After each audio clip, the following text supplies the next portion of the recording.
I sometimes get these PTSD attacks. Mm. So what they do is they sort of put me in this very, very emotionally charged depression. I can't explain it. And it comes, it goes by itself. Yeah. Mm.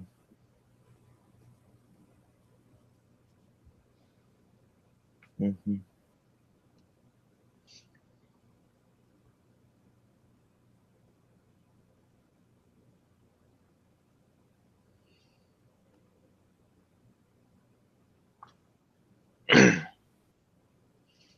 I don't get anything very often.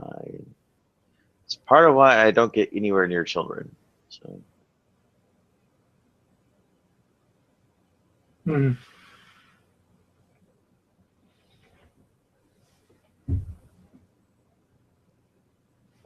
Do you not like children, Nadia? no.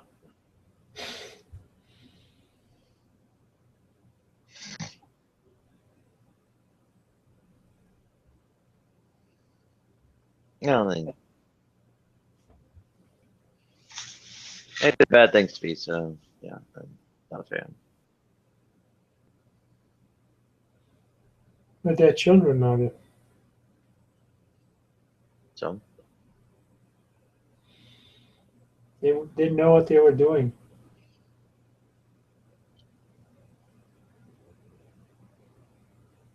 I don't think that's very distinctive.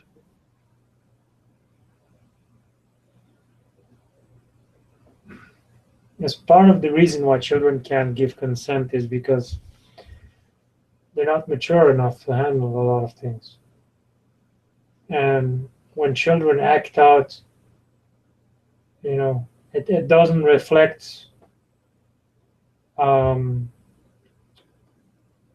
I guess, who they are. They may just not be able to express themselves in a more constructive way. So once they grow up, that's when we consider them, I guess, that's when we consider them eligible to vote and everything, and responsible enough to drive. I mean, you wouldn't want a 6-year-old driving your bus. Yeah, I don't think it makes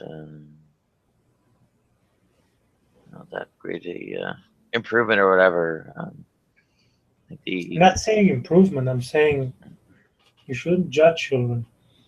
Like, I used to pick on other kids because, like, I was picked on myself. So in a way to deal with it, I used to like freaking fuck around with other kids, and I used to make their lives hell because they made my life hell.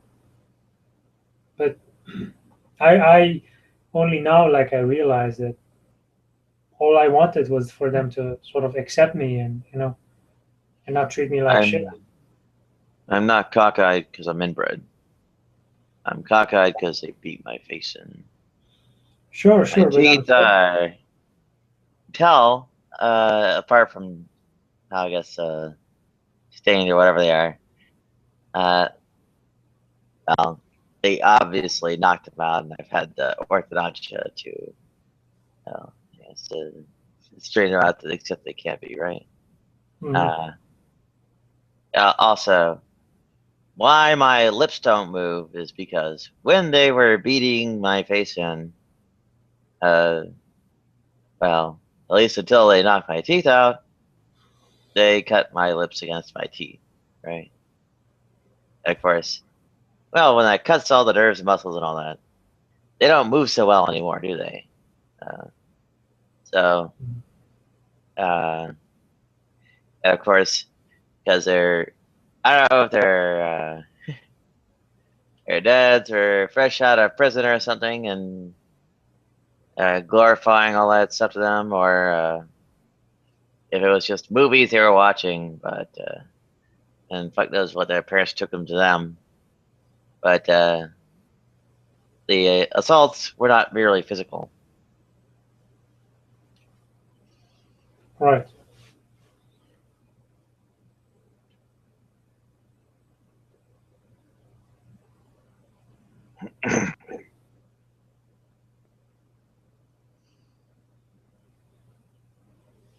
Yeah.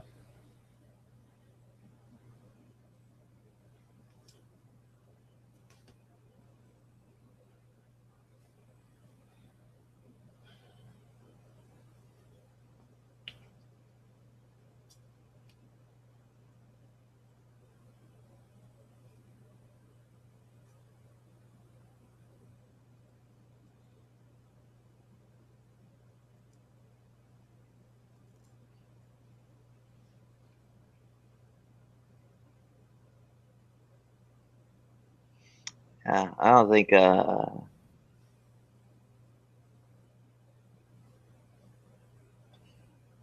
don't know, whatever kind of doctor or lawyer, whichever one of them is now. Well, or which ones of them are. Um, somehow negates all that kind of thing. Yeah. Yeah. This is something you have to figure out for yourself.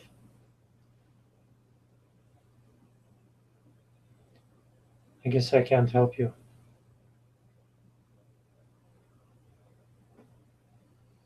No, I figured that out a long time ago.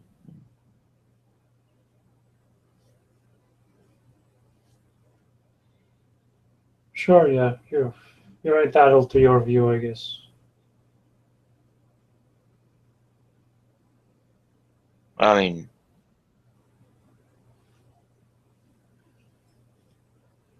the thing to figure out is not that they don't like, but don't like being around kids. Of course, that's not really a question in the first place. But rather that, well, some kind of vendetta is not really going to be productive or anything like that. There are actually too many of them to chase, even. I get one. What about the 5 others? Right? Oh.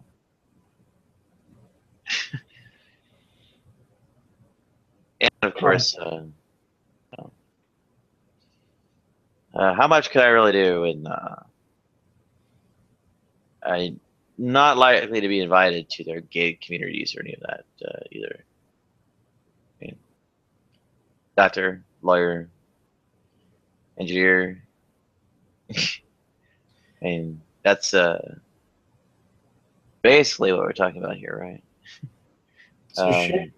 They went on to oh, such a happy and successful lives, and I guess raising families themselves. Uh, oh, look at me, yeah, all over again. I mean, I imagine they'd be laughing in my face or something if they saw me now. Like, Right. yeah, we pound your face in and fucked your ass till it was bloody, and well, and I guess society or whatever, what do you call it, or whatever I call it, is fucking you on our behalves now. From my And own we're all got what is it, McMansion, Midwestern, um, I don't know, houses, estates, whatever it is, and uh, fancy cars and trophy wives and all that. Meantime, I don't get to be the trophy wife, do I? right. Yeah, I'm sorry that happened to you. That's it's a rough deal, I know. I remember their names, or a number of their names. It doesn't really matter what their names are. The thing that my experience with this is with well, kids behaving in a particularly nasty way, such as you're describing. We used to do the most horrible things to each other when we were children. Let's see, I was like 12 years old or something. and this group, they used to continuously pick on me because I was fat, So I was always a chunky big kid. So I was like 95 kilos when I was 12, when I told you. So I had even some weight on you. So, um, so I mean, this group used to always fuck with me. They used to freaking throw my backpack on the roof of the, what is it called? Of the roof, on the roof of this school. It was not that high of a roof. It was like 4 meters high or 5 meters. You could easily throw a backpack up there. So they used to throw my backpack. They used to fuck with me, like take my stuff. They used to push me to the ground. They used to freaking spit on me. Just all sorts of nasty shit. Just just make my life hell. And just one day I wouldn't take it anymore. One day I just fucking I just took them all on. All of those kids. I mean, they didn't expect it because I was always the passive. I didn't really want trouble with anyone. I just wanted to do my own stuff and just leave me alone. But most of the time, kids like that are easy targets. Because they think they are perceived as weak. They are perceived as and also when you're fat, you stand out easily. And I was particularly overweight. And so what I did is I fucked with them so badly. Like even to this day, I feel bad about doing those things. Like I fucked with them on a real level.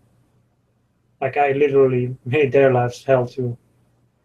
But then, like a couple of years ago, I met one of them. I met this girl. It was also this girl was part of this sort of group of kids that was harassing me constantly, just wouldn't leave me alone. And the one I also, fucked back with.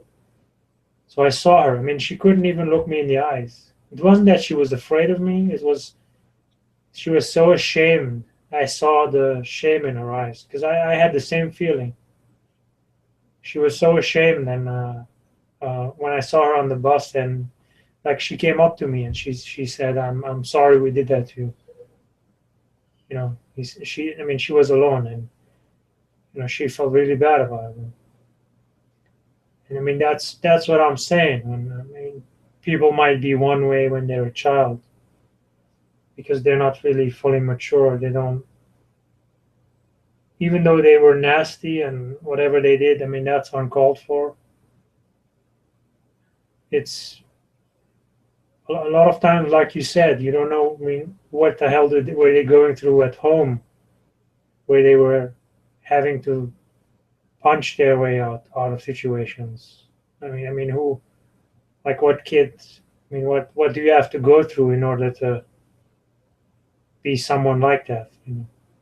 Like go to lengths where you can just easily punch someone like that. So these kids must have seen a lot of craziness going on, and yeah, and a lot of times like the gang mentality can come and you are a transgender, or you're not even probably you aren't even as a transgender. You're probably just effeminate, because you are actually a woman. Your disposition is more effeminate. So you stand out Pretty much. particularly. Weren't you effeminate when you were Yeah. And right? I mean that's just like me when I was fat. It's an easy well, target. You it's stand out, that was why they were attacking me. and you were passive, right? Yeah. A lot of Pretty times, much. right? So that this is two major qualities. If you're passive, you're an easy target, and if you stand out too much, you know, you're just calling for attention. I mean, this is a lot of these things. A lot of these things are meant to. These are things that humans have, and when you're younger, it's more apparent. Um, it's to knock the individuality out of you, sort of. It's to make you part of the group. It's something in our biology. It's like play fighting, sort of like play fighting. You practice for when the real hunting starts. And with humans, it's like this: we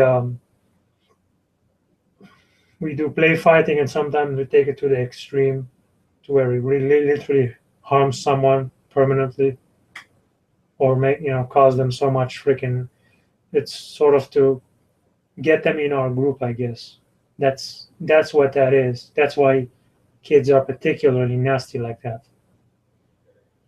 Um, sort of the biology has sort of an intolerance for anything outside of what the group dynamic is, and you were clearly, and me too, we both were clearly outliers. I mean, for one, I don't look like anyone.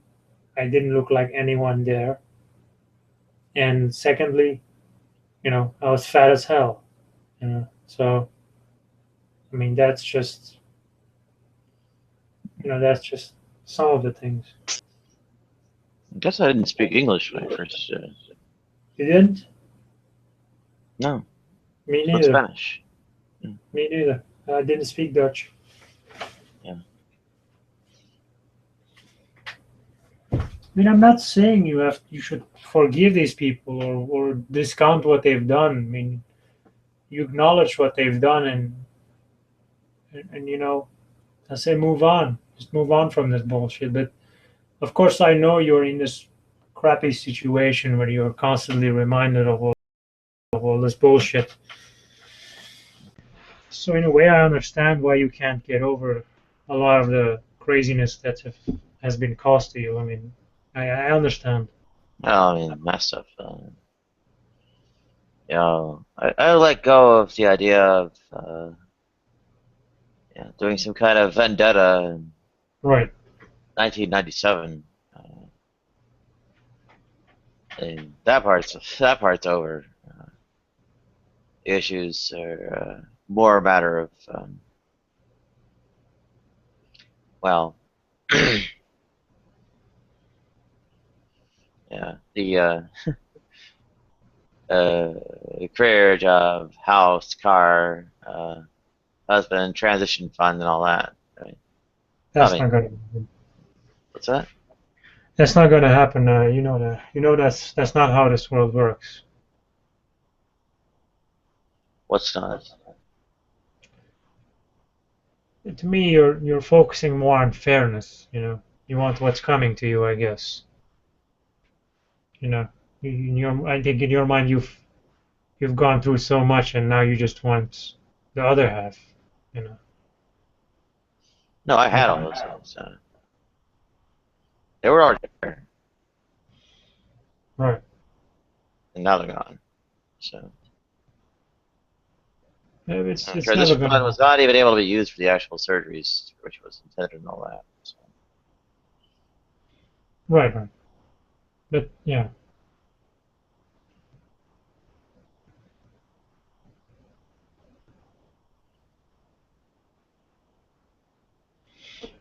Well,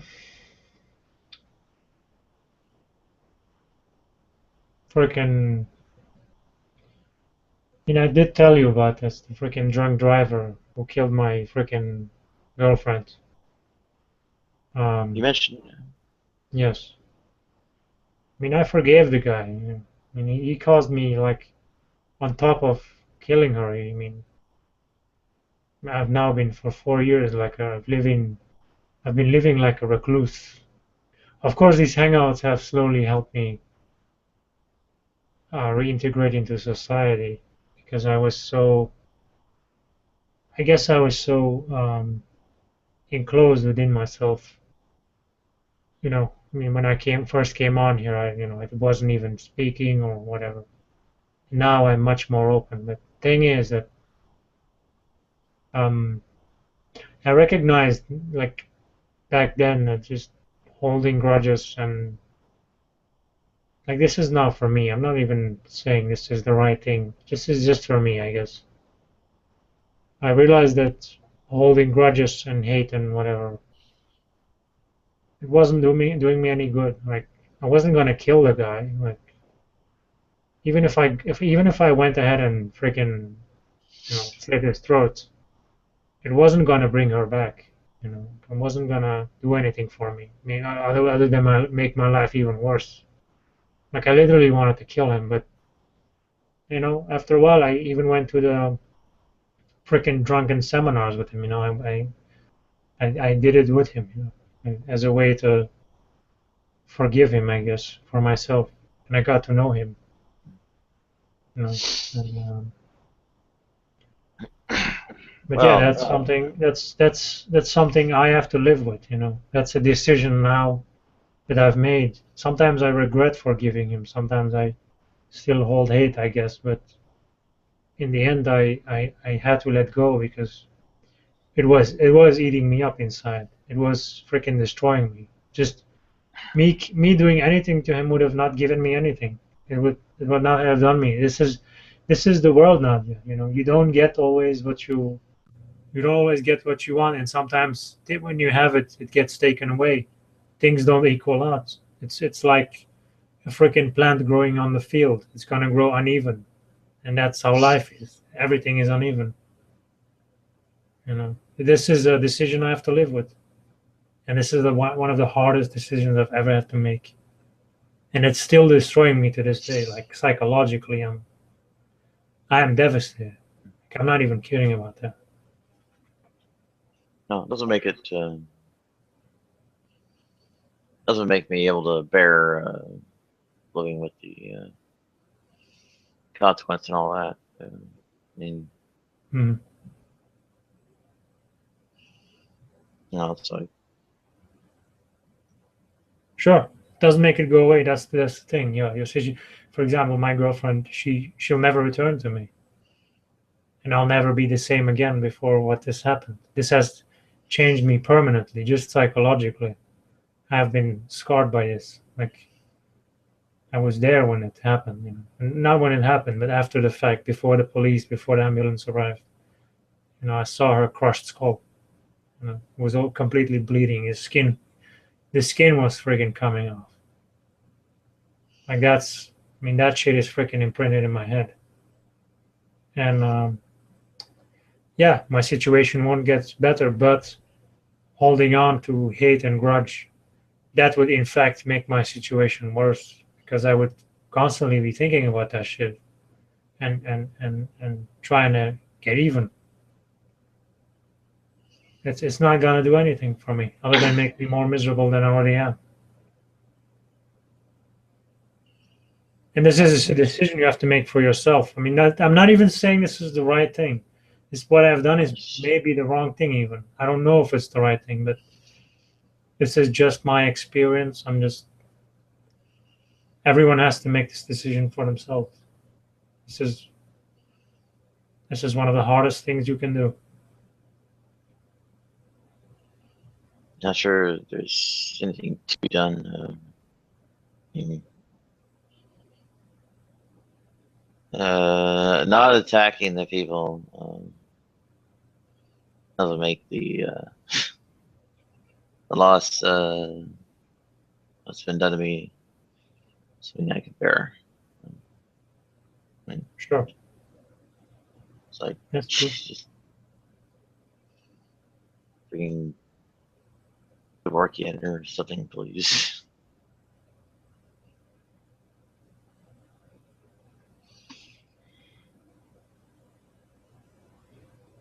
I mean, even Matt Slick, you know, I got so angry at him. I said, "Fucking, we gotta teach him a lesson." I bet if I got to know him, you know, if I met him and I got to know him, I bet I probably wouldn't even act like that. It's, I probably would be more charitable to him. It's a lot of times how I am, I guess. I was maybe overreacting a bit.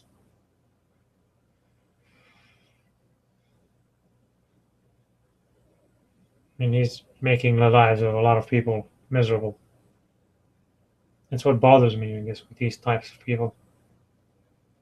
Freaking, I mean, Hillbilly comes in here. I mean, he preaches his freaking bigotry. I mean, I know it's horrible, but I still know that that's a human being. You know, it's saying that, and like I can't bring myself to be angry at him. I guess.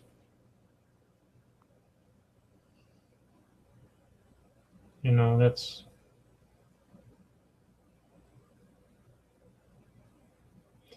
yeah. Not being angry doesn't really would help me. Sure, it won't help you. No. Yeah. May It's, make you feel better for a short while. I mean, it's like banging your, when you're frustrated, bang your table. You feel better a bit because you're letting stress out. I said not being angry. Oh, not, no, I'm saying letting go of the anger, not even not being angry. You know what that means, letting go of the anger. I mean, you have No, yeah, experienced 1997. Yeah. you've experienced this disfigurement of your face. You must Yeah. feel angry about this, what they've done to you. Oh, puberty too. Right. So that's what I mean. Just letting go of it. This is a decision everyone makes for themselves. There's no right answer, really. Um, letting go of whatever kind of animus there might be against the Mm, assailants and so on. Ultimately, it doesn't heal me. Right? sure. And like the acid attack victim, I forgive the person who threw acid in their face, but uh, they still feel their face burning from the damage to the nerves. So Sure. um,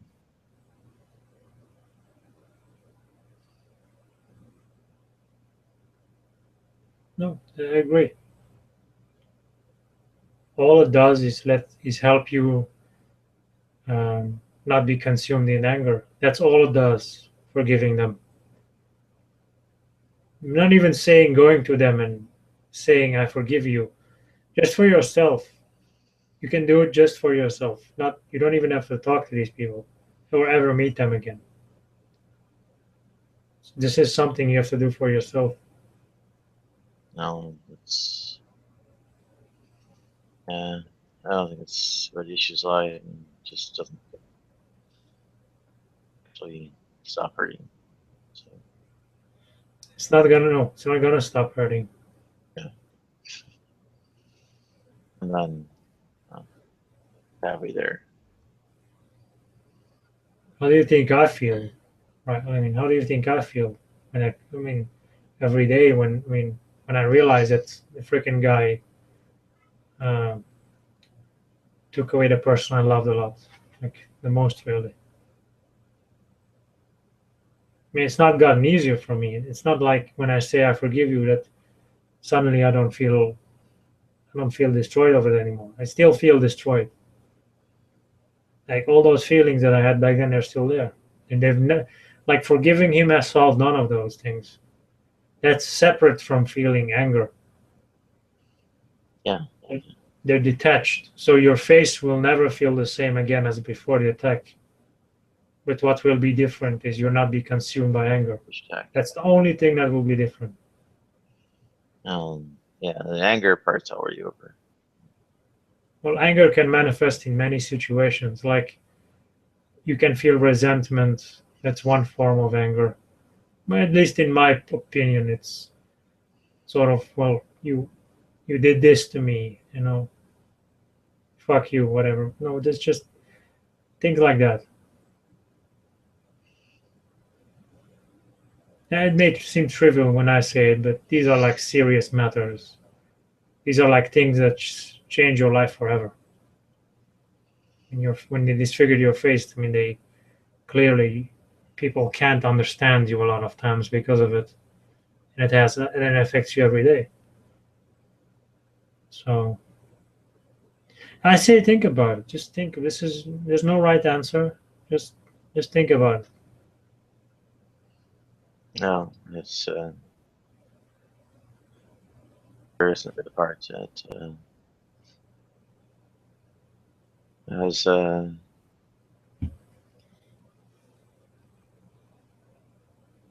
I don't know where that fits in for whoever, but It's more.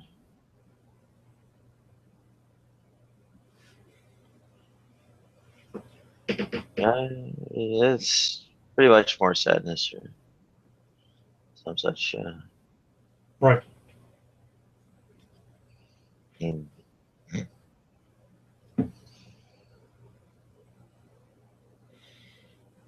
there's no vindication or alleviation. It's ever coming for this.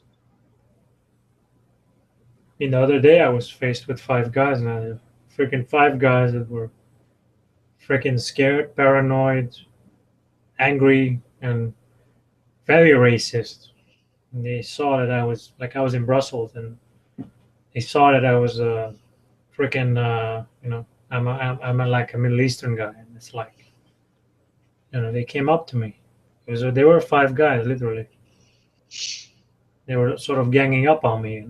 So, 3 of them were a bit further, but 2 of them came like straight up to straight up very close to me, like within touching distance.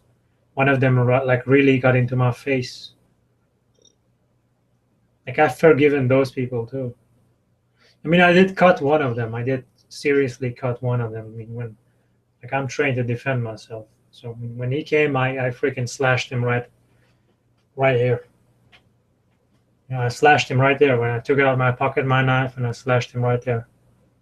It wasn't to hurt him really. It was just to shock them because they weren't expecting me to attack. They were just expecting me to take it because they were with 5 guys.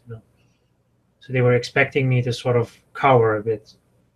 So I mean, that's what we are trained to do a lot of times, play psychological games. And so when I cut the guy, I mean, he was bleeding pretty seriously. So I mean, that sort of shocked the rest of them, and they freaking sort of split. They sort of ran away. But I've even forgiven those 5 guys, but they were like freaking, they were gonna fucking beat me up. Like, they weren't playing around. One of them really, as soon as he touched me, I freaking lashed out.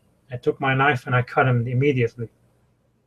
Like, that's because of the freaking Brussels attack. I mean, this is normal. You're gonna have paranoia. You're gonna have, a lot of people on edge, and people wanna lash out. And I don't blame them for feeling how they felt. I don't blame them, and I hope they can get over whatever fear they have. But likewise, I'm not gonna let them fucking beat me up.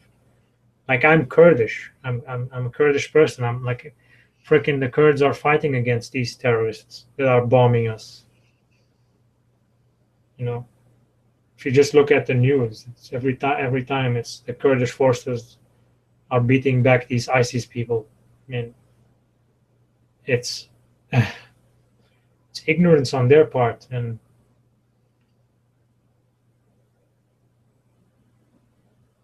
it's just things like these.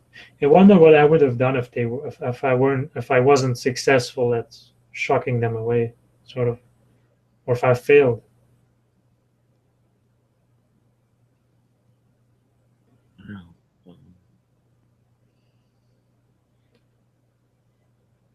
I'm not sure what would have happened.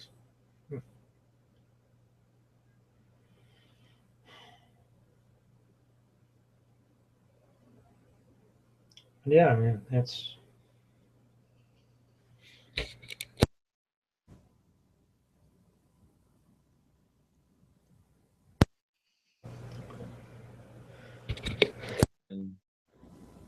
Just joined. not. Yeah. Oh, somebody new joined. Oh, I don't. No, no, no. Funny.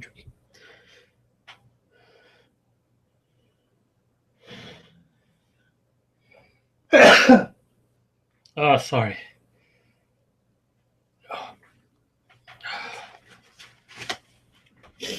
Yeah. Sometimes life sucks. Sometimes I don't want to be here anymore.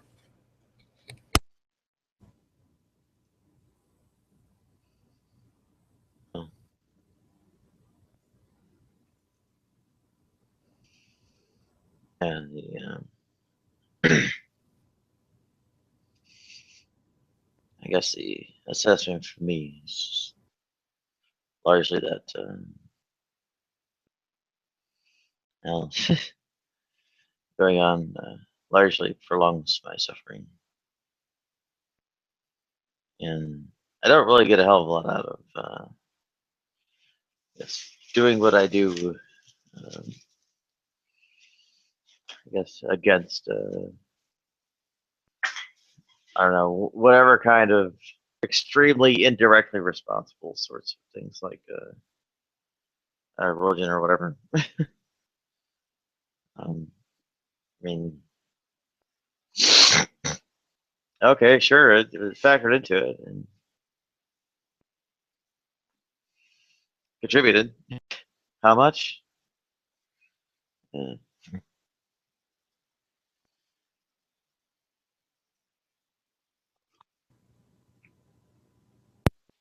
who even cares?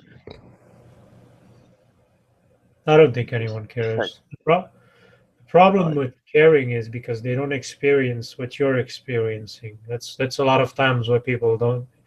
They literally can't care. They are unable to. It's like the freaking starving children in freaking third world countries. I mean, you know, if you study what hunger is and what it does and what disease does, you know what it does to the body and how horrible it is. And if anyone in your family was subjected to something like that, you would feel immensely. It would probably destroy you psychologically if you had to witness it with your own eyes. But the problem is you can't relate to it because it's so far removed from you. And that's a lot of times, for example, your experiences when you explain them, it doesn't click with people. Like my story when I explained the drunk driver killing my girlfriend. I mean, how many people do really understand how that feels? How many how many of them really can comprehend something like that? You know, who does? I mean, there are other traumatic experiences I've had, which I don't want to share really, but I mean, how many of them? It's because they can't relate to you. That's why they don't care. It's not because they're malicious. And I hope no, they never. I hope they never experience something like that. That's. I mean, this is life. This is life destroying stuff. You know? I, I'm not wishing some kind of ill on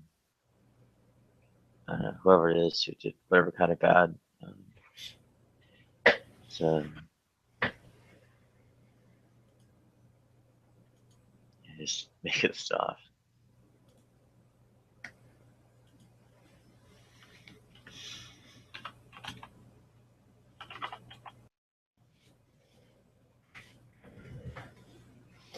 Where are we? Where's me down? Or Sure, that's more me down.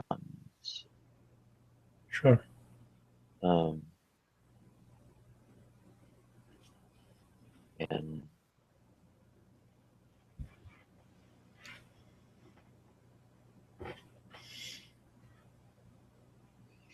I hope now that it's become clear, it's never actually going to end. It's like there's nothing to. There's nothing on the other side or whatever it is to actually get out of enduring this. And just more of this getting inflicted on me. I mean, we can acknowledge the past, Nadia. We can acknowledge a lot of the horrible shit, and we can still. All we can do now is hope to minimize whatever suffering that will come next. Hope to perhaps curb it. I mean, a lot of people, likewise, how people have abused you in the past. and abused your trust in some of the things you've said. Likewise, right now, a lot of people are helping you, like freaking the headset you're wearing. You know, those are people who chipped Oh in yeah. for you, who helped you, and all the places you've gone to live. I mean, that's the other side of it. You know, a lot of people are capable of kindness also. I mean, this is so. While you may never get to where you want to go, perhaps the best you can wish for is to curb the suffering. I think that's I think that's the best you can look forward to, in my opinion. You know, that's what. It's not like it's not like the pain in my body is going it somehow like stops Sure, that's because true. whatever. That's true. So But it could always be worse, Nadia. You could always hate your body and also be on the streets. Like it could always be worse. well, I've been through that. Sure. I mean, you could freaking. I don't know if your diabetes does that, but fucking lose your limbs. You know. I don't know what the hell yours does, but Yeah, it'll right. do that. You could still hate your body, be on the streets, and lose your feet. You know. I mean, it could always get worse, and the best you can do is curb it, I guess. You know. I'm not saying there's Yeah, not gonna be curb suffering. it. Obviously, Curb it largely means not living anymore. I mean, that's the eliminated. surgeries are one way to curb it, but since they're never going to happen, the only thing left to do is die, right? So, No, that's eliminating suffering. Like if you want to eliminate it, that's the only way to go. well, It's the only way to go. Like that's my opinion on it. That's my personal view for myself. I mean, uh, or like, I guess, whatever kind of plutonium, like in someplace like UK or Belgium. Sure, Um, yeah, and all this would have been done on well, at least 20 years ago. you have to realize, Nadia. But You have to realize suicide is the solution for to end suffering. But once it's over, it's over. I mean, that's yeah, it. that's fine by That's it. me. But There's nothing after that. So yeah, I think the point is that it's the pressure or things that are paining me don't actually let up or go away. I mean, it's not like I can just look away. I mean, well, okay, strictly speaking, the face is something like that. Um, I can't really avoid speaking. And of course, well, I don't think there's a way to avoid feeling uh, basically what's in your groin. So, uh, yeah, these things are not really stopping. Um, so, sure.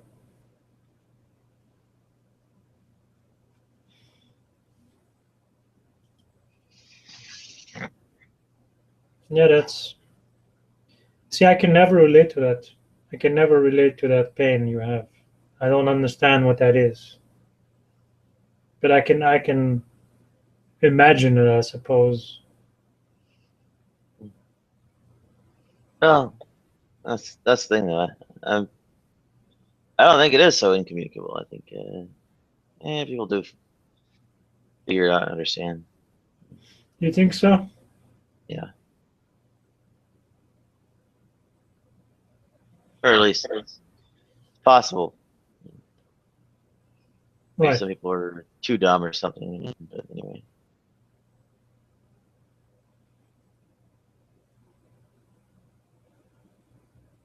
Hmm. like the whole thing about say qualia, such as that it's categorically impossible, right? At least it's a claim of qualia. And I don't buy that. So.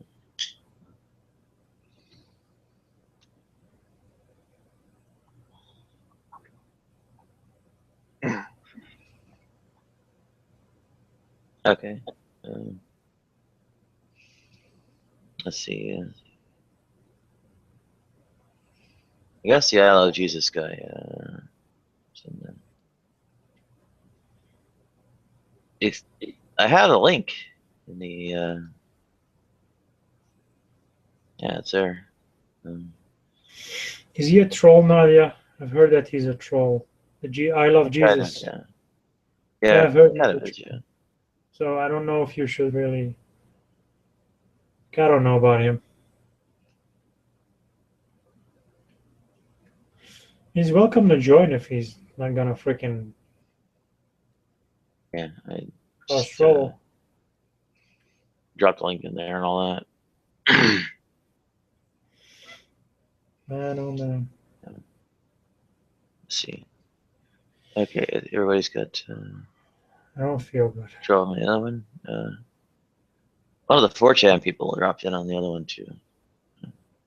The 4chan people have actually been good for things. Iron's been going around for a while. Right. Those other guys, yeah. I don't know, even if they're like trolling in a way, it's reasonable enough. It's not a big deal. I haven't been particularly irritated lately. Who is you with Iron? Iron Nation. Irritated. He has been very irritated. Yeah, people have been, I guess, treating him a bit harshly. I guess I've noticed that about his demeanor. It may just be his particular views. You know, I mean, we're all here expressing our views. I mean, I don't know. I don't know what to think really. I don't like Aaron's views, I guess, a lot of his views, and I think they're very misguided. But I wouldn't necessarily. I don't know. I don't feel the need to attack him. I guess I don't feel the need to berate him. I don't know. It's just something about I don't know. I don't know. Yeah. Maybe I'm just preaching too much or moralizing to other people too much. I don't know. It's just that all I know is it makes the atmosphere uncomfortable here. You know, it makes it less welcoming, I guess. That's my general feeling on it. I would like it to be more welcoming. I guess that's. Yeah. I mean, the friggin' theists, I mean, they barely come here anymore. You know? Yeah, I don't want to blame any one person. It's just, I think the atmosphere in general has changed. I think that's what's happened more. It's become less tolerant of differing views. And I think.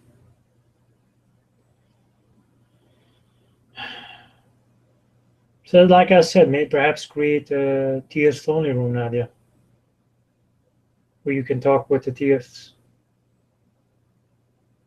Just maybe don't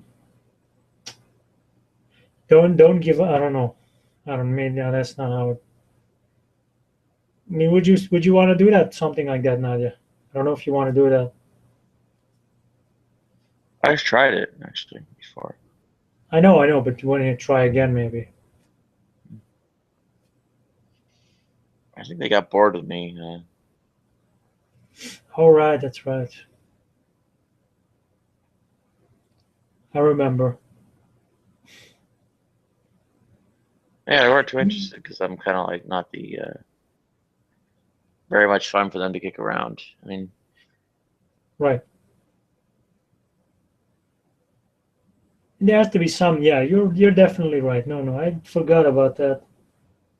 There has to be some I guess, backlash, some pushback for them to be interested to come here. But it may just be too much. It may just be too overwhelming because, I mean, we all know what Hillbilly's views are, and we all know he can't be reasoned out of his views. But some people on here get so annoyed with him that then they just resort to freaking mocking him. Mocking him, berating him, making fun of him, and that's gonna create an atmosphere of where he's not gonna feel welcome. I'm not even saying that's like justified or not. It's just um, it's gonna change the climate, I guess. That's more what I'm saying. Not like I'm not even. I don't even know. Maybe like people say I'm too soft on hillbilly, for example. People say I'm too accepting of freaking, you know. They're even calling me out. They say, well, you want to, Matt Slick, you mean you're angry about Matt Slick, but not about hillbilly. And I think they have a point. But I think that's where the personality comes in. When I know someone, I'm able to be much more empathetic, I guess. I can't be as confrontational. I guess that's my general view on it.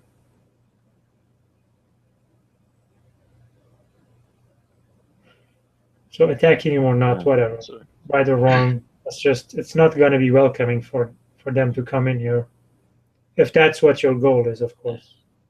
well, there's a disagreeing about what the goals even are. I mean, a lot of people are just perfectly happy with the atheist-only social club. Yeah. It's like, okay, well, as far as being like non-stamp collectors or whatever, groups centered around what you don't have in common is not really going to do a hell of a lot. On the other hand, so I guess various people just kind of want to opportunistically take the chance to go and vent their anger at whatever kind of Buddhist believers, or I don't know, who knows, whatever kind of bad upbringing or who knows what, and basically just take the appearance of any of them as a chance.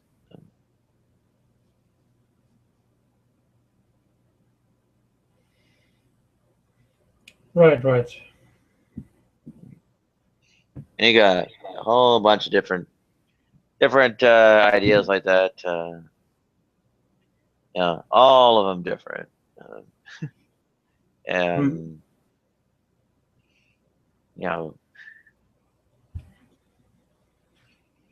and almost no one has any remote philosophical interest in the affair. Almost no ideological interest in the affair. Almost no activism interest in this thing, and almost no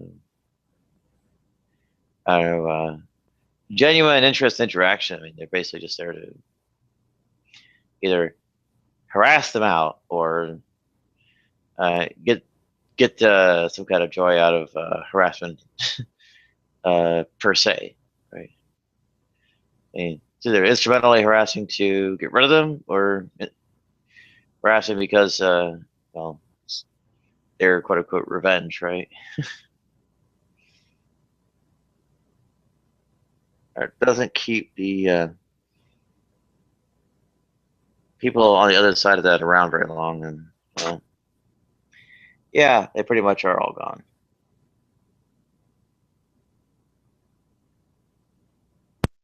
I was muted. Pretty much, yeah. They're pretty much all gone. Yeah, they're barely coming here anymore, really. I mean, I don't blame them. I don't blame them. They get a lot of shit, deserved or not. They do get a lot of craziness going on. I mean that's the thing. We were in Brett's room the other day, and they were all there, all the theists. And the simple reason is Brett doesn't put up with that. doesn't put up with. I mean, whatever you think about Brett Keane, I mean, he doesn't allow people to be overly abusive. I guess he doesn't. I guess in terms of behavior, I mean, from my observations, I guess someone may have a different interpretation.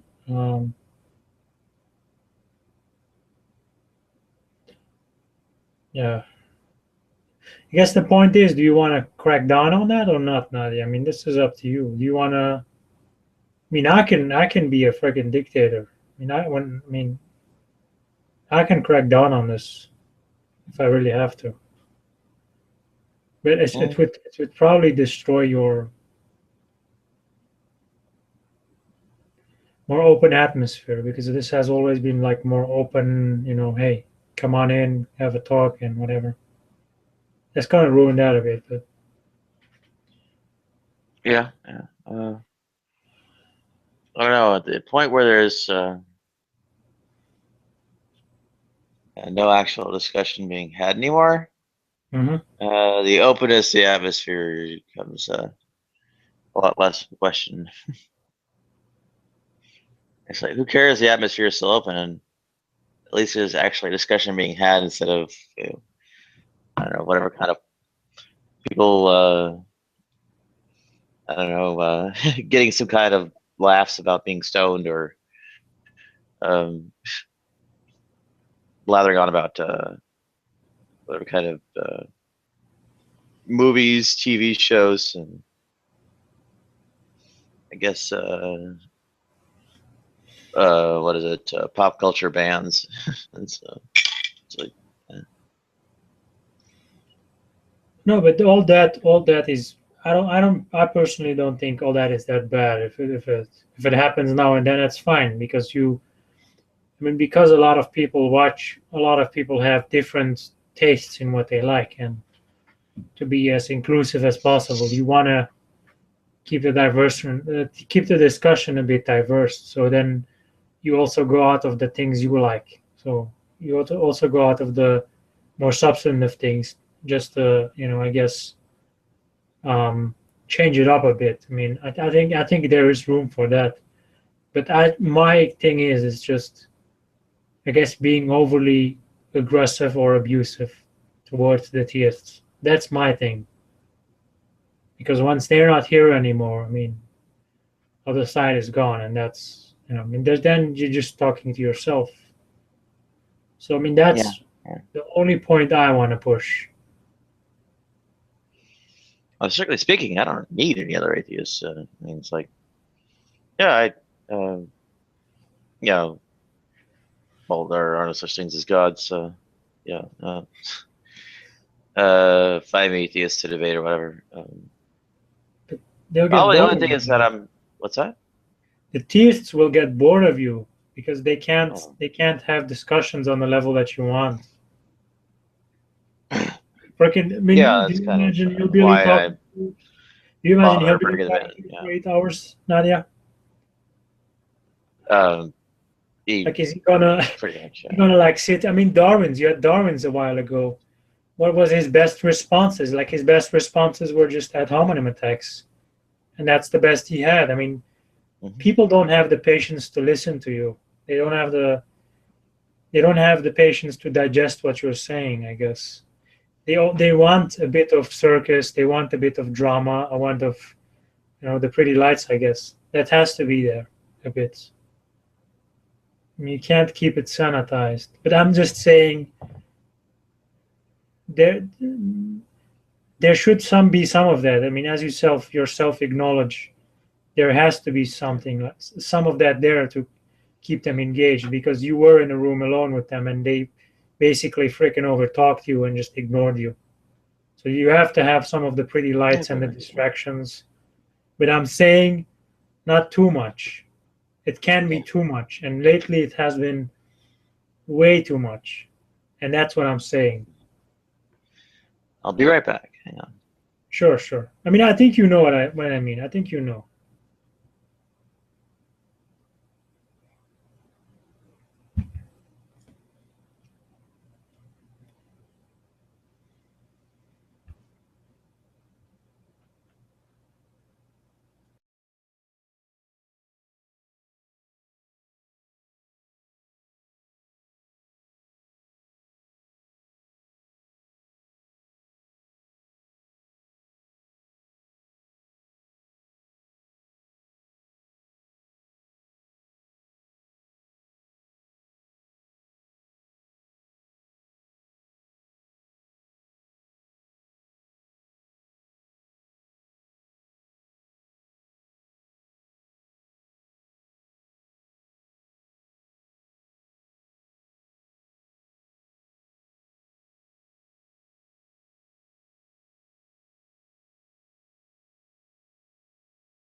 I also don't really have the force of personality to, I don't know, quote unquote,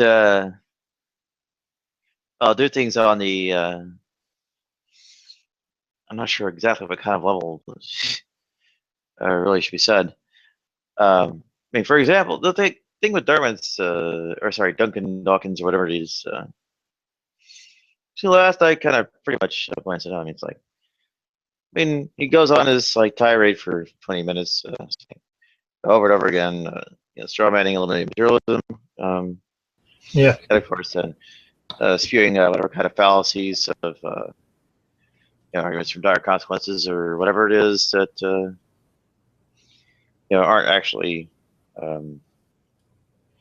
well, things that are even follow from sure.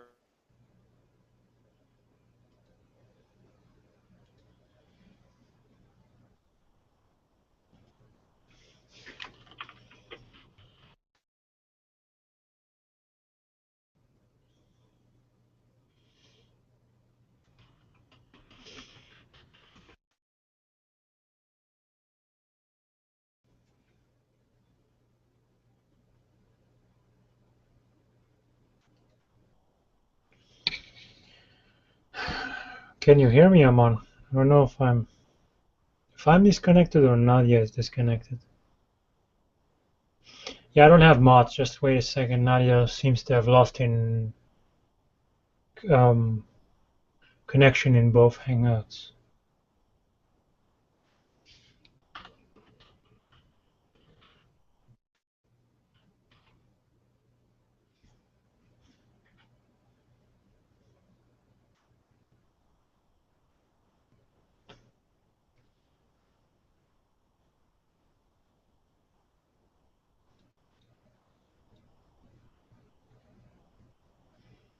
Oh, yeah. Wait a second. It's Nadia's gonna come back in a second here. Uh, who is Derp? I don't know. I don't know that account.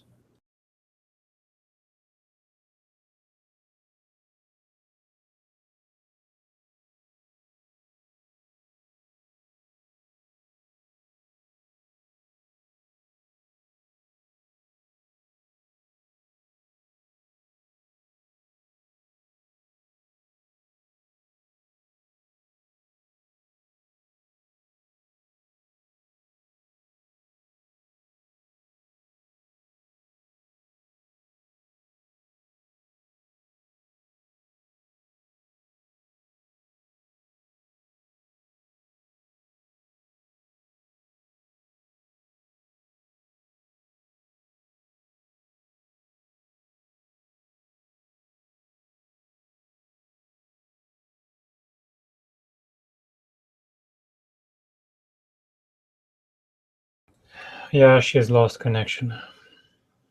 Give it a few seconds. I'm gonna get ready to go do a photo shoot. Gonna be doing a family photo shoot.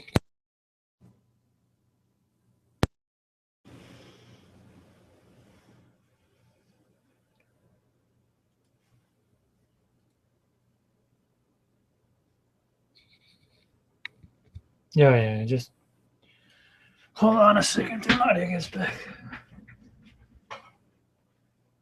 Yeah.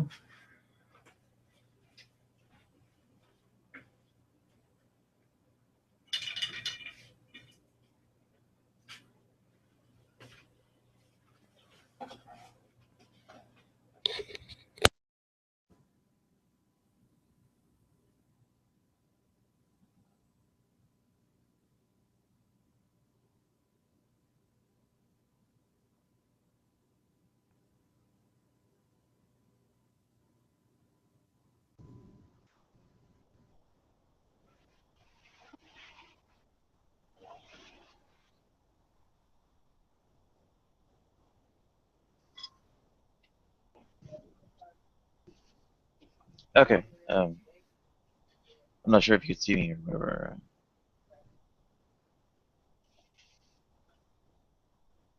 Okay, so yeah, the okay DS or whatever is or Well, I'm not making it in.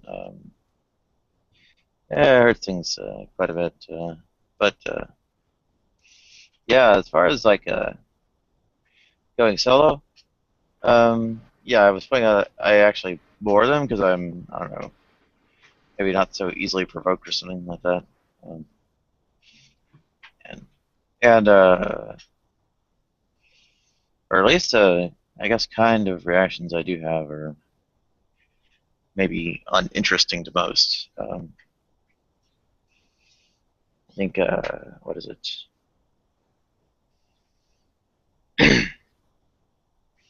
Yeah, and also the force of personality issue, like you saw with what is it, Duncan Dawkins last night. Right. Yeah, that doesn't actually make me that good of a presenter of my own case. Sure. A It's, lot of it, you've noticed there's a lot of it with the people who are more persuasive with, I guess, talking. It's they have a better oh, presentation. They still thinking. Go ahead. a lot Go of ahead. times the people who are better at presenting have a much higher likelihood of convincing people. Like the people who are coming with content, if they don't have the presentation, they most times, if not always, lose the interaction. I'm not sure that it's a question of just how good of a presentation is being made per se. Hmm. I think it's perhaps well, what kinds of audiences I can address. I mean, Oh, in sure, that too. Yeah, that too. yeah, like in a number of respects. Well, I But mean, I'm kind of the hopeless majority, presenting to basically audiences or whatever. I'm sure. I pretty much one of the whatever guys. It's like philosophy students or what do I call it? Right. Other kinds of people that are somehow actually involved with the field. I mean, that kind of thing is where I get more able to be involved. And Right. I touch like on a lay theist or something like that. And I'm like they're they're lost, and when they ask for me to explain what on earth I meant, I'm lost too, right? Oh, yeah, I remember that when Darwin's asked you, put it simpler, and he couldn't follow, and you weren't sure how to explain it, I guess, Yeah. any simpler. But yeah, but no, if you're in the business of trying to convince as many people as possible, I mean, I know you want to convince the people who understand you, but um, if you're in the business of trying to convince as many people as possible, there has to be some form of presentation. And what I'm saying, and this is also something you probably know it's true, is if you're someone who is good at talking, if you're someone who's um, confident, but you could be completely vacuous, or near complete, like vacuous in whatever you're saying. Like, for example, Darwin. We well, okay. I was gonna say we shouldn't name names, but okay, that's probably not No, one of the but ones we got. in that specific We should be example, he was concerned about. using Yeah. ad hominems. He was Yeah. using ad hominems, and it seemed to be working because a lot of people were convinced. I mean, he's free to come in here. He's actually, if he wants to come in here, it's okay. Yeah. Yeah. Let him come in here and defend himself if he wants to. But yeah, it's that's mostly what it is, Nadia. Yeah, I think you realize that. Oh yeah. And yeah, I just I'm not someone who's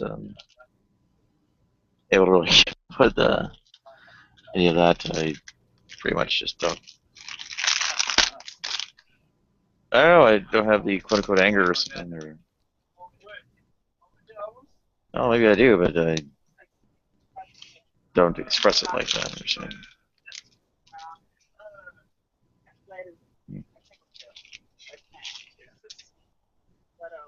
But the water is going to be beautiful. Is she going to go to the beach or she's going to be at the doctor's? Like, what is it?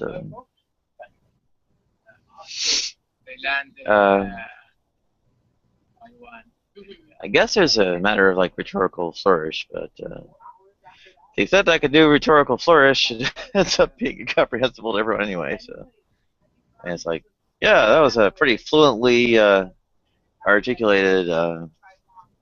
I guess what does Darwin's call it? Or it's not Darwin's. Duncan Dawkins call it. Darn it. I can't remember. Jargon. He says jargon. Pretty fluent stream of jargon, and you know, I guess indecipherable to most of the world that's involved. Okay. That didn't help, did it?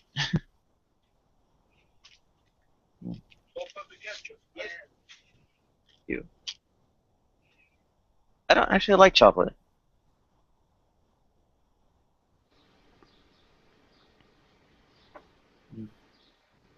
Okay, I'm not just involved with this call. Thank you so much, gentlemen. Yeah, it's okay. Well, you got Yeah. what was it? Yeah. Don't worry. Thank you. Can I get a napkin? I don't have that. This is you. Thank you. Okay, let's get these going and all that. I hope you thought it has fun, sweetheart. Thank you, dear. What that? Okay. Yeah, I think that should do.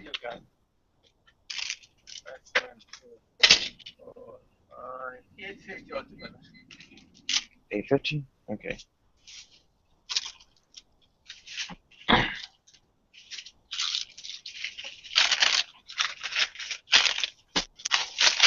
That's done.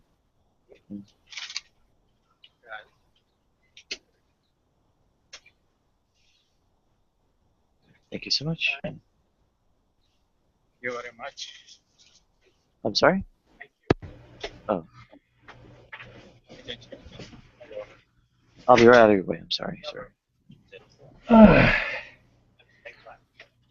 Okay. When are you heading out, Tom, for photos? What was that? I said, when are you heading out for photos? Well, actually, I'm waiting on my family. They would let me know. I'm just gonna go and document it. Oh, I do it as a, thank you. Sorry. Semi-professional. I do it as a semi-professional photographer. So semi-professional just means that sometimes I do get paid, but for the majority, I do it just for myself. It's just something I enjoy. Hold on, let me show some of just my own stuff, I guess. Not really. I'm not gonna show the paid work. I'm just gonna show some of the.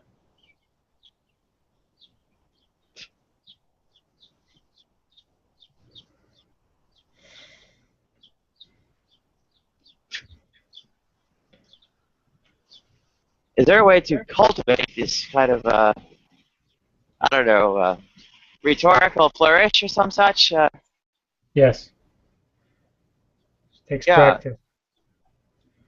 Well, I've been practicing for a while. A way to direct my efforts so get more of a result, or I wonder. You're breaking up a little bit. I think the antenna's on the right side of your headphones. There you go. Try it now. Well, okay, let's see. Is there a way to direct my efforts so I perhaps develop it more swiftly? I have no idea, Nadia. I'm not particularly the most eloquent person, actually. Not at all. I don't think so much a matter of eloquence per se as it is I don't know, the conversational domination or some kind of silliness involved with that kind of technique.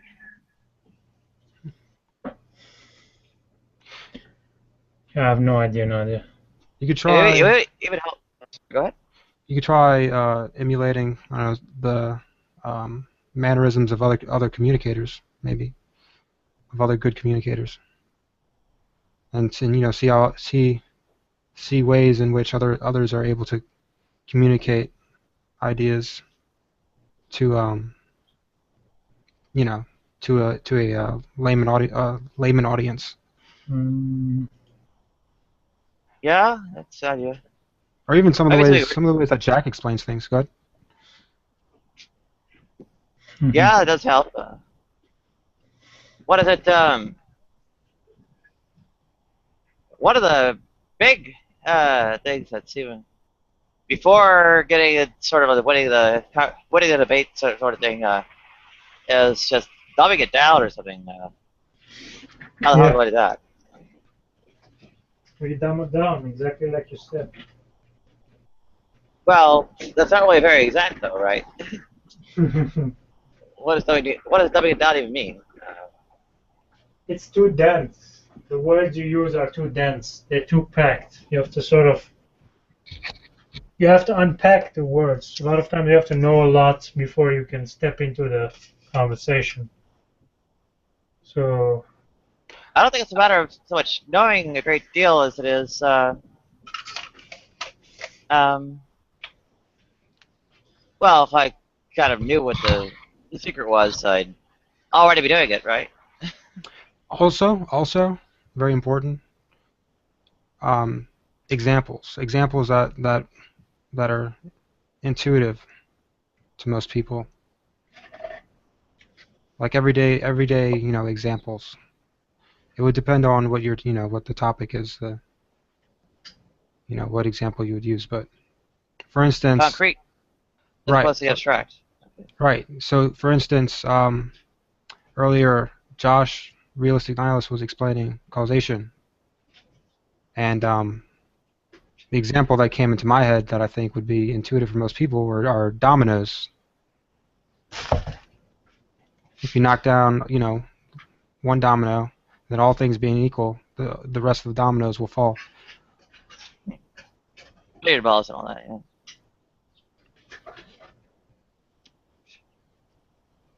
Billiard balls are perhaps a better example because they have the kind of what are the angular bisector, some such kind of relationship involved with the collision affairs in 2 dimensions, right? So Yeah. Yeah, that's another good example. I think that's the one he used. yeah, well, it gets more the sort of having the causal principle nomological relation involved in anticipating effects and deducing the causes and such, right? Right.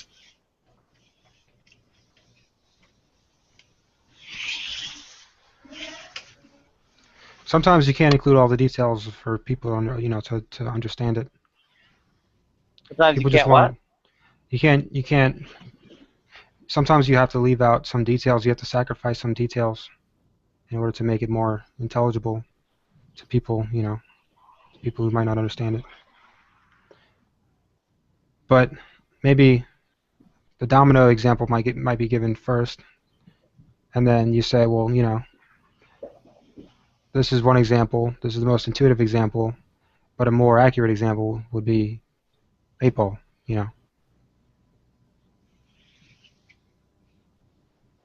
Yeah, the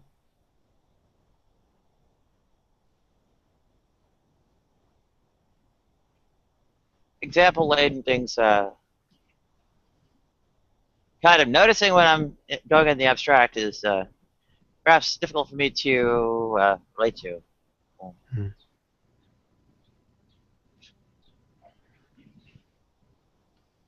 guess for me,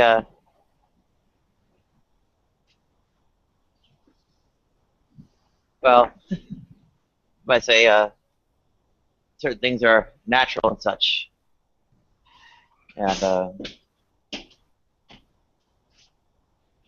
end up not having a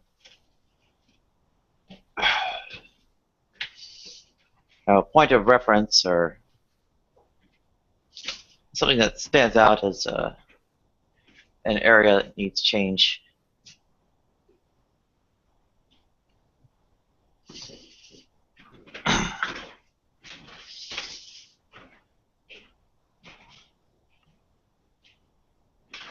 Right.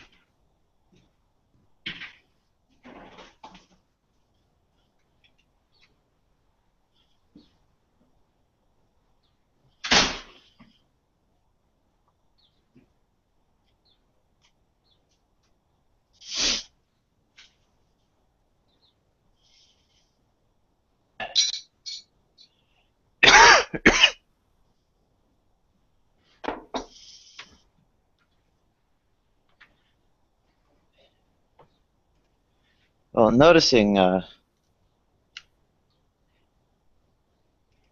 of issue and then maybe having a way to respond. Maybe one of the sort of first things. Maybe more of a question with that. But are there like references, like things involved with communication or whatever? Maybe, I think, How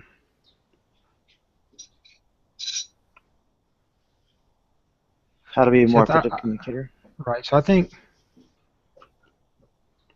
I wonder, let me see. I'll look up some. But some good examples of at least science communicators, whether you agree with them on, you know, or not. Neil deGrasse Tyson is a good one. I don't think I would, given my tendency and such, being referred to an example is probably not the way to communicate it to me. I think, wow. Something that discusses communication in the abstract, and probably more of a written than a, I guess, audiovisual source is where I would Okay. went with this. So yeah, like a book on how to be a better communicator might be a thing to look for. Podcast.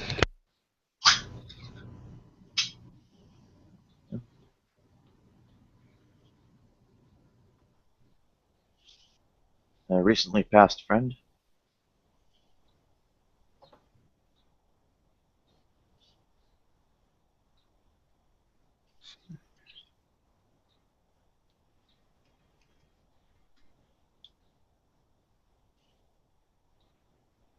Now, Joe,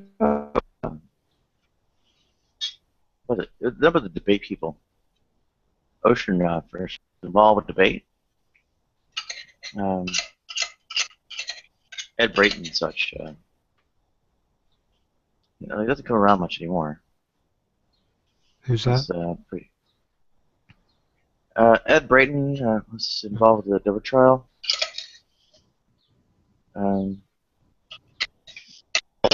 Half a dozen people, wedge document kind of affair.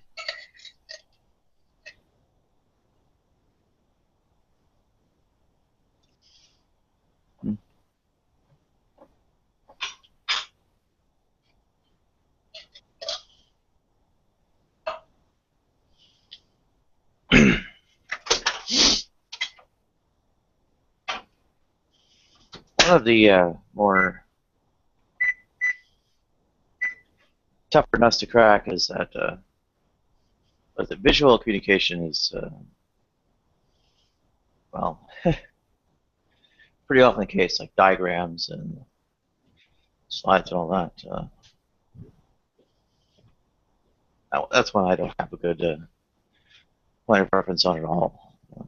Right. Well, those aren't totally necessary. Yeah, that'd be more for like standalone YouTube videos. Yeah, yeah. Like the what is it? Thunderfoot or something like that. That's one. I think Dave S. Makes good videos like that too. Yeah, Essence of Thought. He's pretty big in that respect as well.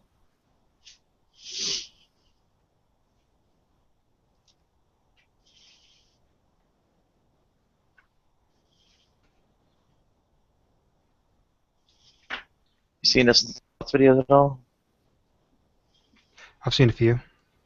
Yeah.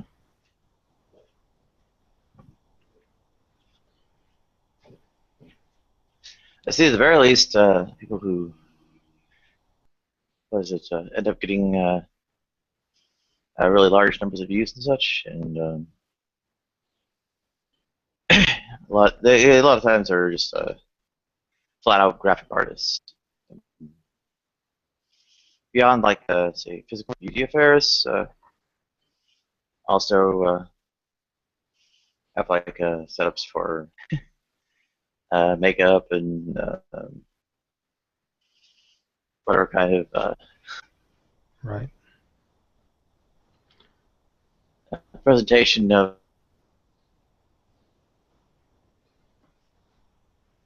Uh-oh.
Is Nadia back?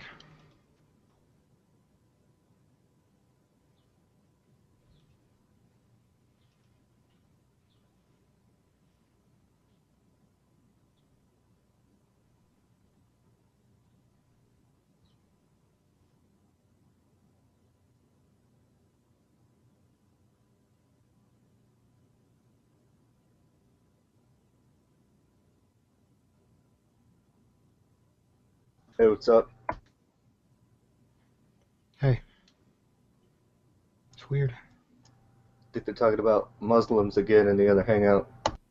Oh, God. Okay, here we are. Hey, Nadia. Okay, I was going over generally before things on effective communication and Yeah. I was looking for debate and such now things too. Yeah, I found an article on JSTOR. I'm trying to send it to. Well, I'm trying to make a PDF out of it, but I don't know how to group them together in one file.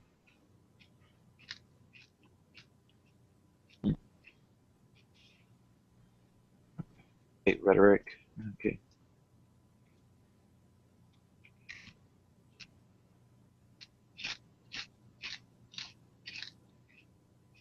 No. What is that again? Can you hear me okay? Yeah, we hear you. Okay. Huh.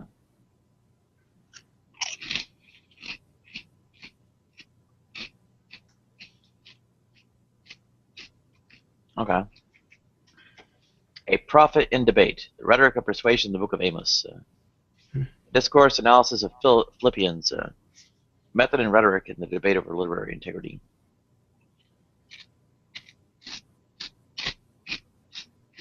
Peers, pirates, and persuasion. Rhetoric in the peer-to-peer debates. All right. The Stowe debate. Rhetorical strategies in Uncle Tom's Cabin. Debate and persuasion.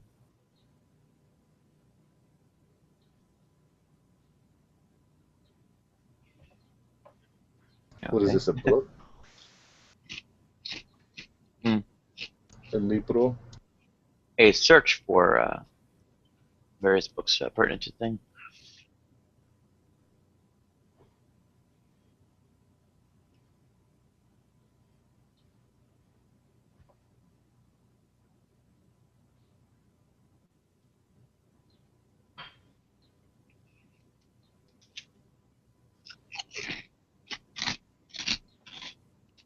I'm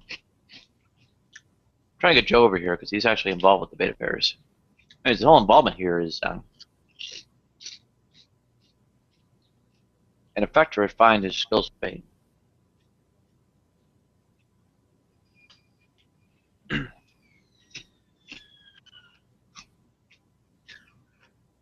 Okay, debate skills are being discussed in the other hand. Debate skills, huh? You betcha.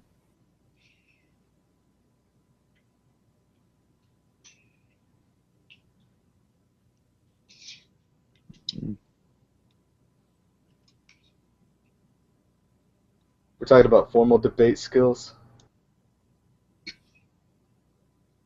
I don't know if it's even necessarily formal. I mean,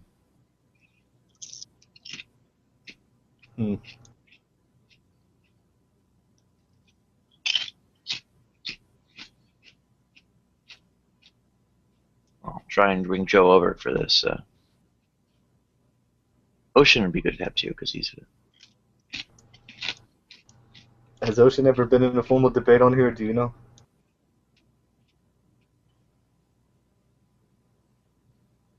And desert. Hello? Oh, but not that I know of, but he's at like high school or whatever it is. Oh, you said my name. What was that for?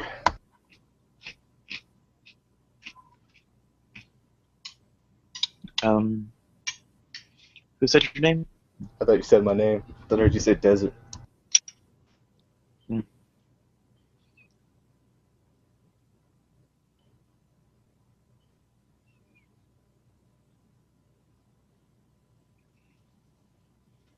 you get this guy to stop pushing his mic? Okay. Now what he's on about there.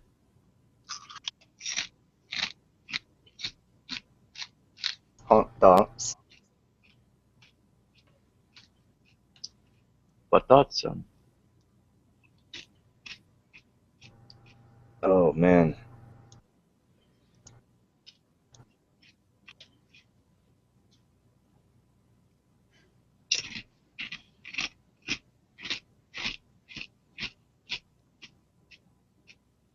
Oh.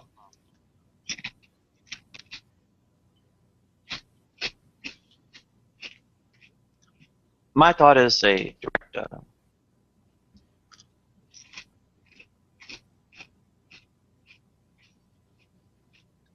I don't know what it would be, an attack on communication skills. Interlocutor. Sorry? Oh damn, hold on.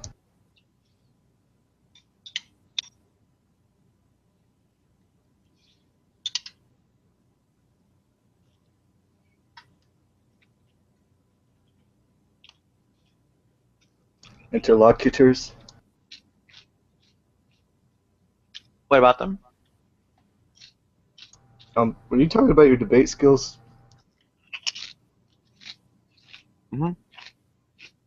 I don't have any.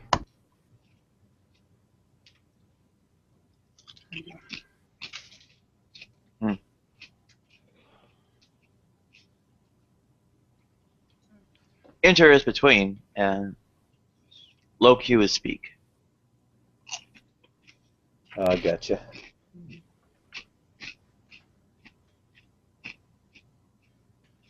Interlocutors, people you're speaking with. A speech is between you two. Alright. Or the people that the speech communication words are between. So if you're looking at a conversation,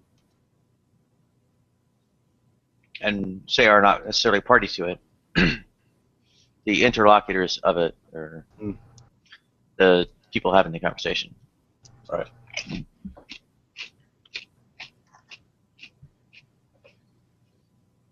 I'll say like people you're speaking with. So, your interlocutors are, if you are actually in the conversation, are people, other people in the conversation with you. Go ahead. Oh, okay. Because I hadn't heard that word until Gus said it a few days ago. No, I think you said it first. Yeah, you said it first. Here's a short article, Nadia, from JSTOR.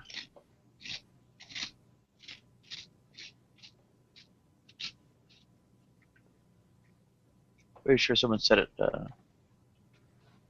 5,000 years ago or whatever.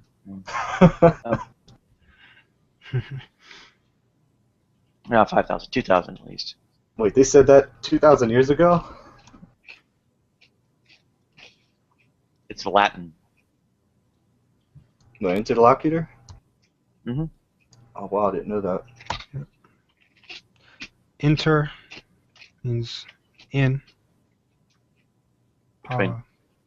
Between, right? And then locu or locu or locus. It's like a location. And Tor is a person who's doing it, right? Yeah, that's right. Tor.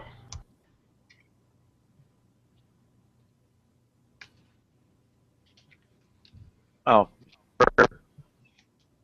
you stick a suffix of Tor as to the person who's doing it.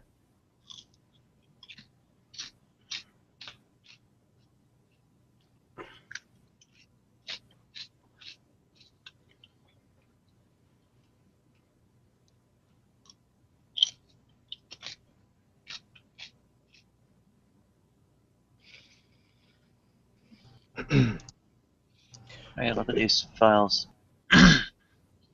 Leveraging your Russian and how to get through a layman. Okay. Layman. Yeah, the Russian one I sent you a while ago. That one's really good. when you become familiar with all of those roots and prefixes and suffixes, then learning new vocabulary becomes much easier.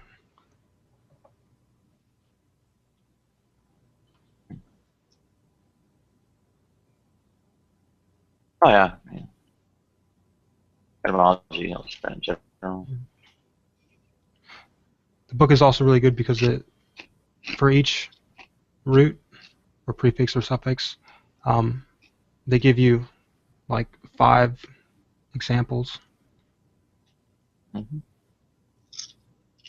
And the first example is like an easier one, and then the 5th example is more advanced. It goes in that order. But the examples are really helpful. They're just good See, examples to. perfective and imperfective cases are tricky. Yeah. Or aspect, Roy. Hey Nadia, real fast, what is that you had a spoonful of? Amy's organic black bean chili. Okay, gotcha.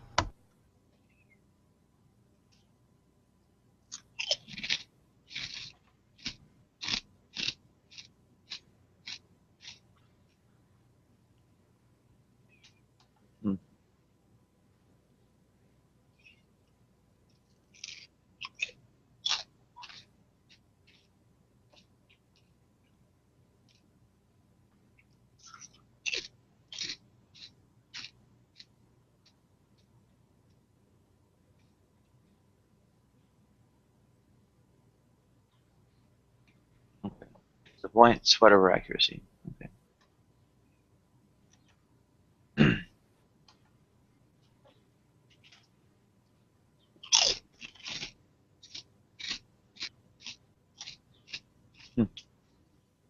Falsus in uno, falso in omnibus. Hey, Sunseed.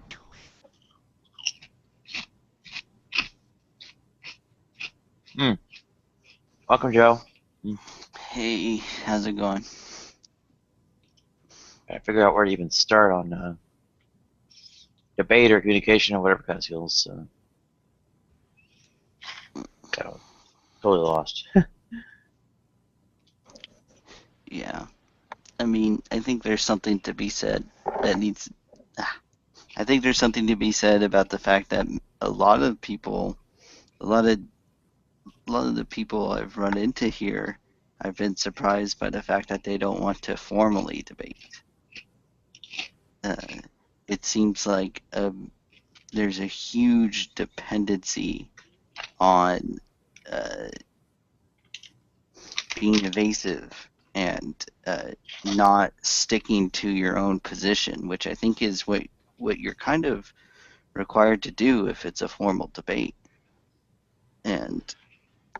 But I think I can't really hold to that because I can't see the kind of foresight, I guess, of many of these people. I mean, like Darwin's deity, I can't see him in a formal debate unless he just picks a complete idiot, because immediately a formal debate requires him to take a position. I mean, yesterday, like, I actually felt like he was being a douche to DPR, because DPR was like, well, maybe I can, say more relevant stuff if you define your God for me, because until you do that, I'm not really sure I can say anything that will stick. And Darwin's deity was almost like giddy in saying, look at how he dodged. Instead, he just wanted to stick with semantics about, well, what's your God? Define your God. And it's like, look, I don't know. I can't see him, unless he goes up against a complete idiot. The immediate thing I would do is point out that he hasn't even bothered to define his own God in a debate. Which, I mean, if he's smart, he knows that that's what a smart opponent would do. And so, because his whole entire shtick is to not give you anything to latch onto, then I could see why he would want to avoid formal debates. So, but the problem with that is that I don't think I'm good at. I thought that it was the other way around. I thought I was good at informal stuff more, but I don't think I did well against Matt Bell at all. Nor do I think I did well against. Well, Trey Chadlow was just frustrating. But anyways, I've been talking for a bit. What do you guys think? How do you think you? Oh, go ahead. I was just gonna ask Joe. How do you think you did against G-Man? Yeah, one. Like that was no brainer, but I messed up on things that I don't think he caught. But I just like in terms of performance, in terms of giving a more a better answer, and also I need to up my my cross examination game because not just G-Man. I messed up in my cross examination with what's his dick, Nephilim Free. I didn't even So know I you need to get debated better Matt at that. Bell. What? I didn't even know you debated Matt Bell. I need to watch Oh, that. it was so. The other thing is, formal debates they fly by. They're a lot of fun actually. They fly by, but informal debates, I'm like, when will this end? When will this end? The whole time, and they're shorter even. So I don't know. Like I almost want to tell people just give formal debates a try. Just try it out, and I think a lot more people will find that it's more fun than it seems, and the back and forth is a lot more biting than it seems. Like it comes off as being like stuffy or like you're just being lectured to. But if you have it timed right, and if you don't have like a moderator talking for 5 minutes in between each thing or something like that, um, they're a lot of fun. Especially, I don't know. Oh wow. I mean, I was basically I took the moderator position yesterday to try to tamp down some of the rancor happens when Duncan Dawkins shows up.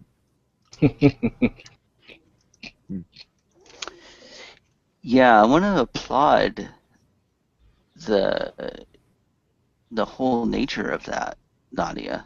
I want to go back and listen to it, but I went back too far and I heard Darwin's the way he was talking to you. Like it infuriated me the way like I barely know you, Nadia, but I was immediately like, don't you fucking talk to her that way. So like I don't know if I could be. I mean, I was telling people I think I would kick him if that was the case, and I know that wouldn't be right. Um, so yeah, but I wanted to go back and listen to the timing thing that you just mentioned. Overall, I really liked it. The only thing I would caution against is all the pal talkers started treating it like it was just pal talk again. I think that something can be done to kind of curb that because this isn't pal talk. This is the Wild West. You got that right. Actually, I'm not afraid of it being quote unquote being pal talk. It's like, okay, well, I mean, on both sides of that, we're all pal talk, right? And it's like, okay, well, they want pal talk. There's a good pal talk over here. Might as well just run it like pal talk. I mean, Fair enough. It was so much like Pal Talk. So even the side chat was just like little chat on Pal Talk. It was the exact same.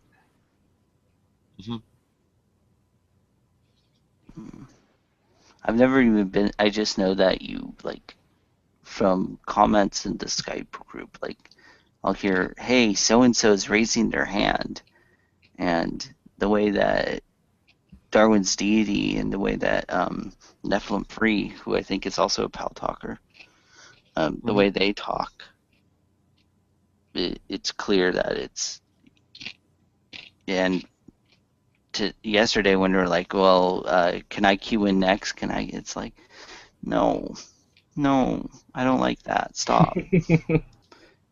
And at first you would think I actually do like that because of what I just said about formal debates, but no, I don't.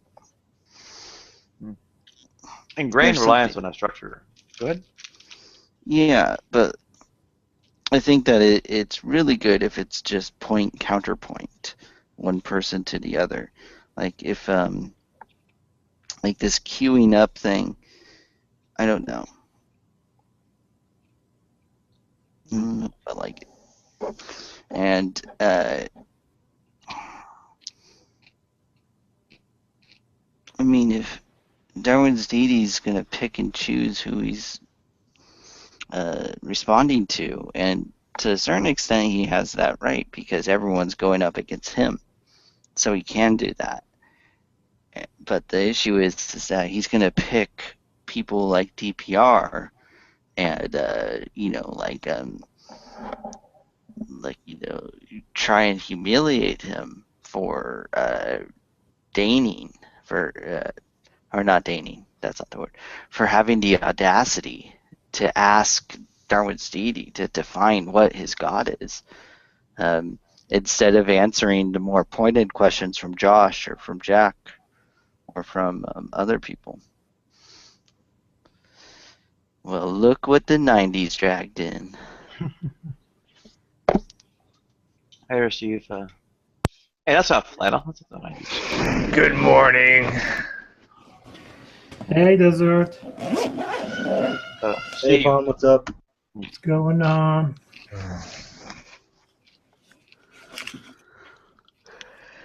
So,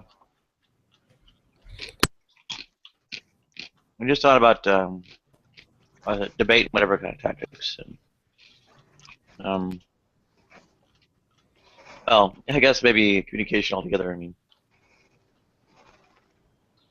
one thing people say I have trouble with is, well, quote unquote, dumbing it down.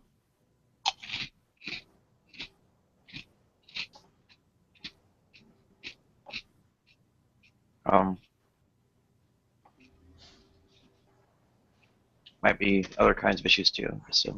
Dumbing it down. Like you mean your speech? Mm-hmm. Oh, are you gonna have a formal debate with somebody, Nadia? That'd be awesome. Say that again? You gonna have a formal debate with somebody? Because that'd be awesome. No one wants to have them. I know. You stopped because of you, Joe.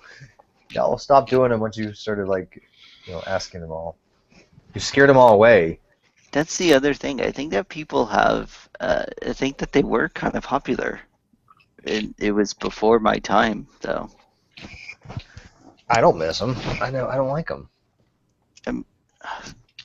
You got to give them a chance. I think if What? it's. I did mine. If you only did it against one person. That's all it takes, man. and I won. That's all that matters. I don't know who I would even debate, dude. I mean, the only people I get asking me to debate are crapheads like freaking Neffy and Christian Hillbilly. I mean, come on. I don't understand why they don't want to debate me. I can get Christian Hillbilly to debate you. If you'll debate me, why won't he debate you? In a formal debate, really? Yeah, he's asking me. He just messaged me like a few hours ago. For what? What on what? On one of my videos. No, but he wants to formal debate you about the burden of proof or something? No, on evolution. Christian Hillbilly? Yeah.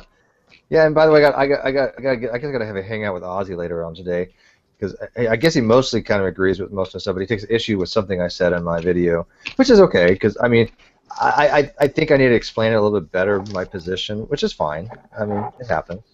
I think Cliff also mentioned something, but because it's his objection is something I'm not familiar with, I didn't bring it up because I would have probably butchered it. What, against my burden of proof?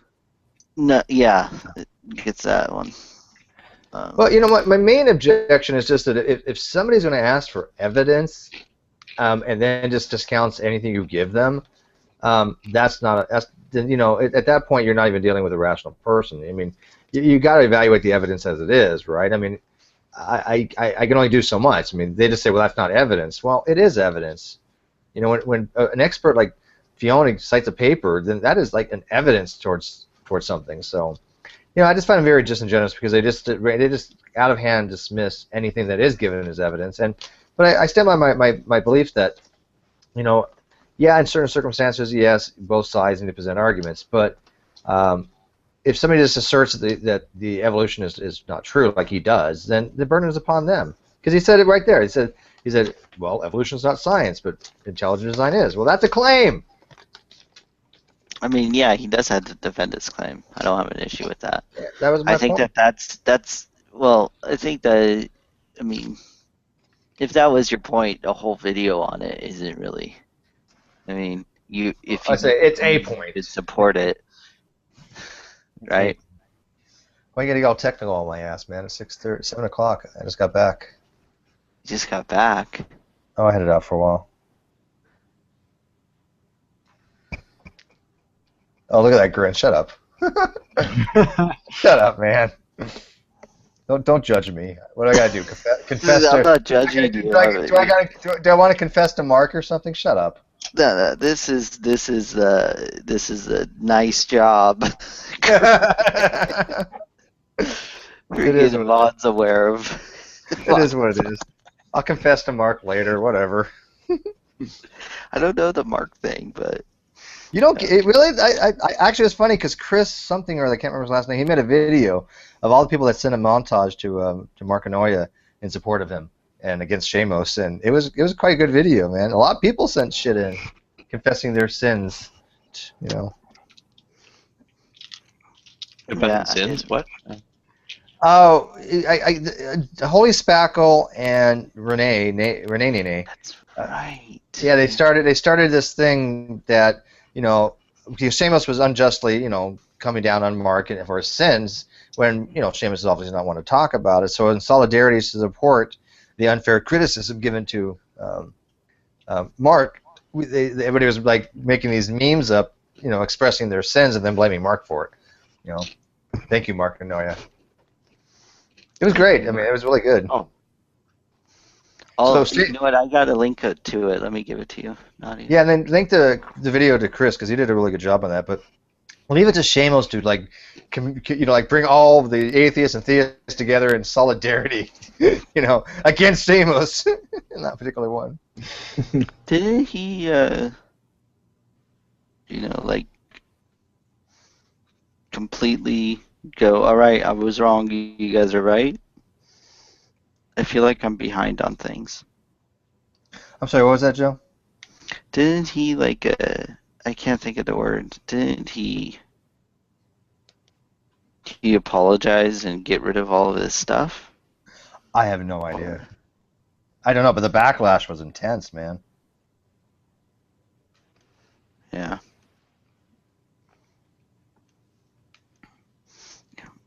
Anyways, I had an interesting evening. I just got back. It literally, like, whew. He's both left at exactly the same time. Coincidence. Total coincidence. If you watch the hangout, it's just like total random coincidence. Yeah, that must be it.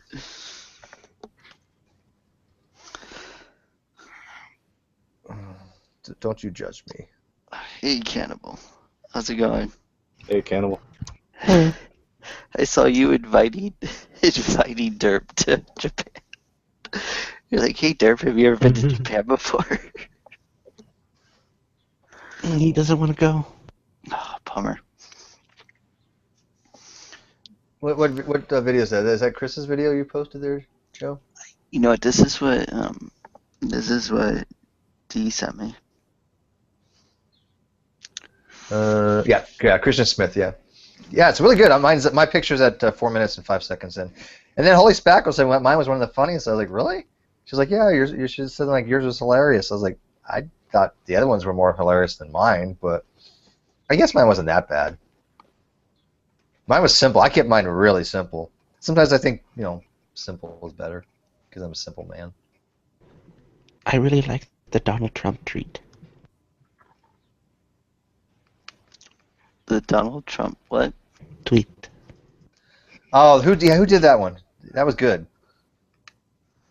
I don't I'm even not know who sure. did that one. That was a good one, yeah. Darwin Steedy's dog added me. Oh, that's Renee. Speaking of the devil, she appears, or demoness in this particular case. I was called a demon earlier this morning. Oh, hey, well, I've been called your Lord and Master then, because I've been called Satan. Anyways, Oh, hey now. huge props to you on your thing with Deidre. That you guys just really fucking pull that shit off awesomely. So I'm in awe that I've never seen the community come together like that. So I mean, both sides of the fences, right? Yeah, no shit, right? Mhm. Yeah, it was kind of good to see everybody work together. And Seamus has swore to never speak to me ever again. I have been exiled by him. You can get your sins forgiven later. Yeah, that's why I keep asking him, Seamus, do you forgive me?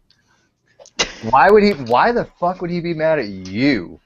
Because I put his back against the wall, and he had no argument to any of the positions I made, and the child threw a hissy fit. Oh, poor baby. I know. It's sad when that happens. I don't know what happened to him lately. I used to get along just fine with Shameless, and then like in the last month, he just literally burned every bridge he had with people. He got in a thing with Floyd and lost his ass on that one. Then he was trying to go after me, and I'm like, dude, what the hell's going on here? I was like, all you're doing is just kind of distorting what I'm saying here, and I'm not quite sure why. I'm not used to you doing that. Yeah, exactly. Joe, yes. But He wanted to run the Fodor argument. The Frodo.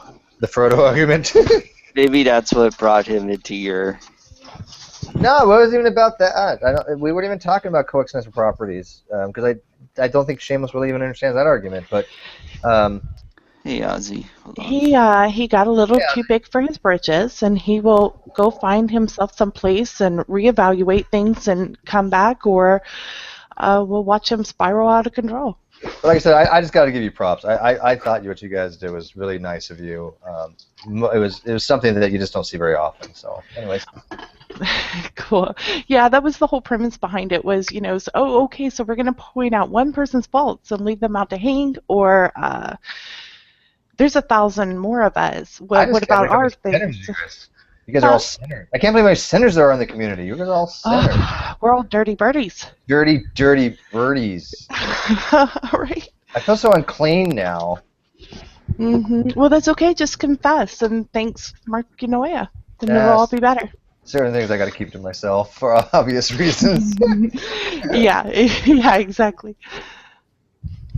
But anyways, hey Ozzy. I don't know if you want to go over what you posted earlier. Now I have like a few minutes. I was going to go to sleep, but I can't really sleep because I'm not kind of wound up. So.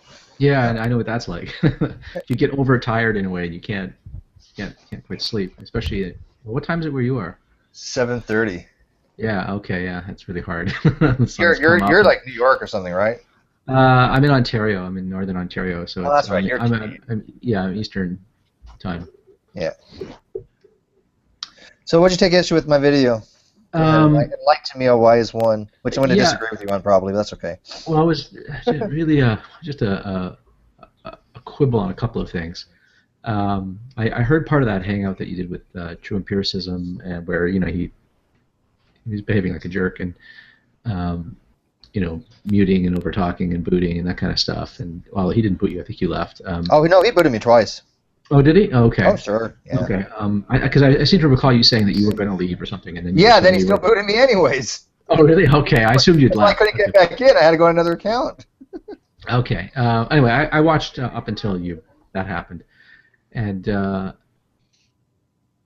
so when a person says evolution is true, I think it's natural for them to understand that you're not talking about a scientific consensus. You're not talking about the some broad shared set of beliefs and opinions about the state of the evidence by some particular community. You're making a claim about organisms and their history and what explains why they have the traits that they do, right? I mean, you're making a claim about evolution. You're saying evolution is true. You're not saying that. So I think it's natural for someone to say, okay, well then what's the evidence? And then when you appeal to the consensus, they say, well, wait a minute. Okay, yeah, I already know that there's a scientific consensus on this, but I don't agree with the consensus. So appealing to the consensus is nothing to the point. I want to hear what the reasons are for this consensus if you think the consensus is relevant.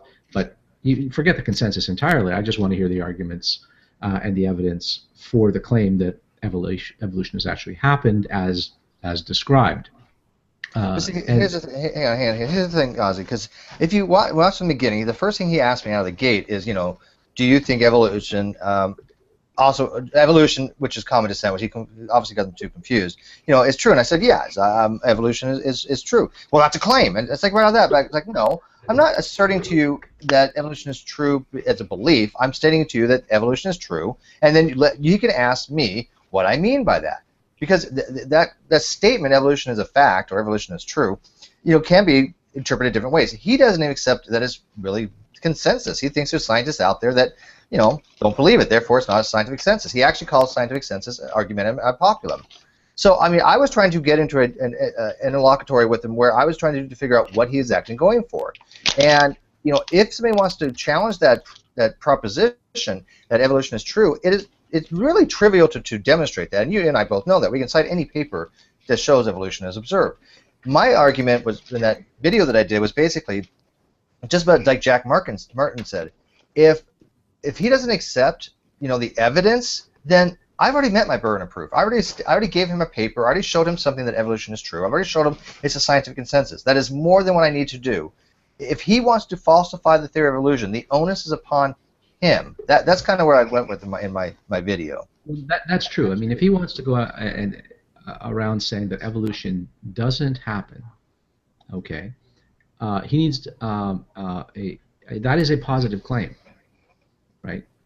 He can't play this game of, oh no, they're the ones making the claim. No, when you go around saying evolution doesn't happen, that's like going around saying the Holocaust didn't happen. You need reasons for thinking that the Holocaust didn't happen. You especially need reasons for thinking the Holocaust didn't happen in the face of so much evidence that it did happen, right? I agree. And so yes, he does have that burden. But when he's asking you to defend your position, I think it's a burden shifting move to say, well, no, you have to give reasons to call into question the scientific consensus. You're the one in the room making that claim. So I don't believe in burden tennis. This idea that either you have the burden or I have the burden is a mistake. Everyone has the burden of whatever it is they're asserting to be the case, right? Now sometimes in an argument only one person is making the assertion, the other person is sort of keeping their cards close to themselves and saying, well, listen, I don't want to show my hand and say what I believe because I just want to interrogate your view, and that's perfectly okay. In fact, that's how a good debate is structured. A good debate is structured. You affirm something. It can be a positive or negative affirmation. It doesn't matter, right? You can affirm the Holocaust happened, or you can affirm the Holocaust didn't happen. It doesn't matter. I am just going to ask you to support that contention, whatever the contention is. And you don't need to know what my contention is, because hell, I might even agree with you, right? Well, here's the thing. Okay, if I'm reading something and I see in the book, you know, that says evolution is true, and you're reading this, right? The book is not making a claim. The book is making a statement of fact. Okay, and the book may or may not even go into the reasons why evolution is true. May I stop you there? May I interrupt you there? Sure. When you say it's not making a claim, a statement of fact is a claim. It's a claim that X is a fact. I only think that it's a claim if it's challenged. No, that's not true. I mean, if I claim the Earth is round, okay, is a sphere, right? That's largely unchallenged, except for some marginal cases, right, of conspiracy theorists and stuff like that, right? But I can even choose something less controversial than that. I can say that I only have one head, for instance. Okay, that's as true and as verifiable as anything in the world is. Okay, but it's still a claim. All a claim is. Well, we can say it's objective. To claim something is merely to assert that something is the case. Here's the thing: if I say the cat is on the mat, or I say I am claiming the cat is on the mat, or I believe the cat is on the mat, or it is the case that the cat is on the mat, those all express the same proposition, that the cat is on the mat. So sticking the word claim in front of something doesn't make it any less of of a description of a state of affairs. It's a constative utterance. I am stating something about reality.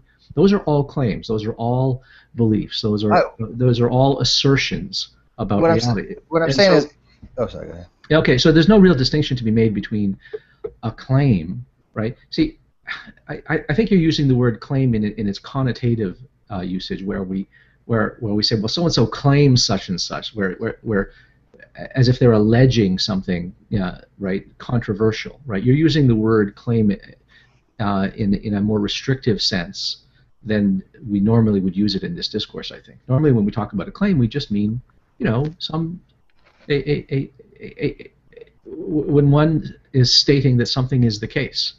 Yeah, maybe more connotative. My example was, when I gave it like Mount Everest.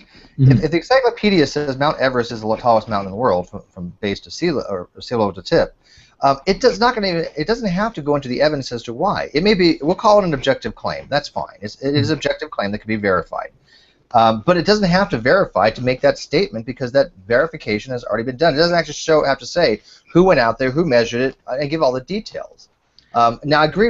In an interlocutory situation, there's some give and take about what needs to be expressed. But my whole thing was, if he wants to challenge the premise that evolution is true, then all the burden is that somebody has to demonstrate by various means. I think by demonstrating that scientific consensus that is true is just fine, because if somebody doesn't know the reasons why evolution is true, then they can just say, well, it's true because scientific consensus said. Wait, hang on. No, wait, hang on. It's not true because of that. It's accepted as true. Right, exactly. Yeah. So what you're trying to say here, this is what I tried to say in the post, and maybe I didn't articulate it very well, but it is never the consensus that makes something true about the world. Right, it's accepted as true. Right, exactly. So if your claim is, look, I believe, I'll give you an example. I believe in relativity theory. Look, I don't understand relativity theory, and I believe what physicists tell me about quantum mechanics, right? I don't understand any of this stuff. I have simply not studied it. If I were to try to embark on my own, I just don't have the requisite math that would even get me to understand the physics. I can't even understand the equations. I don't even have the requisite math to get anything close to that. Okay. Metric tensors are not your thing. What's that? Well, I just, I'm too far from there, right? So what is a person supposed to do that doesn't have the requisite background to assess the evidence? I am not qualified to assess this evidence. So what do I have to do? I have to rely provisionally on the relevant experts and their judgment, their assessment and interpretation of the evidence. We do this all the time. It's Sure. why you go to a mechanic to repair your car, and why you call the plumber in to fix your toilet when you don't know how to fix it. This is just how we proceed. Knowledge is social this way, and it can't be any other way. We can't all go around verifying everything independently, which is why I thought your example about Everest was good. It's perfectly reasonable to say, listen, I looked it up in the encyclopedia, and it says that Everest is this tall, is this many feet above sea level, okay? That is a perfectly reasonable way to discharge your burden of justification for why you believe it. That doesn't establish that it's a fact that Mount Everest is however many feet high it is, right? But you have satisfied the conditions of public assertability. For you to assert that Everest is however high it is, all you have to do is say, well, listen, I went to this credible source. This is a reputable, credible source. They used means of measurement that are understood. These are methods that are proven reliable, okay? I didn't test them myself, okay? But barring some reason to doubt this, I can accept this provisionally. And I can appeal to the fact that there's a consensus of experts who ought to know. They ought to know what's going on here, because that's what we pay them to do, and they study this and they devote themselves to it. And the methods that they use are transparent and open and, in principle, equally accessible to any competent observer. It just so happens I'm not a competent observer. I cannot observe the evidence. They could bring out the evidence, for some claim, and I wouldn't be able to say, yeah, I see what you mean, because presently I don't have the education necessary. Knowledge is hierarchically organized. There's certain things you have to know before you can understand and know certain other things. And so it's not the consensus that makes it the case. I just want to, it sounds like a quibble. Yeah, and No, I know you, and I that- know you agree with this, but this is why I was trying to drive this home, because someone like true empiricism is trying to say that you're committing the ad populum fallacy, because he's taking you literally at your word. You're saying that the consensus makes it the case, and I know you don't think that, right? Correct. So that's what I'm driving at here. But we often speak this way, and it's kind of loose and sloppy. And we're throwing the ball right into their court when we do that, right? Yeah, no, of course, scientific consensus doesn't make something absolutely true. I would never suggest such a thing. And of course, getting more of a conversation in more than like 6-second sound bites, being muted all the time, made it very difficult, obviously. So I mean, I really couldn't even clarify even what I was trying to say in that. Obviously, like you've said before, what's that, Joe? I was going to say that's why formal debates are better. He muted you too in formal debate. No, that wasn't a formal debate, but okay, now I'm going off track. Go ahead with what you're saying. He still muted you though. But as you said, true empiricism and NEFI, I don't think they have even the basic skills to evaluate the evidence. But if I want to meet my burden of proof and to substantiate the statement evolution is true, I can go find any research paper, any one of them that demonstrates evolution is observed, and that I'm done at that point, Ozzy. I don't think I have to do anything more than that to find a single paper scientifically puts in there that we observe the evolution. Now, if they don't want to accept that, that's their choice. Okay, can I qualify that a little bit though? Sure, of course. Because when you talk about evolution, earlier you said he was confusing evolution with common descent. Okay. That's not a confusion, because the word evolution is used in a lot of senses. Sometimes we use evolution narrowly defined. We just mean something like a change of allele frequencies. Right. Okay. But the point is, even a creationist will grant that happens, that there are changes in allele frequencies. Not always. But many of them do. I mean, they'll say, yeah, of course there are changes in allele frequencies, right? I mean, it happens every generation. There's a change in the distribution of allele frequencies from one generation to the next. As soon as your dog has pups, boom, it's happened, right? But they say, well, that's trivial. What's consequential here about evolution is not that there are changes in allele frequencies, but that such changes in allele frequencies under certain circumstances lead to adaptations, which lead to speciation events and so forth, all of which, when we look at the fossil record and the twin-nested hierarchy and cladistics and genes and all of which implies descent with modification from a single common ancestor. Right? For them, evolution isn't this narrow thing that they would agree to. It's this broader sweep throughout history that all of life is related, literally biologically related through common ancestry and descent, and that the specific adaptations that we find and the specific trait values that we find are to be largely explained through unguided yet non-random processes such as natural selection, right? That's what they're challenging. So that's what when you sort of say, well, all I mean by evolution is this change in allele frequencies. They're saying, yeah, I grant that, but how do you go from that to this other thing, which is what's in question, and it's this other thing that's in question. So they will grant you, yep, changes in allele frequencies. How does that imply speciation? How does that imply common descent? That's the evidence that they're looking for. So when you point to a paper that shows, well, hey, here's a change in allele frequencies. Hell, I could, you can just point to a litter of kittens, and you've got a demonstration in real time of a change in allele frequencies. That's not by itself evidence of the thing that they're finding controversial. But my thing is, they need to clarify their terms then, because they need to distinguish between evolutionary theory, which is modern evolutionary synthesis combined with common descent with modification, and opposed to just evolution, which is a function of population genetics. I think they have the responsibility to differentiate between the two, because there is a distinct difference. Now, you and I, we get it. We know that they lump everything together, and I know what they're asking for, Ozzy. I do understand what they're asking to see, but I've also presented them all that stuff. I presented them. You look at the phylogenetic record. You look at the cladistics. You look at all these things that they ask you. You look for new anatomical things from mutations. You look for things that show gradualism and mutationism and saltation, and anything they want to see, you can find evidence for. None of us, as well as I do, none of us ever going to be something they accept. Right. Well, that's because they look at the Yeah, but that's because they're not interested in a cumulative case. They're always going to look at every piece of evidence and say, well, this by itself doesn't establish this larger pattern of history, right? And nor does this piece, nor does this piece. Well, of course, no individual piece actually points to this conclusion, right? The conclusion is based on this cumulative case of this evidence, Right. and it's a consilience of inductions.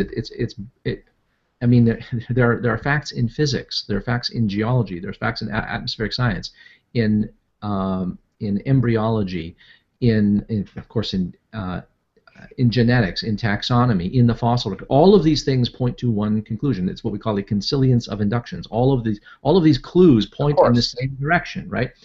And consequently, as an inference to the best explanation, evolution is the only thing left standing. There's simply no better explanation for this pattern of converging evidence than to posit descent with modification from a common ancestor under natural selection, right? And natural selection isn't the only force that's operative, but that's the one that is responsible for the adaptations, right? And not every trait is adapted, right? Natural selection only affects adaptation. Genetic drift won't affect adaptation. Right, genetic drift and founder effects and meiotic drive and all of that stuff. These are non-adaptive forces in evolution that affect trait values. But my own argument is that after presenting that stuff, I think we have met our burden of proof by presenting all that information. I agree. That's really my biggest argument, I guess. Yeah. The thing is, what I get, we remember we had a conversation. I think it was you, me, and Drag about this a while back, where I was saying, one of the things that we sort of do wrong in arguing with some of these people is we insist on this narrow definition of evolution as a change in allele frequencies, and we do that because we know they have to concede that pretty much, right? That is so easily demonstrated, right? But the problem is, having demonstrated that to them, they'll go, yeah, so what? That doesn't imply common descent. That by itself, and they're right, that by itself does not imply common descent. No, but speciation does, and I can demonstrate that. Right. No, but you can't demonstrate speciation merely by a change in allele frequencies. Correct. Right? And so, in other words, what they mean by definition is by evolution, by their definition of what they mean is but it's what the average person on the street means. If you say what is evolution, what they mean. Yeah, but it doesn't make it right. right. It's the idea that but you have to understand that that's the proposition they're asking you to defend. They don't give a damn about this narrow definition, nor should they, because that's not the important claim. It is not important that there are changes in allele frequencies. We've always known that there were changes in allele frequencies, even before we knew that there were alleles and there were genes. We always knew that there was a difference in the distribution of traits across generations. Right. We've always known that. That is a fact. Right. I mean, that's a fact that Darwin observed, and he didn't discover it. He was just he wrote about it at length. It was a fact that everyone could observe. Everyone who's ever bred dogs, pigeons, and so forth knows this. Every farmer who's practiced any animal husbandry knows this, right? So that fact alone doesn't imply the bigger thing that they disagree with, namely that we're all related to one another through common descent, and that natural selection is a force that can produce these exquisite designs, right? That's what they're challenging, and so I think we play into their hands when we insist on saying, oh well, if you agree with that evolution is a change in allele frequencies, that it's over, right? No, your work is still all left ahead of you. Well, right? I just like the fact they seem to conflate, and you seem to think it's okay. I respect that, but I have an issue with them conflating evolutionary theory with evolution. They are not the same thing. Well, I understand what you're saying, that yes, we need to, we have to look at it from their point of view, but that to me is just a special pleading kind of thing. It's just like, okay, well, they don't understand the difference between a scientific theory and, of course, what evolution means in biological terms. I get it. But what they're challenging, what they're saying is that the theory doesn't explain the fact. They're saying you haven't established the fact. As they see it, you have not established the fact of evolution, and your theory wouldn't explain the facts anyway. So as they see it, you haven't established the common descent business. Well, right? Did you listen to True Pierce's question about what he thinks evolution actually predicts? Because half the time when they ask you these things, yeah, no, it's hilarious. They're so wrong. They're so wrong. It's like, no, evolution doesn't even predict that. Why would I give you an example of something that it doesn't even say? Yeah, yeah. He's certain that it has to be like slow, gradual changes. Well, we know that's not always the case. Right, I mean, right. it's not even about mutations sometimes. I mean, he totally discounts epigenetic factors. He totally counts environmental development factors. He's stuck on this, saying whether about Darwinism or neo-Darwinism, which I don't hold to. And he's just like they all think it's the same thing. And maybe I'm being a bit pedantic, but it's well, you're not. No, what I would argue is that you're not being sufficiently pedantic. When you insist on on this narrow definition of evolution, you're thinking, well, once I've established that happens, that there's this change in allele frequencies, that they've effectively lost the battle. But as they see it, no, I can grant. I mean, remember, as they see it, there are these natural kinds, right? There are these kinds created by God, and things can vary. There can be changes in allele frequencies around some prototype, right? Around the doggy kind, and the kitty cat kind, and the horsey kind, and the piggy kind, right? I mean, this is how they think, okay? I mean, it's really kindergarten way of thinking about taxonomy, right? But that's how they think. They think that God created the monkey kind and the kitty cat kind, and things can vary around that, but that there's some boundary, something that, now they don't have an argument for why this boundary can't be breached through slow modifications and accumulation of modifications. They just think it can't happen, okay? But nevertheless, they think that can't happen. But nevertheless, their view is that there can be some variation. There is adaptation, right? So when you say, hey, look, here's an example of adaptation, and look, here's an instance of changing in allele frequencies, they'll say, yeah, that's compatible with my theory.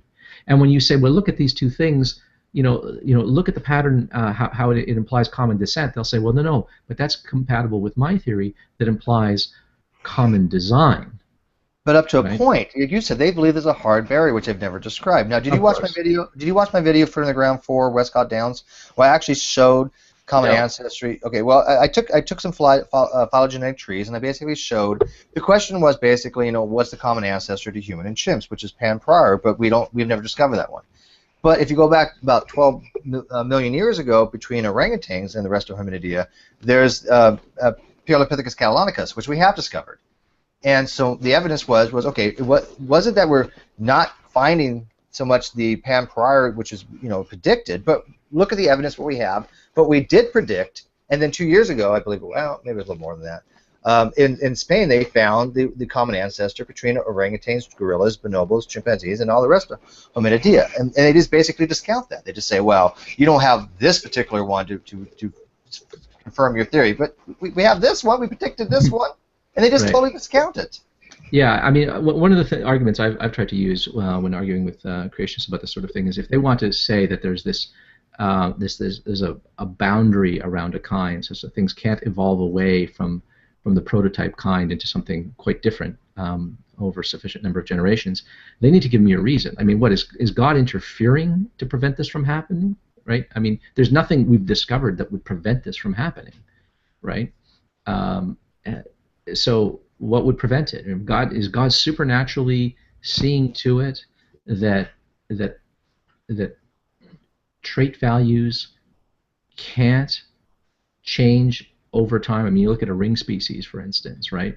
Are they trying to suggest that these trait values cannot just keep changing and accumulating over generation until finally the descendants, hundreds or thousands of generations later, can't backbreed with the parental stock, that's impossible, that can't happen? Why couldn't that happen? Like, well, what reason is there? No, right? They accept ring speciation. I mean, they accept instantaneous salamanders one too. But the question, I still hear over and over again, well, they're still salamanders. Yeah, but they're different species. Well, they did the same thing with Darwin's finches. Yes, but they're still finches. Yes, but they're different species of finches. They're different species of finches.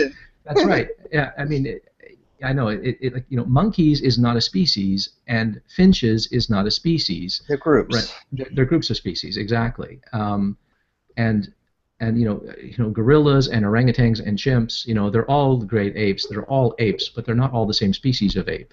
And so if they'll say, oh yes, well, Darwin's finches, yeah, that's a case of evolution. Well, good. Then that's a case of speciation. You're granting that that's speciation because those are literally different species, and that's the same thing with the salamanders and various the ring species of birds and stuff like that. I think this has been demonstrated. Well, answer me this one. Why is it hard for them to? They'll say something like, "Well, you think humans came from non-humans," and they don't get that, but they're certainly fine with thinking dogs came from non-dogs because they know dogs came from wolves. And it's like, what the hell's the difference? Yeah, well, as they see it, they're kind of the same species because they're not hung up on speciation per se. They're hung up on one kind turning into another kind. But that's so as they see it, a dog is just a kind of wolf, right? A fox is a kind of wolf.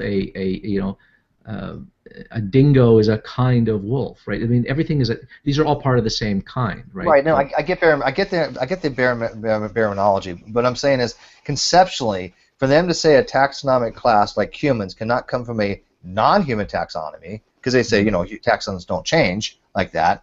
Well, dogs came from a dog group. Period. They came from wolves, and you can say obviously they're the same kind. They can say that, but it still was at one time a population that was not dogs. So conceptually, it is the exact same thing.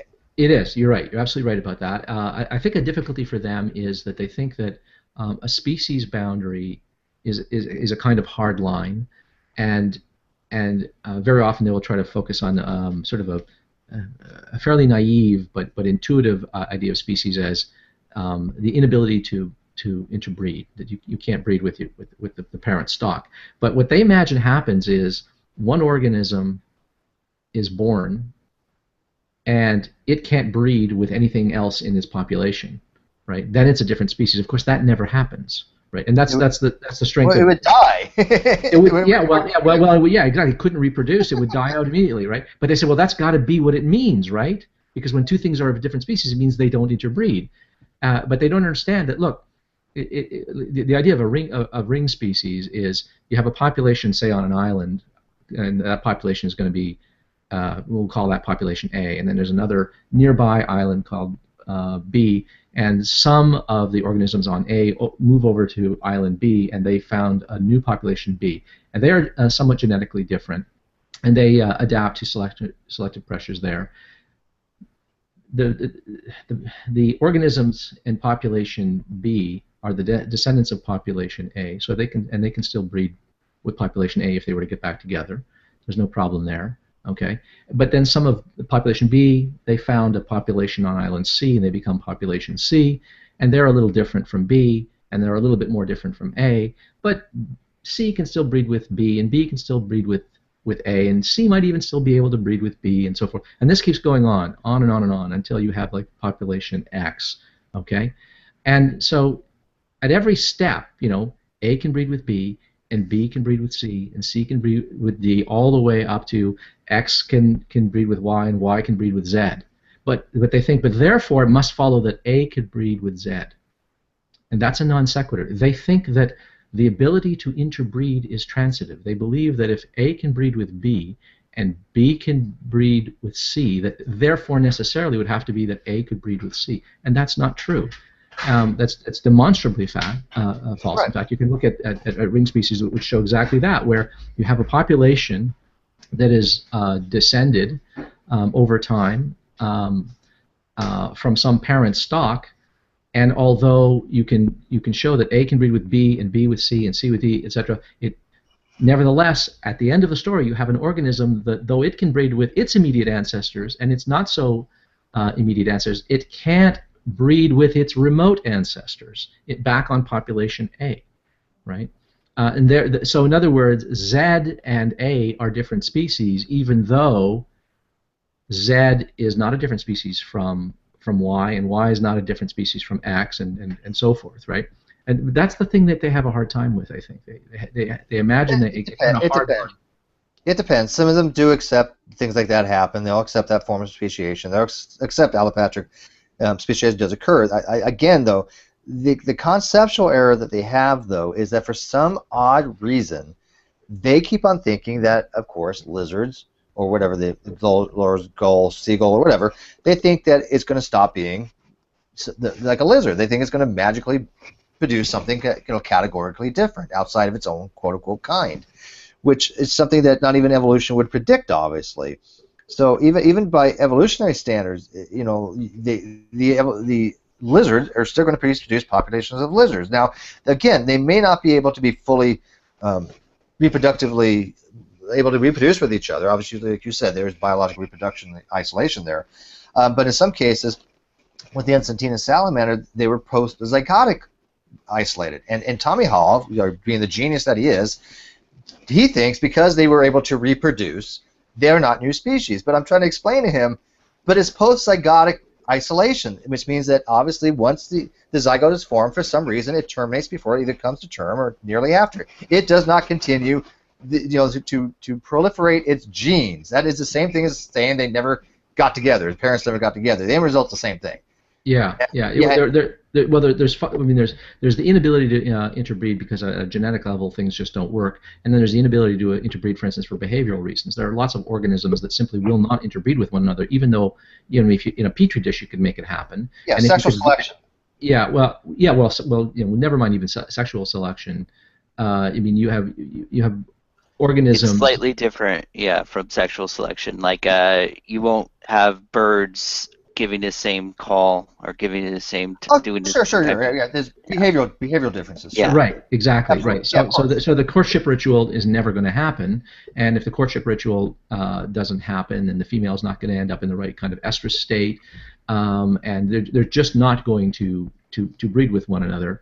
And so these are what we call demes. They are reproductively isolated populations, even though they could be living side by side, and genetically they could breed, could make it happen, but they are nevertheless reproductively isolated from one another, because not just because of behavioral preferences, but because there are certain things like courtship rituals that are different between these two populations, such that these males can never entice these females, and so they're just never going to copulate.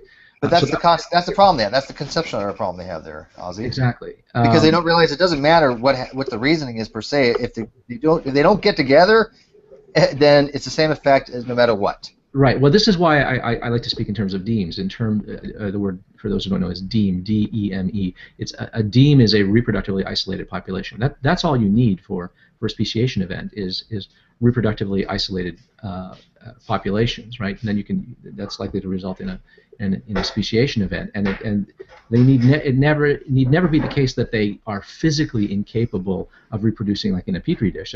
That's never a requirement. I mean, look, are lions and tigers different species? Of course they're different species, right? But I mean, lions and tigers can interbreed, and they can produce tiglons and ligers, right? And it's not like mules or something that typically can't reproduce themselves. These are organisms that can, in fact, themselves reproduce with other tiglons and ligers and tigers and lions. Sure. Right? So this idea that these species boundaries have to be hard and fast and mean that it's biologically impossible for them, at the petri dish level to interbreed. This is a mistake that a lot of them make. But the biggest difficulty that we have in talking with creationists about this is that we have to disabuse them of the theory they think they know of evolution, right? The theory that they have in their head of evolution is so wrong-headed that when you're talking, they're interpreting what you're saying, they're filtering it through their understanding of evolution. Steve, remember I talked about how I've been there myself. I can remember hearing stuff being said to me by my biology teacher in high school and completely misunderstanding it because I had a bogus theory of evolution in my head. It was all wrong. Okay, I simply didn't understand the theory, but I thought I did, and it made me unteachable. I couldn't revise my belief. I was simply misunderstanding the evidence that was being put forth to me. I had all kinds of crazy notions about kinds, and I had crazy notions about what the theory predicted. I mean, you have people saying, show me how a dog can become a non-dog, from one generation to the next. That can't happen. But if you think that is what evolution demands, and you'll have creationists literally telling a person who works in the field, this is what your theory predicts.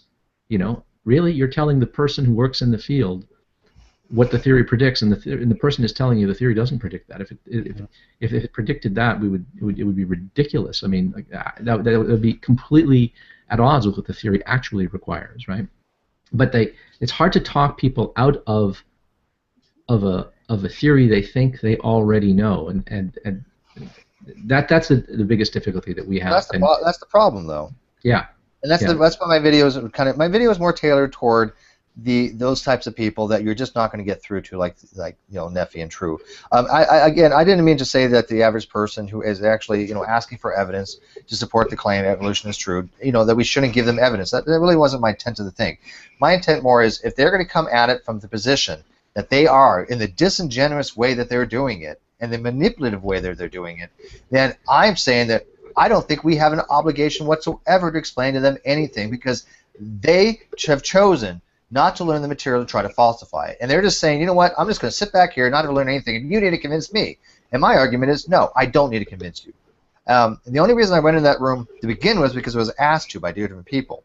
And the first thing I hear when I walk in there is like this question. I'm like, it's like, you're asking me. I'm not sitting here coming into the room to demonstrate anything to you. I wasn't coming in to give you a positive claim. You asked me a question, or he asked me a question, and I answered it. That's it. But of course, where they try to go with all this. And of course, I could have gone into more detail, but obviously not in the type of methodology he uses to run his Hangouts, where you were literally silenced every other second. I mean, he's just in there, silence, silence, silence, lowering the volume. I mean, it's just ridiculous, man. Yeah, well, I mean, there are certain venues where science education is impossible. There are certain media where it's impossible. I mean, you can't teach science through smoke signals, right? And there are certain places where you can't teach science or impart any science because people are simply not receptive, and they'll shut you down, or they'll adopt this thing that we were talking about earlier, where they'll say, well, that particular piece of evidence doesn't conclusively establish your conclusion, nor does this one, which is, of course, to misunderstand the scientific enterprise entirely. So some people are so used to doing this that they think that this is in fact, they've heard this kind of counter argument so many times that they think it is a legitimate, valid objection. Oh, that particular piece of evidence doesn't point to this, right? Or doesn't conclusively establish this. Therefore, it can't point to it. Therefore, we don't have to consider it. It's gone. Well, no, it's not gone. It's still a piece of evidence that points. Like the way I like to understand this is, it's like supposing that you happen upon an object and it's full of arrows in it. Okay, you can figure out where the bullseye was, even if the bullseye isn't drawn there. Even if they've taken the paper target away and you're just looking at the backboard, you can infer where the bullseye was by the pattern of arrows and where they're clustering and how they radiate outwards and stuff like that. You can figure out which are the outliers and where they were trying to aim at. And that's how theories work. Theories are pointing towards a conclusion. They converge on a certain point, right? And one of the things that I find happens in the great debate on the subject of evolution is a creationist will typically point to any particular data point that you say suggests a certain conclusion, and they'll say it doesn't necessitate that conclusion, therefore it's gone. Poof, you've just lost a data point. And you can go through this seriatim, one argument, one piece of evidence at a time, and with each one they'll say, well, that one by itself doesn't necessitate the conclusion, therefore it can't point to the conclusion, right? Which is a non sequitur, and they get rid of that. And this is why they convince themselves that there is no evidence for evolution. I mean, right? How could they say that there's no evidence for evolution? They're looking for a single. Yeah. Right. There's no one thing that's a smoking gun, really. No, there isn't. Something is a smoking gun only in a figurative sense, in that there's all this other evidence, and then there's another piece of evidence which, wow, this piece of evidence, in light of all that other evidence, that clinches it. I agree, but there's close. There's close. The clincher by itself doesn't clinch anything, right? It's something that sort of tips the balance to, oh man, now it is simply perverse to resist this conclusion, right? There have been some people that have claimed the human chromosome 2 fusion site is a smoking gun. Now, I agree with you. It's not quote unquote a smoking gun, but it's one hell of a good piece of evidence. No. There are really. I mean, in science, it's very rare for there to be a conclusive experiment that absolutely establishes a conclusion. But that's just true generally in all science. I mean, all scientific conclusions are underdetermined by the evidence. That is, there's always another possible interpretation available to you if you're simply imaginative enough, right? So you can never. This is why we say science is provisional, right? It's provisional because we might discover a fact that suggests that our theory, that our model is wrong in some respect, no matter how well corroborated that model already is, and someone might come along with an even better model that accommodates not only all the facts we have in hand, but facts that have just been discovered that are not presently accommodated by the model. That's why we say science is provisional, because in that sense, nothing is absolutely conclusive. No single piece of data ever makes the case on its own. To say that something is a smoking gun or a clincher is to say that this is the straw that breaks the camel's back here, that cuts against one theory in favor of another theory. But there's always another theory on the horizon that could come along and reshuffle the cards and reinterpret the data, right? That's why we say that science is provisional. Sorry? Statistical inference in general seems to suffer as kind of denial. Go ahead. Yeah, no, I agree. That statistical inference. I mean, anything that's probabilistic in nature, and science is always going to be probabilistic in nature, is going to have this. It's not a problem with science. I mean, this is the best. This is the best that we have when it comes to knowing things. There isn't anything better than that. So when people try to suggest that this is a fault or a weakness, I sort of have to laugh. Like, oh, really? What do you got that's better than that? Yeah, totally agree. Right.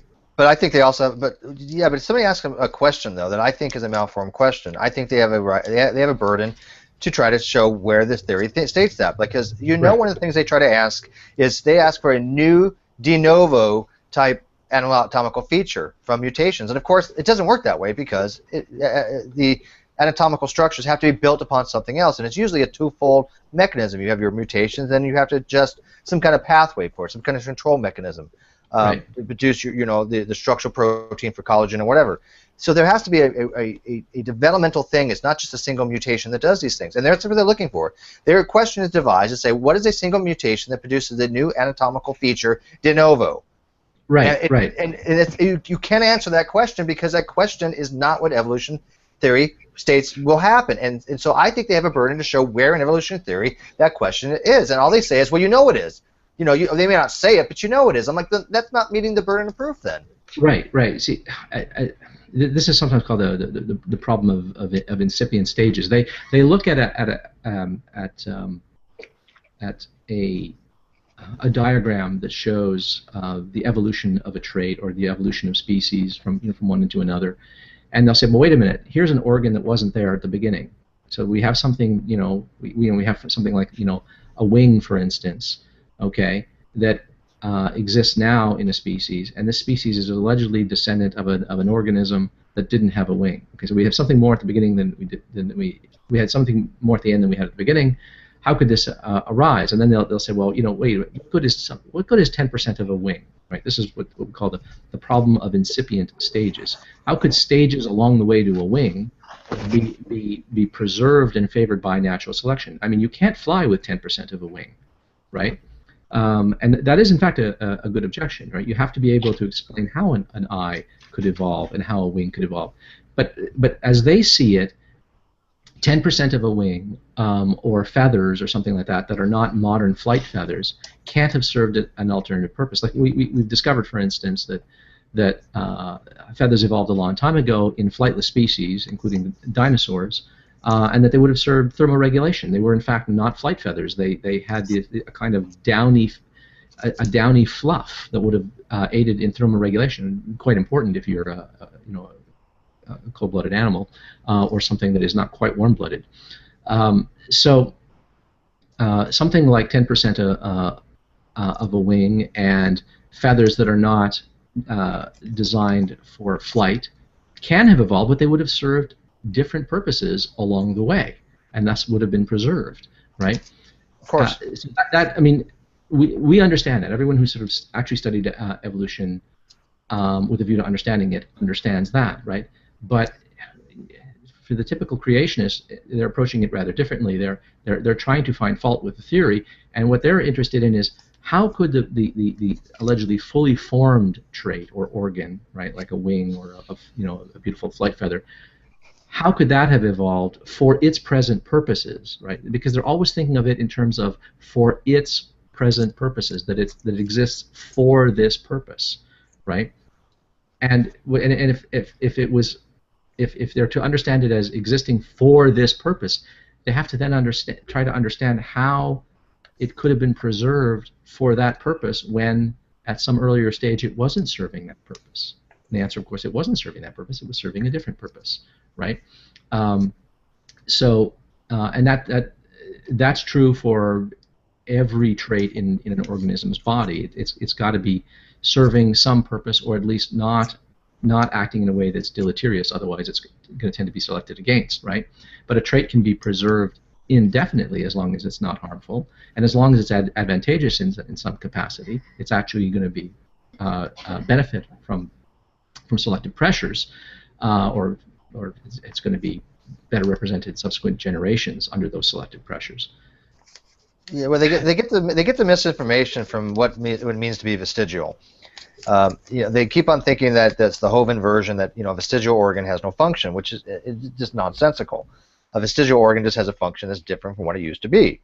Just like you said, feathers used to have regulation, thermal regulation. Which actually there's a new I don't remember where it was at, but there's some kind of a big dyno display kind of thing that actually puts the feathers on them correctly, supposedly. So Isaiah Sloan was real happy about that because he's real big into the feathers being adequately represented. But yeah, they think that if something is just a vestigial thing, like wings could maybe be a vestigial thing as compared to what they used to be. It just means that something has changed in the functionality of something, and they think that vestigial means that it's non-functional. They always get on the appendix. Well, they thought the appendix wasn't useful for a long time, and now they found out they are. Oh, scientists are wrong. Theories, debunked. No, it doesn't work like that. Well, it doesn't matter.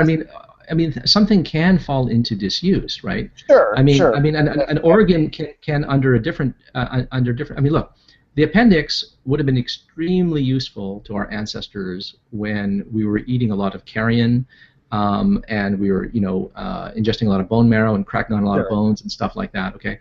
Nowadays, not so much. And ever since our ancestors started cooking their food, that became less of an issue, right? There were better ways there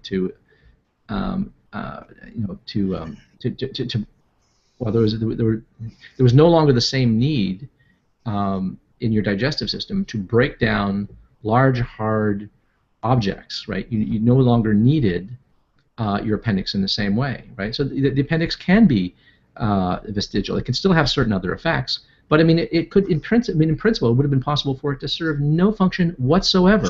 Sure. And it's on its way out. And it's on its way out for the same reason that eyes have been on their way out for cavefish, right? They don't need their eyes, and so when things, when a mutation comes along that weakens the visual acuity of a fish that lives in total darkness, that trait is now preserved, and the eye becomes less and less efficient. So there are literally fish that live in caves that have eyes that are completely sightless. Right? Of course. Now that is in fact evolution in action, right? The selective pressure has been relaxed. Consequently, things that would have been filtered out are no longer being filtered out, right? We have the same thing nowadays. Look at eyesight, right? Look, I'm 50 years old. I wear eyeglasses, but I've been wearing them since I was 26. 500,000 years ago, an ancestor with my vision problems as an adult, that guy wasn't going to be, getting a lot of attention from females because,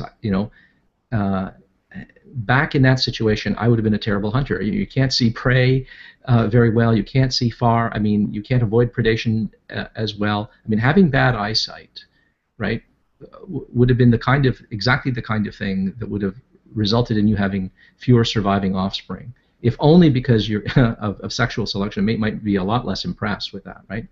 So things like bad eyesight and diabetes and stuff like that, these can proliferate in a population now, because nowadays the selective pressure is no longer so cruel that it demands better eyesight and the maintenance of insulin levels and stuff like that, right? We live in a society where we have a superabundance of food, and we're not all of us are constantly out trying to provide food for ourselves, right? And so you can get by with crappy vision now and crappy teeth and all kinds of things that would have been culling you right out of the gene pool, 100,000 years ago, right? So that too is evolution. So an organ or a trait absolutely can cease to be adaptive, and once it ceases to be adaptive under a new environment, it can effectively wither away. It can become non-functional, like a sightless eye, or it can become effectively atrophied, like the appendix. It can still have secondary benefits, but there don't have to be any benefits for something to hang around for a long time. I think you misunderstood me, though. Okay.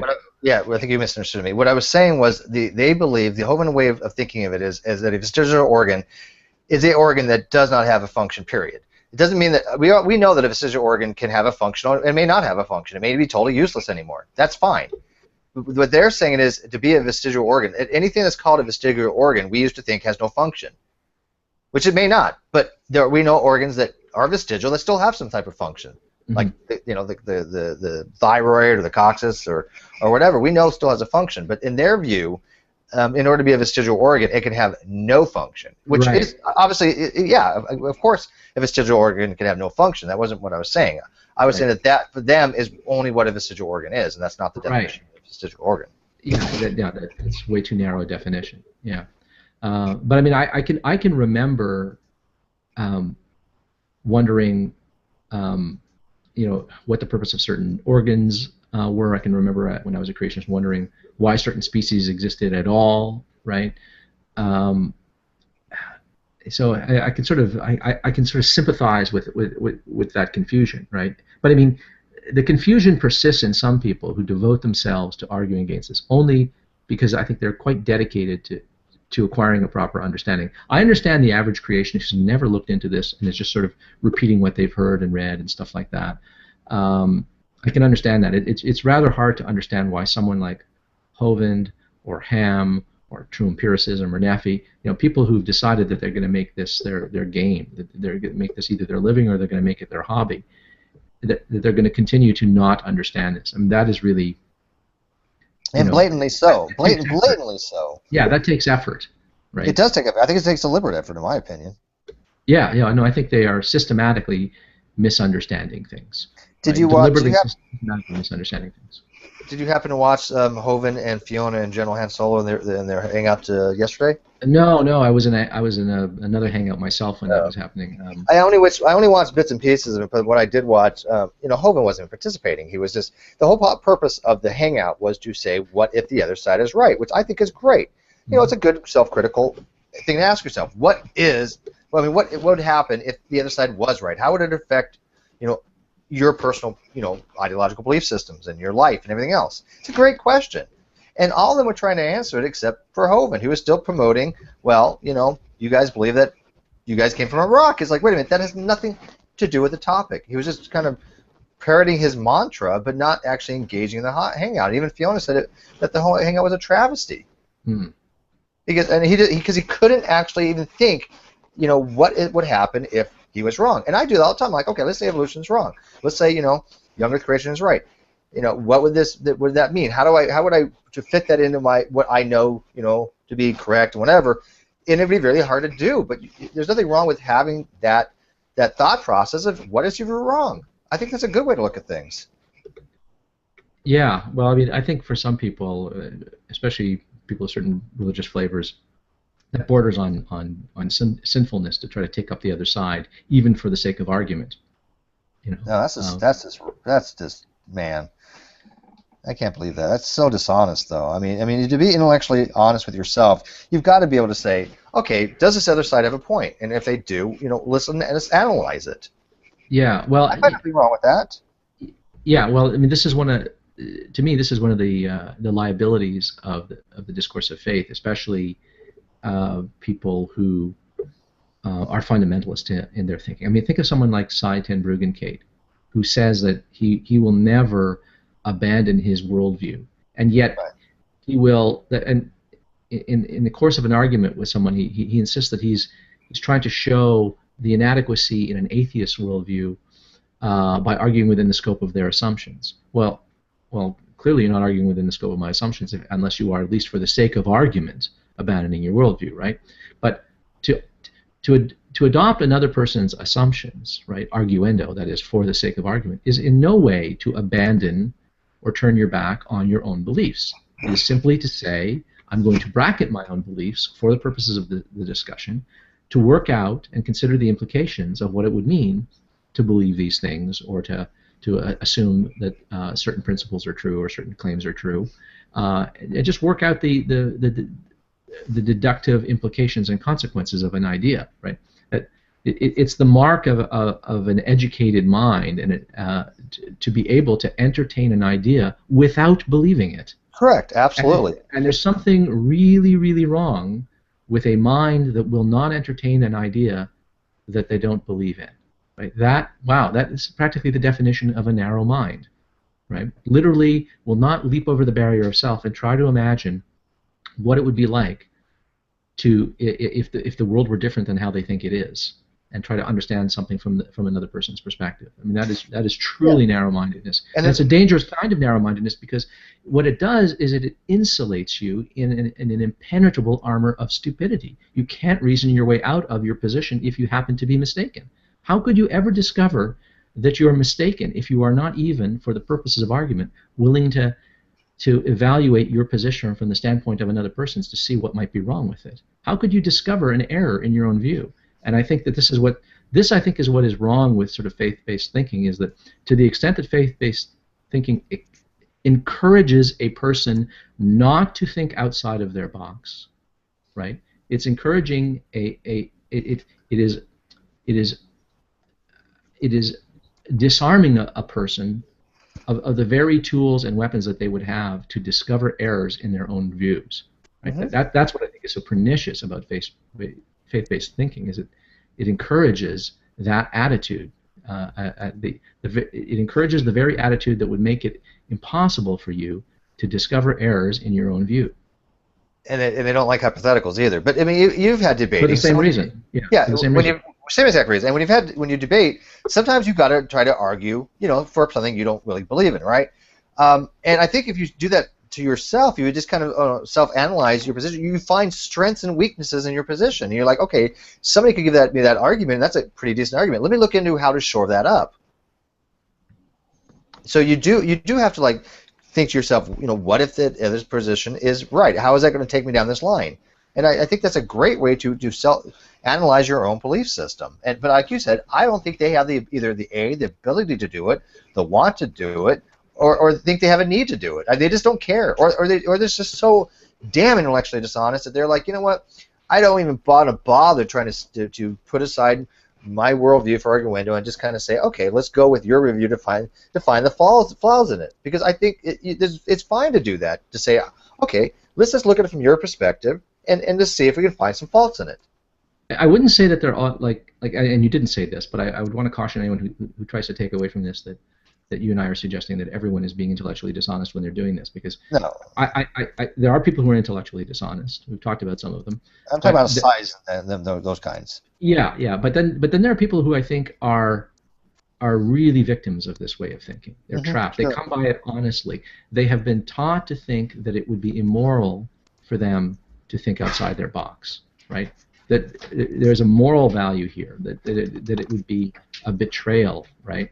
And so, I mean, once you drink in that belief, once you take that on board into your belief set, well, now you're really in a fix. Now it's very hard for you to discover errors in your thinking. I mean, you can still do it, but it will happen despite you, despite any kind of active investigation on your part initiated by you, because you're not going to initiate that kind of self-criticism. Yeah, those are not the people I'm referring to when I say that, obviously. Yeah. Because I know Dave's here, and I'm going to go. Shoot. So, Steve. Hey, Josh. How are you, from your worldview, account for the laws of logic? I'm tired. I was out all night. Okay. So Steve dodged the question. Eamon, are you here? I totally did. I'm tired. Oh, looks like Eamon's not around. Must have scared him off when I entered the room. You have that effect on people, man. Yeah, well, you're scaring me now. Dave, I don't know if you can hear me. I was hoping to talk to you about something, but I'm probably going to get a chance to talk tomorrow night, so we'll talk to you then. Anyway, That cheers, sounds so everyone. mysterious. No. It's just about the whole thing with Floyd and all that. Oh, okay, right. All right. Take care. Club. You taking off, Ozzy? Yeah, I gotta go. All right. Thank you, sir, for dropping by. Always a pleasure, man. Yeah, likewise. Anytime. See you later, Ozzy. It was good having you on. Go ahead. Hey, Gus, see you there. Right, let's boot him. Only joking.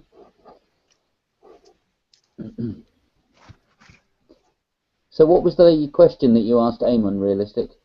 Oh, I was just fucking around. He's just trying to pretend like he's Darwin. Yeah. Oh, I see. Okay, good. I didn't bite. That's unusual. From Dutch to Portuguese. Ah, you want some Dutch, yeah? Okay. Everybody should be speaking Dutch in the Hangout now. See if we can get David in here. You sound like Steve McLaren when he got the FC20 job. The what job?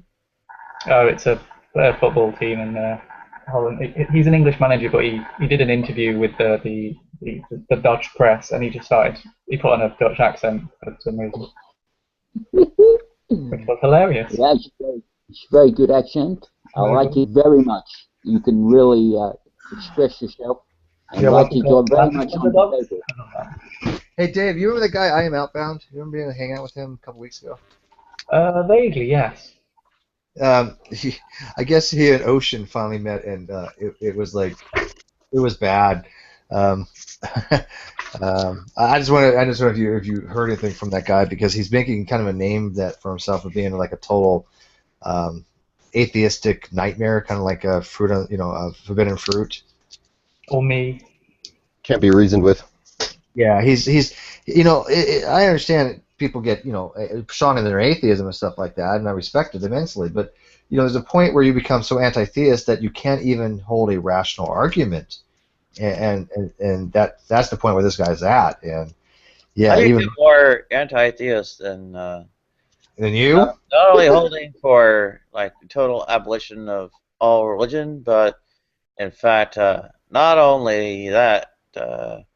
In terms of religion, but also theistic and even supernatural and superstitious beliefs. Go ahead. Because he advocates, and I don't know if you do, you may, but he advocates that religion is a psychological disorder, and the problem I have with that is, to be a psychological disorder, it has to be categorized by a psychiatric association or whatever, as a psychiatric disorder. You can't just say religion is a psychiatric disorder, because that's a medical diagnosis. That's more than just saying you don't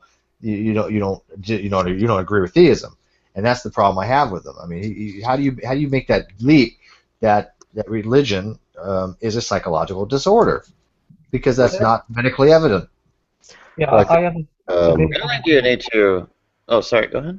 I was going to say, my brief point is just I don't like when people bastardize the word religion to mean like theism. Like, religion is a lot more than just belief in a god or gods. It's rituals. It's rites. I agree. Yes. And that annoys me. But sorry, I think Realistic was going to say something. Yeah, I didn't mean to conflate them there, Dave. I understand there's a difference. I think you'd probably put both in that category, though. But go ahead, Josh. Well, I think that there's an extent to which religious beliefs can be classified as delusions, right? Whether they fit into a delusional personality disorder is sort of like an arbitrary question, though. Well, some obviously could. I mean, if people are walking around thinking they're Jesus, then there's probably something psychologically wrong with them. But people say, I just have faith in God. How is that a psychological disorder? Just on that topic. Unconcerned with I don't know, laying claim to some kind of I don't know, diagnostic privilege or some such, or otherwise denying them privilege of claiming the absence of one. Rather, I would say that these guess positions are in error, and the consequences are, well, harmful in some kind of statistical sense. Go ahead. Now, on the topic of someone claiming to be Jesus, there's actually a really good book called The Three Christs of Ypsilanti. Ypsilanti, I think, is a place in Russia. It's like a mental asylum, essentially. And yeah, there's basically three people who claim to be Jesus Christ in the same mental asylum and how they react. The simple answer is not very well. They didn't seem to get on. Considering they were meant to be the same person, they didn't get on very well. But yes, they were like...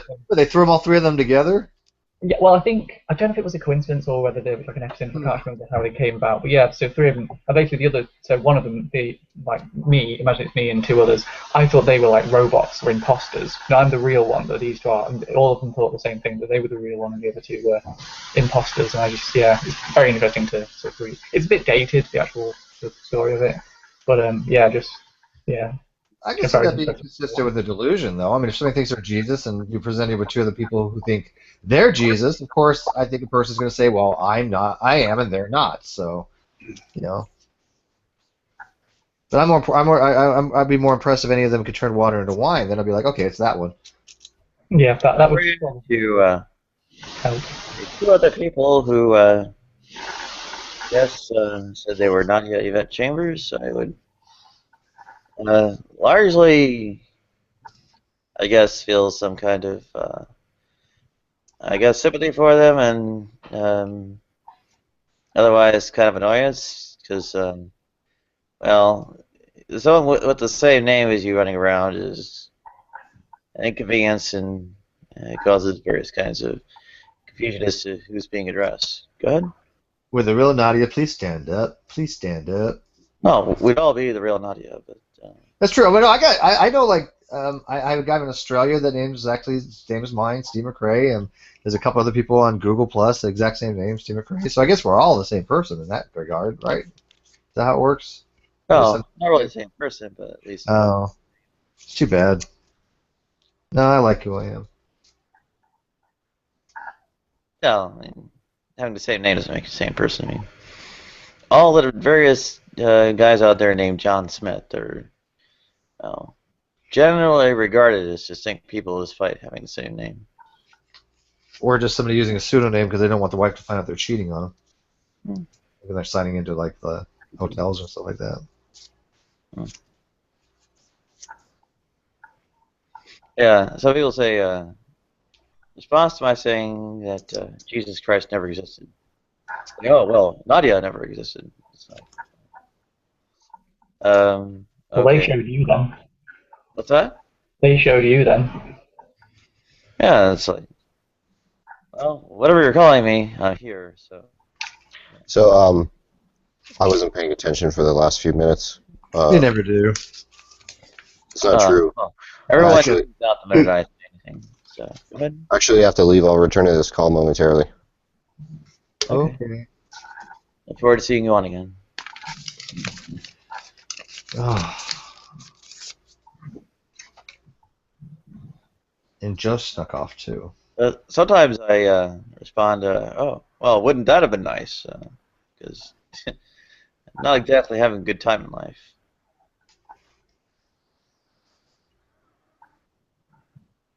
That is to the Nadia never existed counterclaim.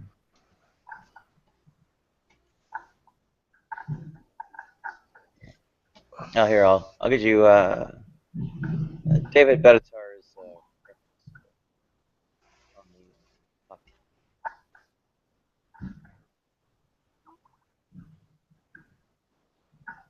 Yep. Would have been spared a lot of pain and not a heck of a lot of good if that had actually turned out to be the case.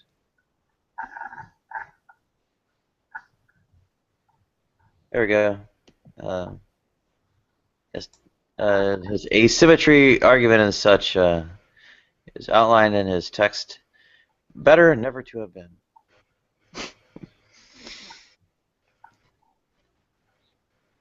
Yes, Gary and Mendham cites it frequently.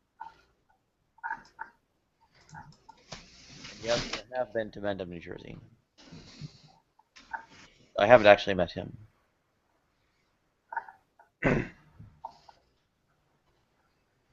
So,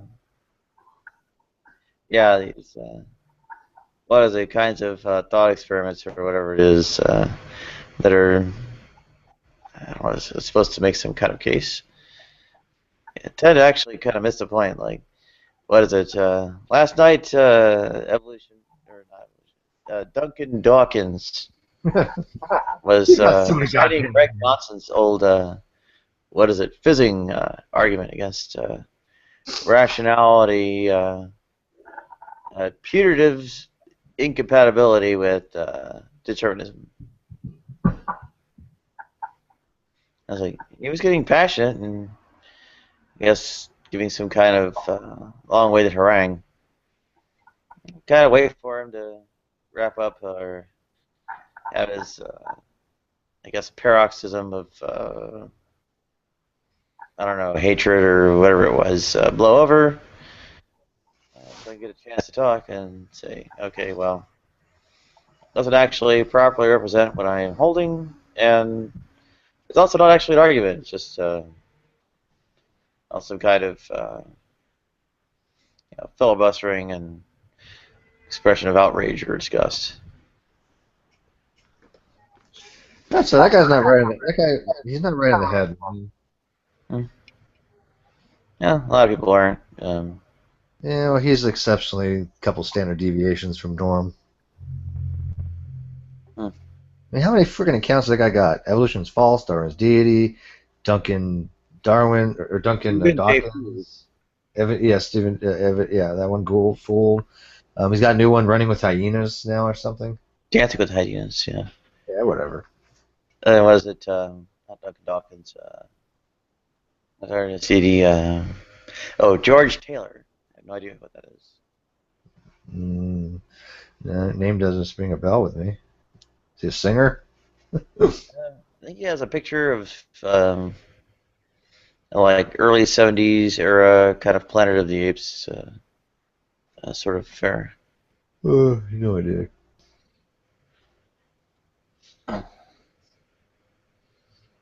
I'm not sure. I think it's kind of like meant to be almost a caveman or regression to caveman status or whatever it is. But still, I don't know. I don't think it's, apart from being somewhat, I don't know, strident or confrontational, really that different from, well, theism in general.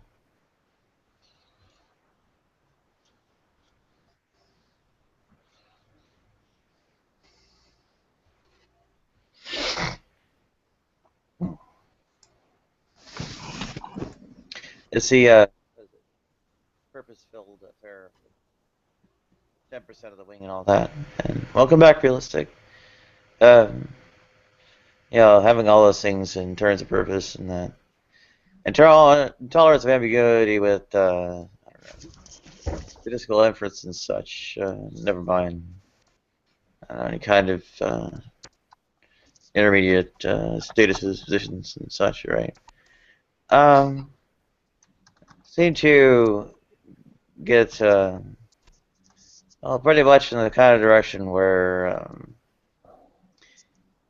we end up being somewhat almost predetermined targets from the consequences of those kinds of, I don't know if you want to call them dispositional kinds of trends.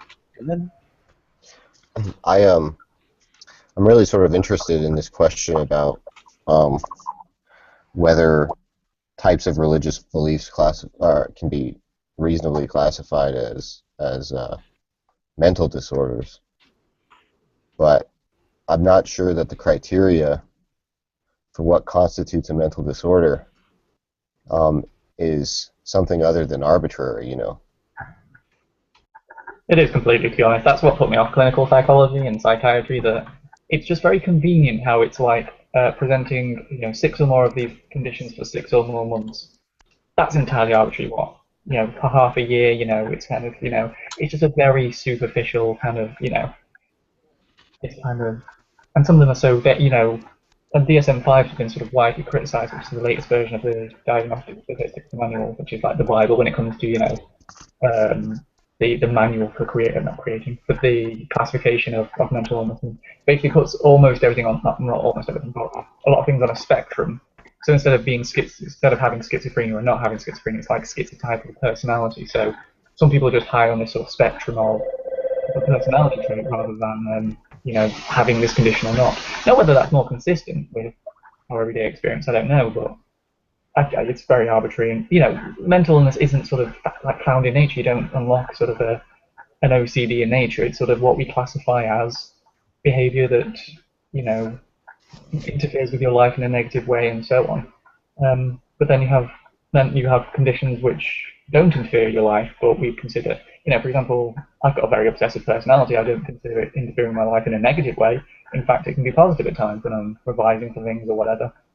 So I did a video about, how we classify what is normal, and the answer is there isn't really a normal. It's just what we think of as common.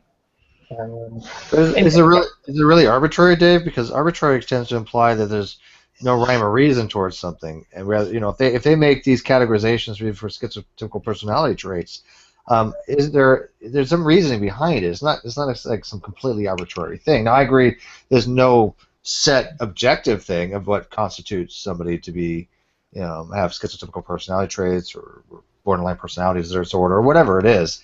But I don't know if arbitrary would be the word I would use for that. Yeah, to be fair, it's probably a bit extreme to call it arbitrary. It's probably between arbitrary and objective in the sense of, okay, it's not completely arbitrary, but it's not objective in the sense of, we can't just discover this objective, semi-arbitrary maybe. Well, I think the idea is that the way the categories are delineated is arbitrary, right? I don't know. Because you can't. Look, if you point to a specific set of beliefs, and then you change one belief, right? Now you could stipulate that changing that belief will make it such that you're no longer, schizophrenic or something, right? But then at that point it seems like, well, wait, he still has all these other irrational beliefs. You don't want to call him schizophrenic, right? So why would you draw the line at this one particular belief? So, and it seems like you're going to be able to do that with every single classification, right? That there are going to be types of beliefs that you'd like to categorize as disorders, and then types of beliefs that you don't. But it's not clear that there's going to be a one-to-one overlap all the time, Although the analogy I like to give is when we consider someone to be male, in the same way, if you see Matt Slick and you say, or Tim usually asking, are you male? I think it's actually an interesting philosophical question of what is necessary for one to be considered male and what's sufficient, and that almost becomes arbitrary in the sense that we could say, having a penis, but if I am involved in an accident and it gets cut off, does that mean I'm no longer male? Or if it's, testosterone, is there an objective amount of how much there is? Because I think women do have testosterone, but not as much. Or think of all these things that you can all sort of have up on a male scale, and then it's just degrees of how much do you fall under this. You have really manly men at one end and really sort of feminine females at the other end, and then is it a spectrum, or is it this absolute delineation between no, you're a male, you're a female? And I think this is where we differ between different Darwin's just getting on me about that yesterday. Or Dawkins, sorry. Yeah. So I think that largely it's stipulative. It's just sort of like whatever we can find a use for labeling as schizophrenic, or whatever we find a use for labeling as a mental disorder, then that's sort of how we characterize it, right? It's not on the basis of some thing intrinsic to the character of mental disorders. It's more of how we approach categorizing those types of things, right? So I think it's an affect of categorization rather than an affect of the thing itself, right? Yeah, I think that sums it up nicely. Yeah, it helps. Yeah, I agree with that.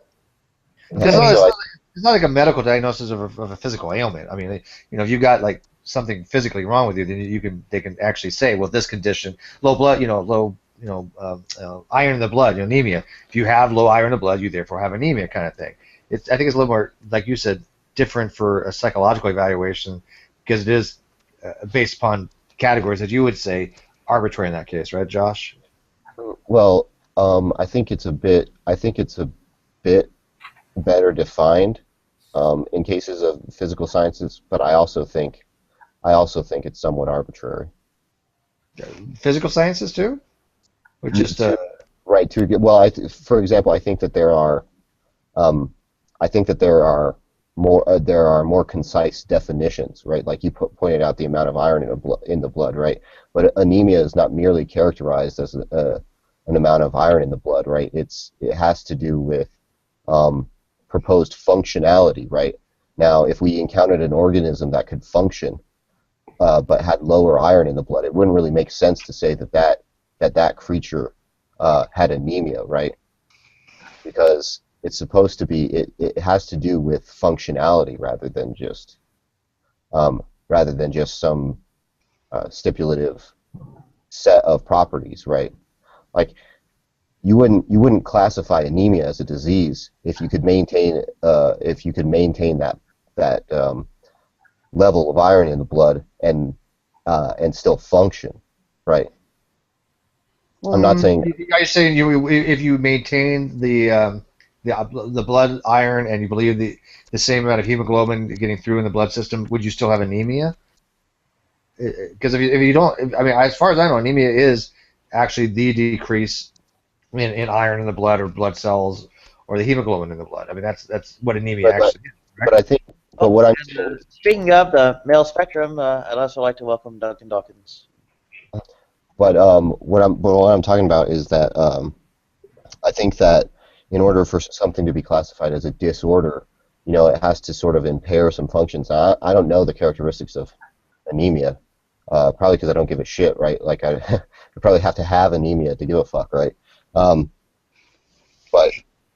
I don't remember what it's actually defined as. If it's defined as low iron or defined as like just anything that contributes to low iron, like you can have, if you have carbon dioxide in your system that attaches to hemoglobin, your hemoglobin won't have oxygen to be able to transport. So that would lead to anemia, obviously, but I don't know if that's categorized as anemia. But I think the point is that it would have to be maladaptive or in some way from disorder in order to be categorized as that. So in a mental illness, can we classify a mental illness as being a mental illness if there is no impairment whatsoever?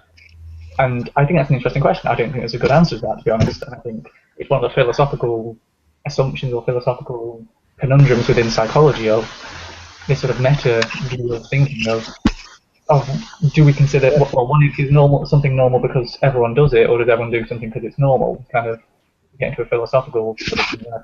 But when you think of it as terms of categories rather than absolute objective, the brain and see almost moral issue of what say what constitutes harm and otherwise not deviant, abnormal, or non-normative and such behavior. Go ahead.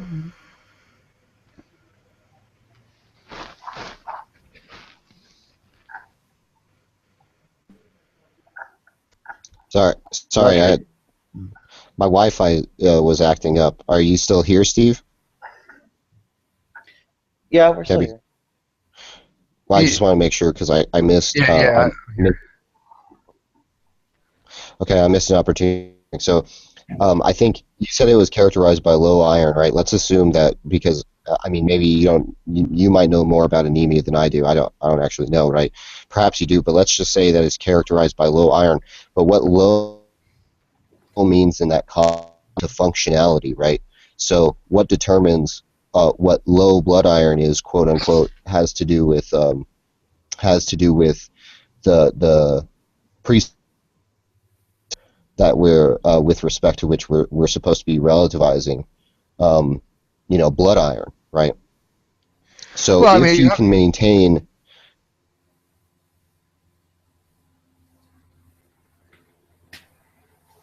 Did Steve cut out or did I?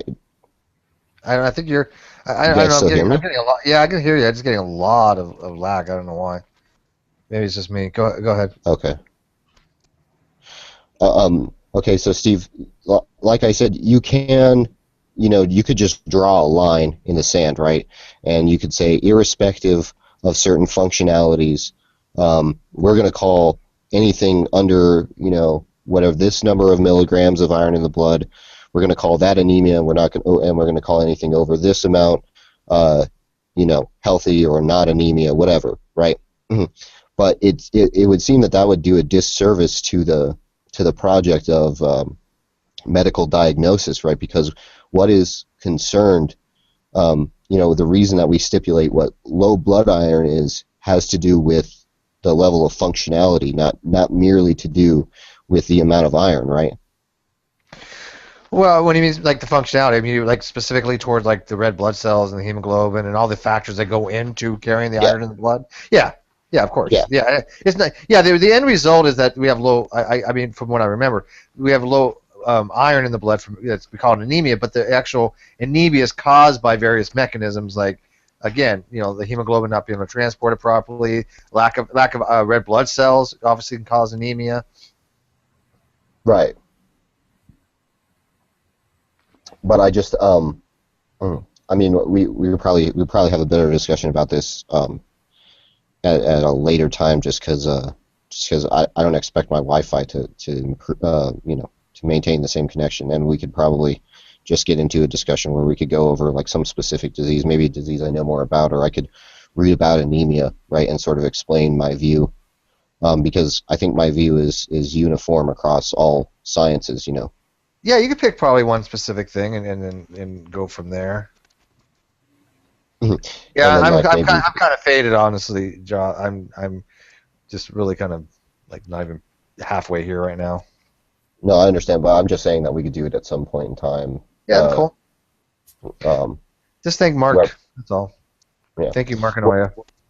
But my point in that is I think it could be there might be a use in classifying some religious beliefs as delusional and to an extent a disorder, right? And I think there might be some value in classifying. Obviously it's going to be relative to certain presupposed functions, right?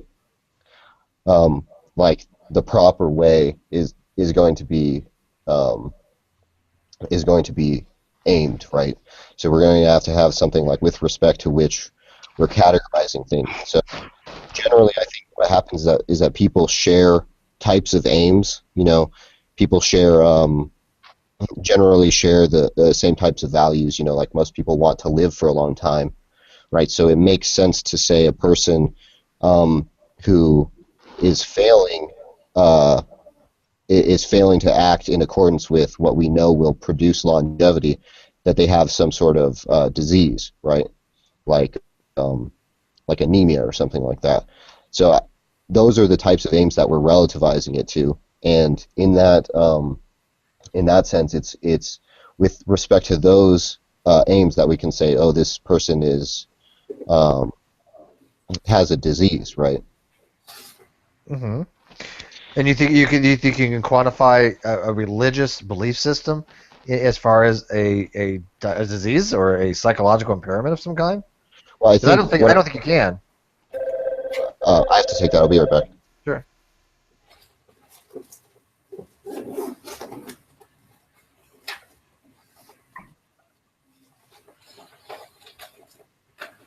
Plus, the added issue is how do you actually tell what someone genuinely believes? You can ask them, but people aren't always honest about, for example, if I'm doing research into racism, people don't generally like to admit that they're racist. It's kind of, it's difficult to actually ascertain what people genuinely believe and what they're putting on and what they're exaggerating and what they're doing that's socially acceptable and socially desirable. So it's a minefield when you actually come into.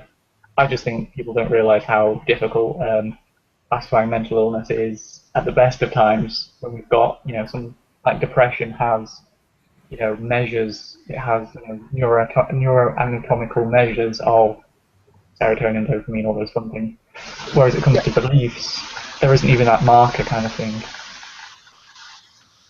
Yeah, it'd be hard to put that standard on beliefs too. I mean, think about it. If they for some reason said religious beliefs are somehow a psychological disorder, think how many people would be out there getting, Medicaid, Medicare, whatever. They would be under psychiatric care. It makes no sense.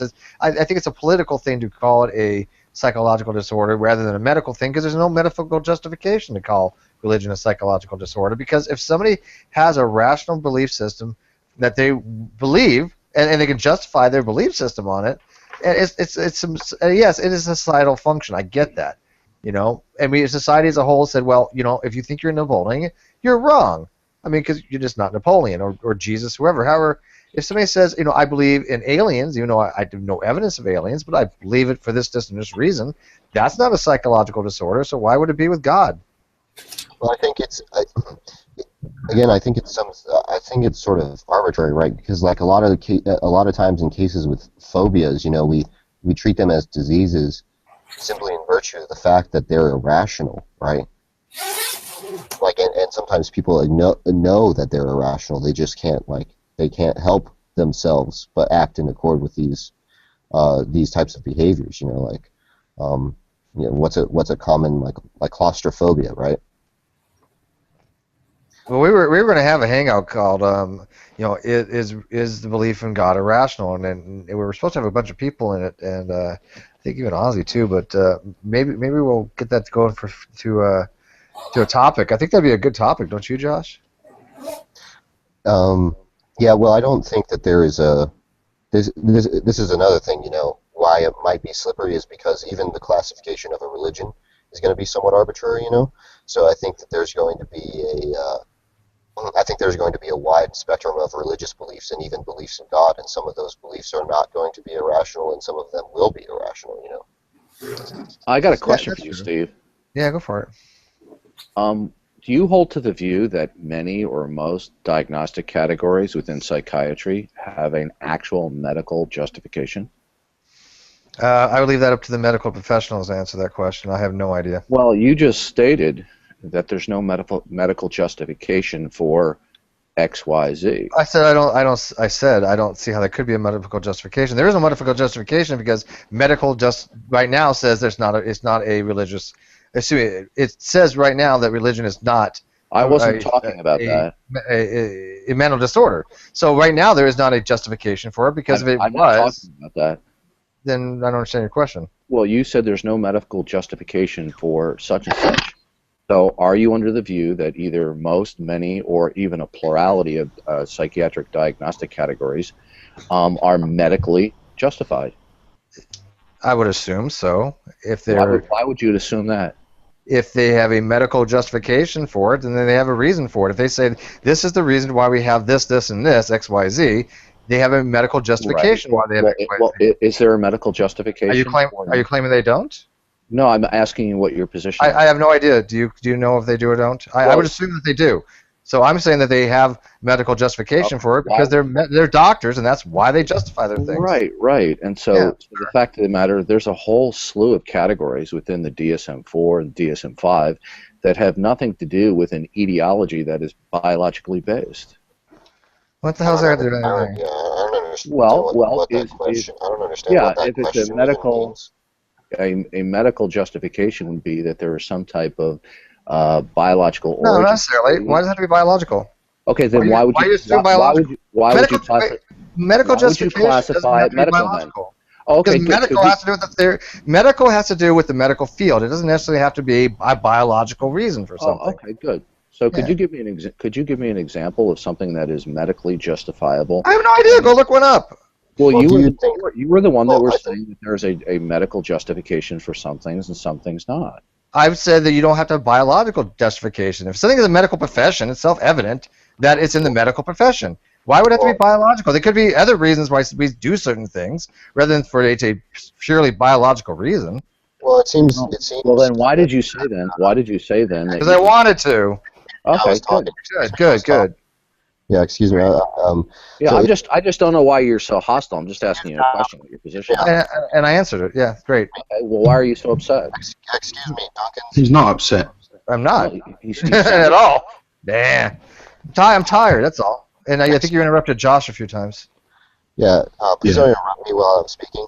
So it seems to me that what Dawkins is attempting to do is undermine any credibility or authority that the DSM-5 might have, right, and the diagnosis of mental disorders. But it seems to me that he appeals to, when he discusses Jack or me and why he won't talk to us, he appeals to what he thinks are medical disorders, mental disorders. Now, if he doesn't appeal to DSM-5, does he believe that there's a medical justification for attributing obsessive-compulsive disorder or anything like that?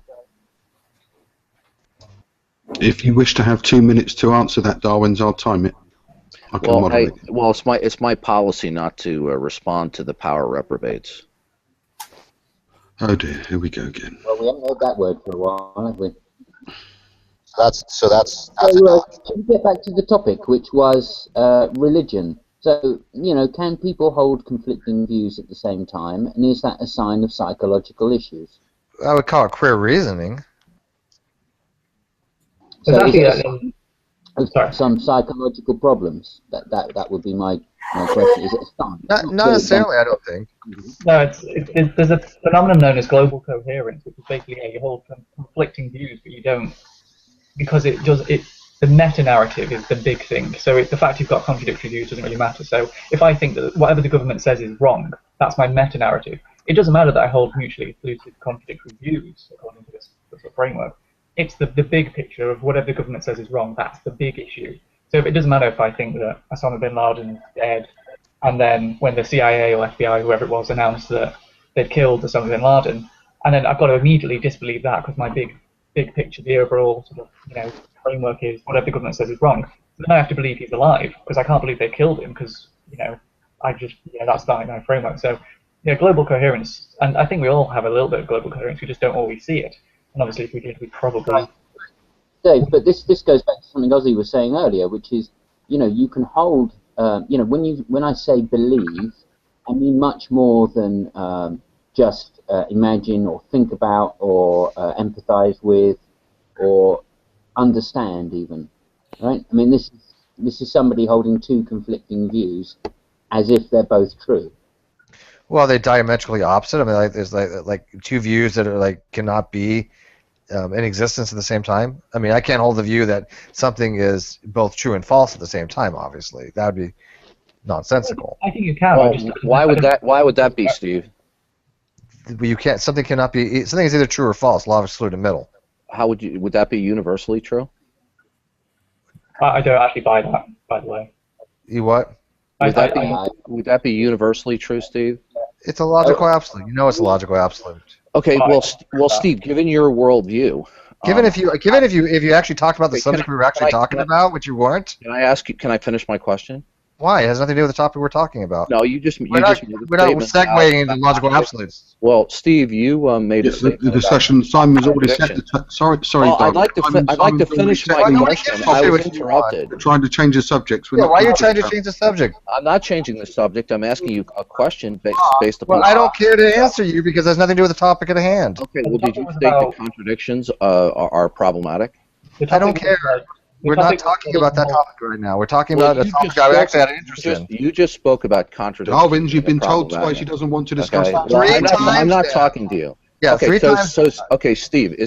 Duncan, listen to what I'm saying to you. Okay, listen to what I'm saying to you. We are talking about a different subject. Do not change this subject to something else that does not have relevancy to the topic at hand. Okay, is that difficult? Good. I'll ask you a question about what you. Good. Okay, go ahead, Rational. Okay. No, well, I didn't finish my question. All right. So, Steve, you raised. How does he not grasp what I just told him? He just said he doesn't want to talk to you, Duncan. The same way you don't want to talk to realistic. Oh, I have no problem. I have no problem talking to him. It's just it's not the topic we're talking about. Okay. Well, Steve, did you changing the topic? Did you not hear me say you're changing the topic? I'm asking you a question about what you said. I don't care about your question because it is not relevant to our topic. Okay. Does Dawkins deny that contradictions are problematic? If so, what's his argument for that? Steve, may I ask you a question about what you just said? No, you can't. Okay, so you want to take a question. Okay, that's fine. Good. Glad we have an understanding. So back to the topic. Does it show You know, people that believe in religion, does it show that they do have some kind of cognitive dissonance in that they can't listen and understand what people are telling them, even, Darwin? Yeah, I know a few people like that, it seems. The problem sorry. Well, I mean, there are people, there are, Go ahead. I'm sorry, there are people out there that I believe do have mental disorders that fall into that, Josh. I mean, obviously we know many of these people that clearly something is wrong with them upstairs. I'm just saying that as a general thing, just by saying a belief in God can never really be justified to say that it is a psychological disorder. Now, I agree, because of a belief in God, there are people that have just logical disorders. I mean, there's no question about that.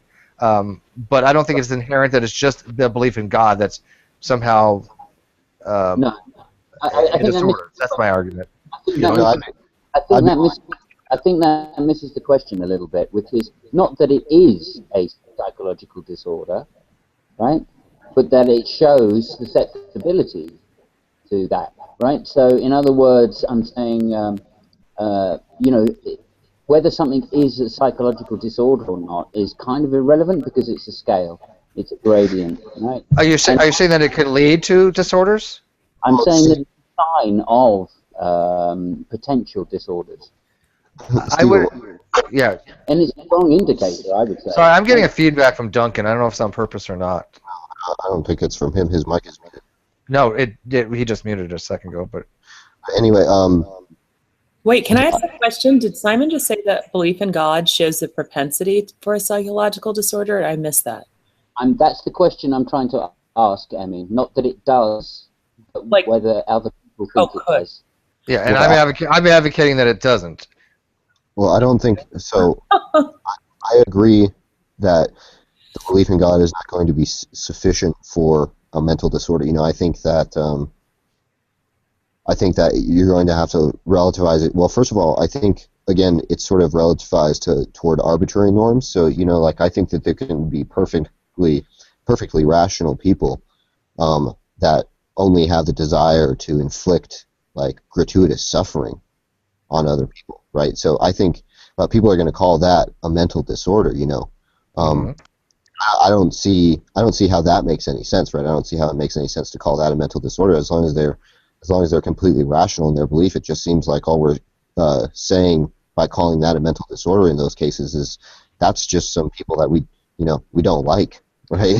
No, I think there's a normative thing to it, though. I mean, in society, obviously, if a person wants to go around killing people, we have a moral normative that's a bad thing to do. You know, yeah. I don't see why we have to break it down even more than that for some reason. Yeah, you could invoke Godwin's law and mention the Nazis because that's just but you know, not everyone it's not the Nazis. You know, what was I going to say now? The people that became Nazis or joined the Nazi party were probably of that bent already. So yeah, some religious people are already mentally ill, and some non-religious people are already mentally ill. Whether it exacerbates the problem. That's a different question, though. I think, you know, I mean, obviously, like I said, I do believe that there are people that, because of their religious belief, has fallen susceptible to certain things I would construe to be, it's a disorder. I mean, we all know people that are very huge pathological liars because of their religion, and I'm not saying all of them by any means. It's a very select group, but I don't know if there's a thing between a causal link. You know, I can't say there's a causation, a causality there. There's probably there's a connection between a lot of these things. For example, when we talk about a mental disorder, typically we're talking about like delusions, like believing in things that aren't true. Well, just believing in something that isn't true doesn't necessarily mean it's a mental, disorder kind of thing. So I think there's probably going to be it's like nodes in a computer. So there's probably going to be a connection thing between all of these, but it's not sufficient to say belief in God is mental illness. It might be a part of a bigger framework. For example, you might be a conspiracy theorist and then disbelieve the government and have all these different things which all kind of connect together. This sort of vigilant Christian sort of complex, this big view of, he has this very specific demographic view and he targets this audience that I think there is a scale of like conspiracy theorists sort of thing. Okay, can I ask? Yeah, because how would you explain someone like Ken Miller? I don't know who Ken Miller is, but one of the questions I had, the more I studied like religions and learning now shamanism and trying to understand that one, seems like there might be some evidence for at least 30,000 years ago. They found like the first shaman, and they're saying about 100,000 years ago. So there's some evidence that some of the earlier or human beings believed in some sort of God, spiritual realm, that dynamic. So I'm wondering if it's not that you could question whether not believing in God shows the propensity for a mental disorder. And I don't believe that, but I'm just wondering, or are we evolving, or what potentially is going on? Because I think some of the first human tribes had that aspect. Well, first of all, Ken Miller's awesome. I think you mean Ken Ham. Ken Miller's actually a biologist. But for the shamanistic things, I mean, they do Vision Quest, and obviously that shit's real stuff. I mean, it's like a lucid dream. You could actually induce these states of consciousness. I don't think anybody really questions that because that's a scientific fact. Maybe they interpret them as a spiritual meaning or a supernatural meaning, and I'm not saying whether it is or isn't, but it certainly could be construed as a supernatural thing if you don't want to say it's something just in the brain, right? Right. It's a real event. There's no question about that. Those Vision Quest, I have no doubt, are absolutely legit.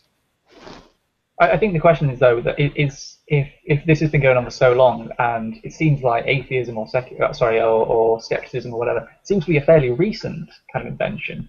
There weren't many skeptics and atheists running around even 1,000 years ago, let alone 2,000, let alone 200,000 years ago. So is it the case that if we can trace crude theism, rituals kind of things, back 30,000, 100,000 years ago, whereas skepticism is incredibly recent, what does that say about the state of... Would that be more the case of similar to sort of coming out as gay, but that there were probably quite a lot more around in times past than we thought they were because they were too afraid to... Obviously, the penalty for being an atheist or a non-believer was quite hefty, so perhaps people just pretended to be theists. That could be the case too.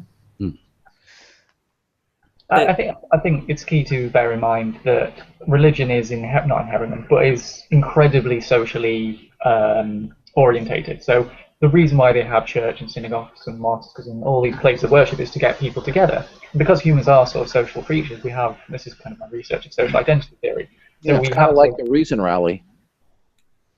Was that entirely useful to interrupt me in the middle of the rallies, a bit different places of worship, and especially in the UK, I don't know why they choose the coldest buildings to have. I mean, it's the oldest and coldest buildings you could possibly find to get to meet in it. Just a bit but yeah, I don't think reason rally can be compared to going to church somewhere. Well, it's a social element. I mean, I'll take the point of humans like social interaction. Okay, most people do anyway, unless you're a misanthrope. But anyway, so we do better in groups than we do individually. If I was building a house, I'd do a terrible job on my own. I'm not a plumber, I'm not an electrician, I'm not a builder. But if I had a group of people, then we work better as a group. So I think this is why I think atheist churches. I don't necessarily agree with them to be called atheist churches. I think it's just terrible branding, it's terrible marketing. But the idea of getting a group of people who all have something in common is very useful. And the fact that that some of these meetings are held in churches would make sense because it's somewhere where people can gather. And it's not as if the churches in the UK are being used for religious purposes anymore. They're not. Oh, is that what it is? Sorry. Well, yeah. I mean, I've seen so many complaints about this. The atheist churches or they're meeting in churches now, and it's a religion.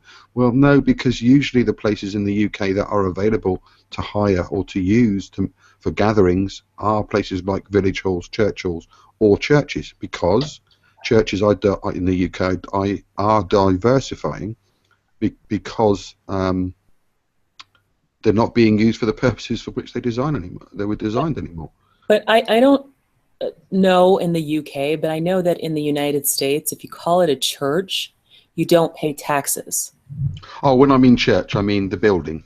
No, yeah, and I was talking more towards the benefit of calling it a church. Oh, I see. Yeah, you have to be. No, I mean, you can't just call it a church and be tax exempt. You have to file a special category under the IRS. I'm fully aware of that, but to do that, you have to use the word for the specific. It's not a 501c3. What is it again? Anyway, for the church designation, and all the benefits that come with it, you have to have that in the title. At I least always- official title. You don't have to call it that on the building. I'm always amazed because I was in the States. You've got hundreds of thousands of churches. I mean, but your country's not based upon a religion. We are a Christian nation, and yet religion is dying off so quickly in this country. Yeah, we literally have a Church of England. Yeah. And yeah, America. Yeah, it's always baffled me as well that that we have a state religion, and but it's not. apathy towards religion. There is massive apathy in this. I mean, obviously, people say Islam's growing. Obviously, there's not a large percentage of Muslims in this country, but yeah, churches now are just empty, and a lot of the people that run them, the diocese, etc., are really struggling for funds and trying to find. And a lot of the churches are being, they're dilapidated. I mean, there's several now that have become nightclubs or pubs or bars. So they've kept the building, they've even kept a lot of the stained glass windows and sort of themed it on. I went to one years ago where all the bar staff were dressed as nuns and monks because it was an old church. But now, yeah, they're just being used for other purposes now. Eat, live, and drink, for tomorrow we die. Yeah, and here we have the opposite. In the United States, we have old, what are they called, malls, where they take, an old Walmart or whatever, and it's a church now. Weird. There's a mega church. Yeah. They're just popping up. And they're turning more into the mega church concept, which is, I don't get, but whatever. What don't you get about that, Hermine? Why you'd want to commune with 7,000 people you don't know? Well, are you familiar with the origin of the megachurch movement at all? No, not really, no. Well, it all started with Robert Schuller in California, and then his disciples, Bill Hybels and Rick Warren. It's all about turning Christianity into a McDonald's type of platform. Oh, yeah, I mean, I've seen it. I went to a church in California. They had a Garden of Eden. That was the name of their restaurant.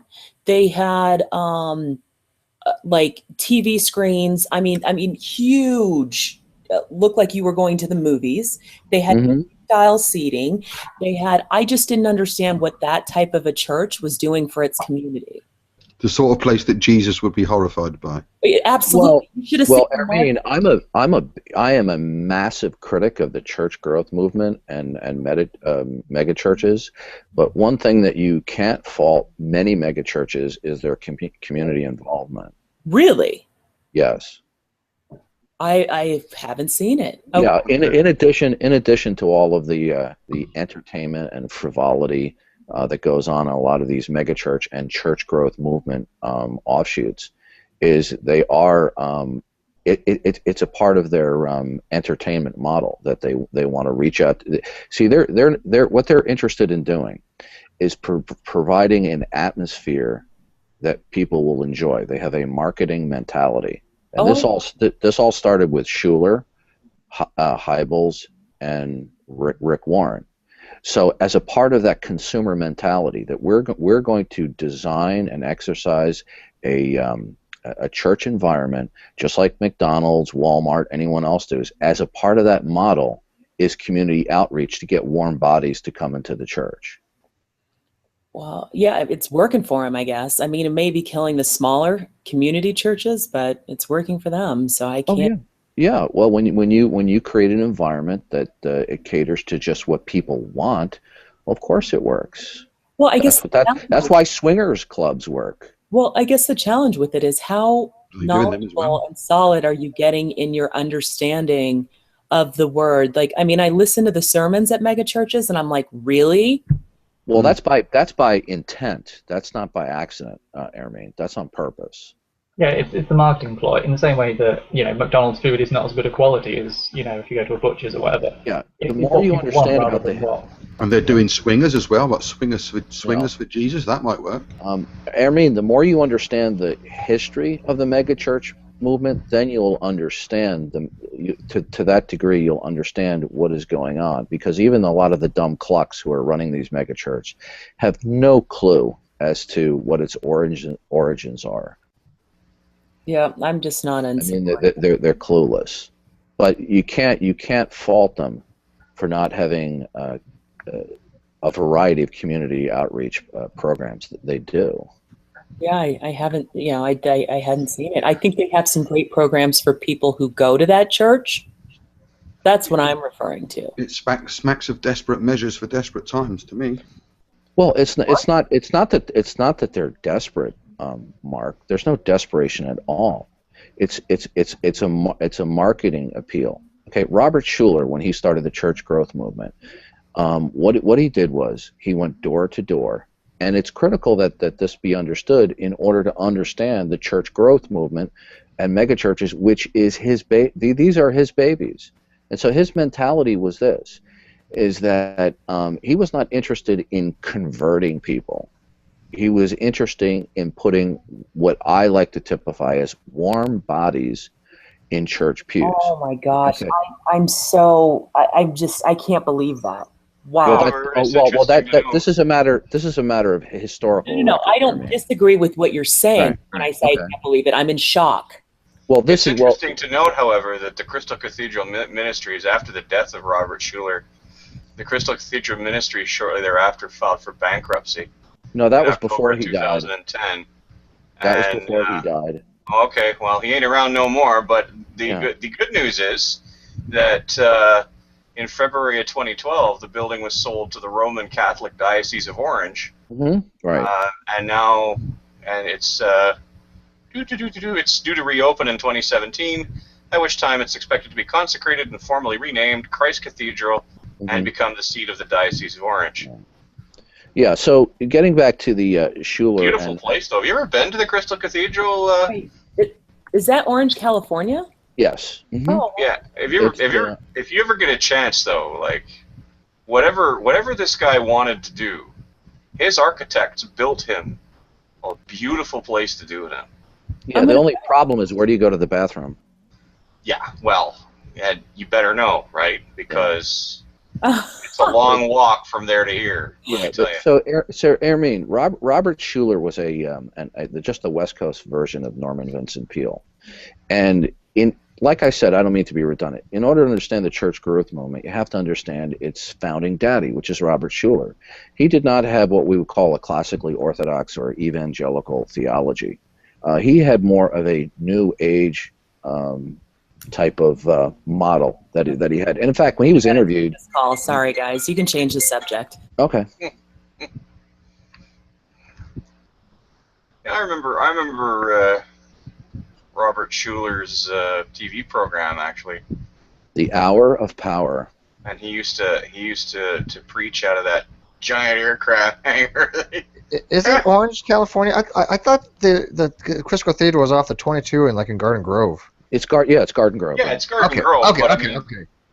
I guess that's in the city of Orange. Yeah, okay. Yeah, because I used to live it's in Orange County, so yeah. It's Garden Grove, Orange County. It's a beautiful building. There's no question about it. Yanks only have like 6 names for counties, and you just switch them around a bit. Yeah, we're not really good at naming things down here. Seriously. They made one big colossal mistake when they designed that.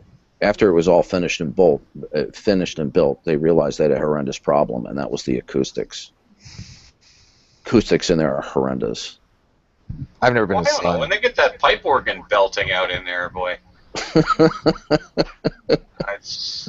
You listen to that in on the TV show, and I guess it doesn't really do it justice, but. The funny thing is about Schuller is he was the king of promoting positive and possibility thinking, and toward the end of his career just crashed and burns in negativity and hostility internally with his family members. It really was sad. I remember him as a kind of that lighthearted, happy guy. It's like, look, Jesus is fun. Everything is good. I'm happy. Are you happy? Hey, let's sing. The shocking thing is how so many of those of an evangelical theology would rub shoulders with this guy. Well, don't forget to send Jesus your money. He needs money. Yeah, I can't remember on a scale of 1 to 10 how "Give Us Your Money"-ish the Crystal Cathedral was. I don't recall. I mean, certainly, I mean, you know, he was kind of competing with guys like Jimmy Swaggart and Peter Popoff. I mean, those guys wanted your, like, they had the, you know. Well, there's they no literally comparison. had one Gus, hand in your you pocket. can't compare. Who was the guy with the- Swaggart. You can't compare Swaggart with Peter Popoff. There are some similarities, but there are also some fundamental differences. Yeah, between Swagger got busted with a hooker 2 miles from my house. No, that's not what I'm talking I'm not about. even lying. True story, Indio. No. I know the road he got busted on. Who was the guy with give me a seed for Jesus? That's Peter Popoff. That's no. I know that's the one with the dude with the beard. You can You're always fault making- Jimmy, you know, in every way that you can criticize and fault Jimmy Swaggart. I will agree with you, but Jimmy Swaggart, in spite of his, let's say, hypocrisy, his faults, his inclination toward, let's say, visiting prostitutes or pornography, Jimmy Swaggart actually believed his theology in spite of his hypocrisy. Peter Popoff is a charlatan from day one. Oh, I think at one time Peter Popoff probably believed his own bullshit, and then realized there's money Honestly, to be made. I think it is fair to put them in the rough category of televangelist. Well, I think that's a broad category. Anybody Yes. appealing. Yeah. And so on that, only on that basis, I sort of say, because just about everybody who has a church ministry on TV wants money from you. It's just a question of how hard they push to get it. Yeah, Unless you know the specifics of what their theology is, unless you pay attention to them and read them, it can be easy to categorize, let's say, Pat Robertson with, let's say, Benny Hinn. And there's certainly overlaps, but they're not the same. I would never. You're saying Benny Hinn isn't much like Peter Popoff, because I don't see any difference between them. No, what I'm saying is, based upon all my years of reading and studying about the televangelist, Benny Hinn is a fake, a phony, and a fraud. Pat Robertson, who I consider to be a quack, is not a fake in that he sincerely believes the crap that he says on TV. Benny Hinn is just a charlatan. He's in the mold of his mentor, Catherine Coleman. So although there are overlaps, they're both in the charismatic category. They both believe in divine miracles are still going on, but there's as much, if not more, that separates them than makes them similar.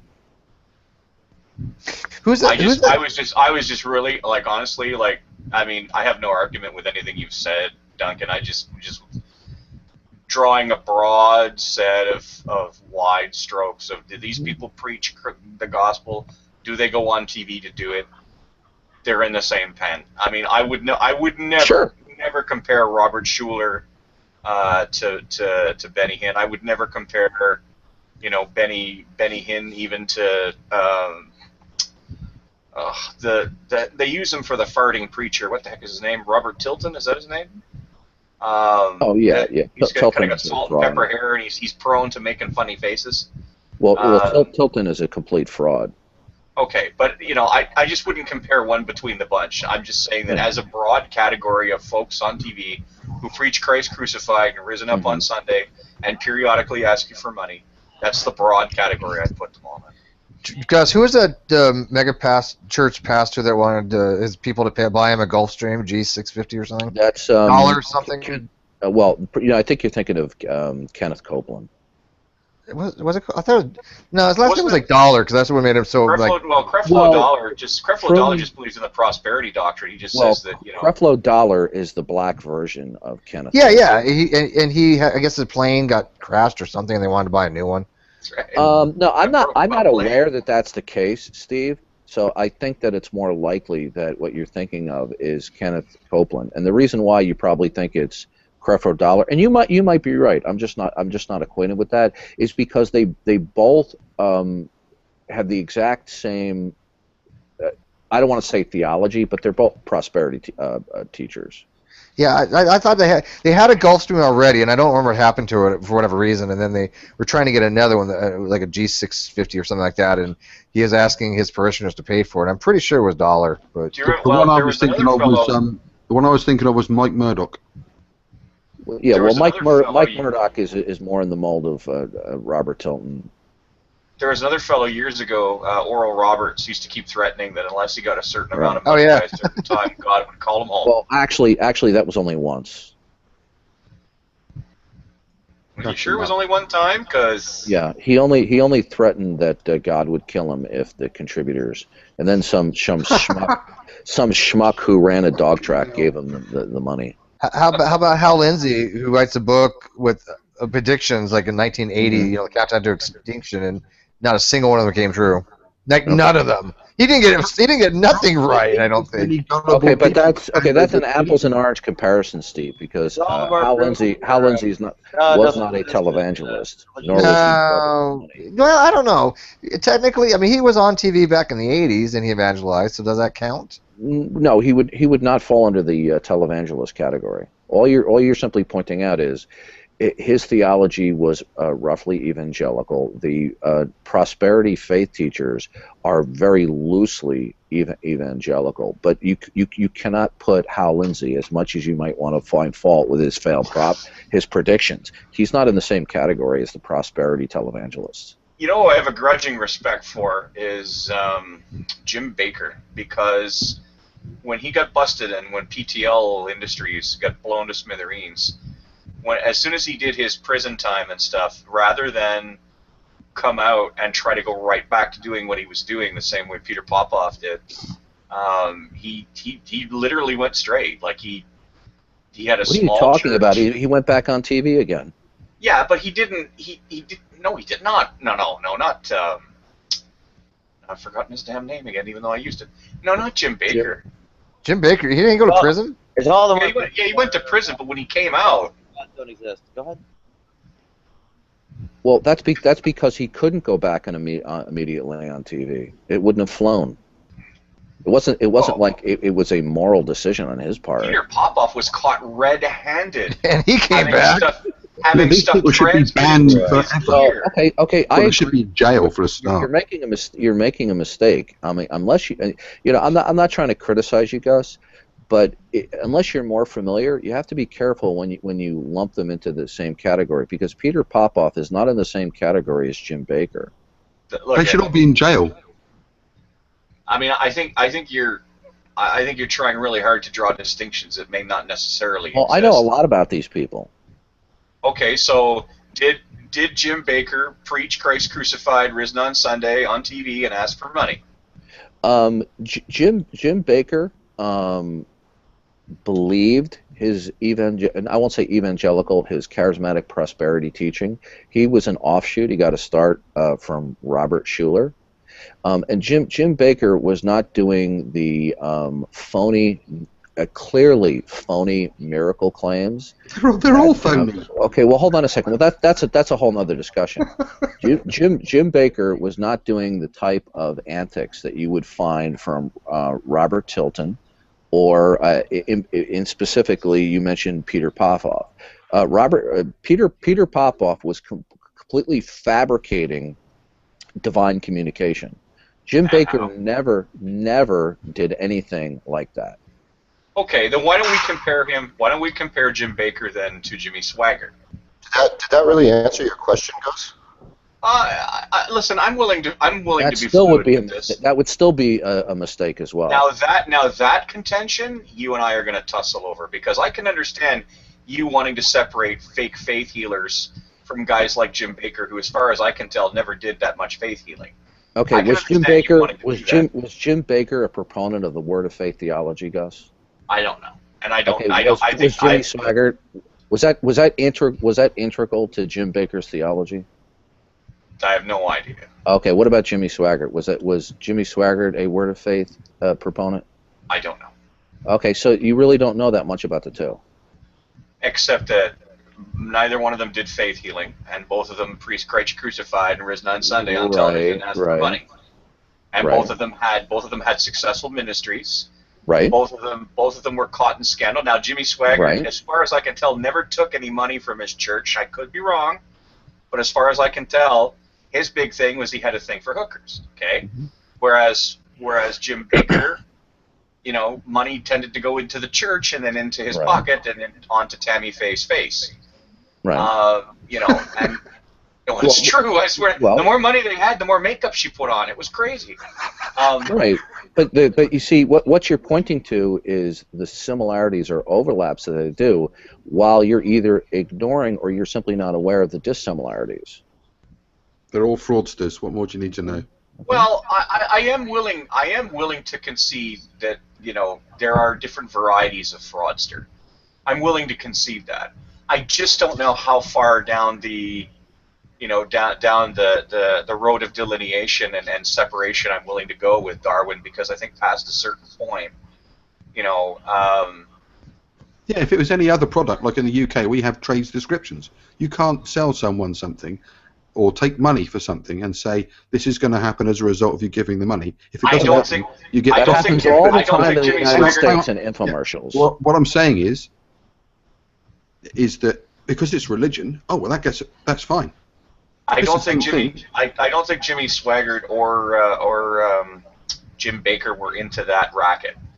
No, I think but they. it's- I don't remember them being into that. I mean, I remember the 80s, 90s, that stuff, but I don't think. I mean, don't get me wrong, Mark. I think they're all royally full of shit. Yeah, But I think well, I I think get. you I can sort understand. of, Yeah, it's just doing it by the back door as opposed to the the front door. So either way, you it's know. Whereas Benny Hinn is promising something. Sure. You know, he's and he, as far as I'm concerned, if it was up to me, the practice of faith healing would be made illegal in the United States. It should If be. was up to me. Should be, yeah. You Well, know, first of all, there's no practice of faith healing. Okay. Well, yeah, we agree there. Okay, so Gus, somebody should not be allowed to hang again, out there. you're speaking That's in broad pedantry. generalization. You're laying pedantry on me. No, I'm not. You There know is what no I practice mean. of faith You healing. know what I And that's mean. To the televangelist. What you're referring to is large gatherings where people come up, where they either claim within close proximity of the service that they've been healed, or that one of their ailments goes away on stage. Is that what you're referring to as practicing faith healing? Yeah. Any of it. Where they charge for a ticket and that sort of thing. Yeah. Any of it. Well, No, any of Mark, it. they don't charge for tickets at Benny Hinn rallies. What I'm trying to say is that any instance where a man wears a cross instead of a lab coat, Right. and he claims to put his hands on you and you've been Right. healed, Right. I would make illegal in the continental Okay, United then States. you would have Are you to saying you that would they have don't to put the make collection illegal. plate round at these Hold on, let me just places? say something, Gus. Then you would have to make illegal in many churches where, due to a principle in the New Testament, where it talks about if somebody is sick, let the elders come, lay hands on them, and pray over them. You would have to make that illegal as well. No, only when the claim is that it will cure you, or that there is if you do this, you will be healed. It's dangerous. You get people. No, he's not offering a That's not product finished for yet. sale, I'm finished. Mark. Oh, Benny Hill He is, because then people- certainly was. He Yes, certainly because does. people then No, that's go incorrect. home, Darwin's. People then go home and send money via the internet, or in the old days they'd Right. send it by post, or they send the collection plate round. It's all the same. It's still obtaining money by deception. It's illegal in this country. It should be illegal everywhere. And Here's where you're mistaken. is because Wait, Darwin's. Benny Hinn- Wait. Sure, Benny go Hinn. ahead. Benny Hinn has also advocated people throw away their medicine. Okay, well, right. So he actually has said, basically that this is going to heal somebody. When he does his little shtick, he is convincing that person that they are cured. He says they are cured. He says they are healed. That is Right. fraud. Okay, well, it may be fraud in the broad sense, but it is not fraud in the commercial sense. It is. Well, It is not. no. Are you going to give me a chance to respond, or are you just Sure. going to talk over me? Sure. Okay, I could agree with you, even from my theological position, that Benny Hinn is a fraud. But I can absolutely assure you that if Benny Hinn were committing legal medical fraud, he would have been arrested and prosecuted. Because already. it's religion. That's why it gets Okay, a no, pass. it doesn't qualify under the statutes as legal or medical fraud. He could not be found guilty of practicing medicine without a license. Well, yes, because the licenses, because the evidence is obviously very flimsy. Now He here's can- the he can problem, say- Steve. Or you get round it by saying, well, you just have to believe you're healed. That's Okay. not an offense. Here's the problem, Steve. Here's the problem. The criticism that you would be leveling if you're going to say that Benny Hinn is or Gus for that matter, I don't remember who said it. If you're saying that he's guilty of medical fraud, then you're going to have to indict pretty much the whole community of what is called Christian Science. Yeah, but I don't think he said medical fraud, to be fair. I think he just said fraud. It's obviously it's very clear to everybody that it's a fraudulent practice. Good. Well, it's not legal fraud. It's not legal fraud. Right, we did. Well, I mean, all of this is moot because I'd fucking write the laws so it would be legal. Thank you very much. That's what I'm saying. Yeah, I agree. It is not technically, as the law is now, fraud, but I think the law should be rewritten to include that to be fraud. You know what else I'd put in But that there's law? something- All those preachers out there, who say, "Send me money and you're guaranteed to reap a harvest." Right. That's all. Well, that's the prosperity word of faith teachers. And the same as the ones that say stick this piece of quartz up your ass and yeah, and your ailments will go away. All the people that say rub this on your leg, and all the people that do all the other things like the ones that say they talk to the dead and give people this sort of false hope and say, oh yes, I'm getting someone's coming. Well, they say it's entertainment. How is it these people, I mean, what's wrong with the communication lines between the dead and the living? They never seem to be that clear. They've never moved on. I'm sort of, you're still getting these idiots doing, okay, I'm getting the name George or Fred, and he's wearing a military uniform. I mean, fucking hell. And these people go away in tears. Okay, let me ask everybody in the room a question. Let me ask everybody in the room in the question. Is there any televangelist that you know of that you can specifically tell me that you have knowledge that they have said, if you send me $50, you will be healed of cancer? Could anybody give me a name and a specific? No, but I have had one say that you'll be cured of debt. Okay. Maybe you guys can explain something to me, because I'm a little confused here. Duncan Dumbass said that Pat Robertson was sincere, right, and that Peter Popov was a charlatan, right? Now, do you guys understand how somebody could say that without actually inferring intentions? Don't know. Here we Yeah, go. that's a good question, Jack. Huh? Here we go. That is a great question, actually. Yeah. So Duncan, are you so stupid as to say in one breath that you can't have knowledge of people's intentions, and that intention, Terrible thing coming on here. and that And the terrible inference thing I feel is coming on here is that I'm prepared. Somebody should on broadcast, Gus. I'm prepared to stick up for Dawkins because we're having a productive conversation. Somebody should on broadcast, Gus. inferences are not knowledge. If we walk down the road that Jack wants to walk down, I could probably count on the fingers of one hand the number of minutes that Darwin will stay here. Inferences are not knowledge, right? And that's We're what not talking he about says, that, right? Jack. Hang on. I asked you guys a question. Sorry, I asked you guys a question. Sorry. Yeah, you're not really asking us, are you? My question is how it is But you're not really asking us. Somebody who says that you can't have But you're not knowledge, really asking us. that you can't have knowledge of people's intentions. Jack, right? we're having a conversation.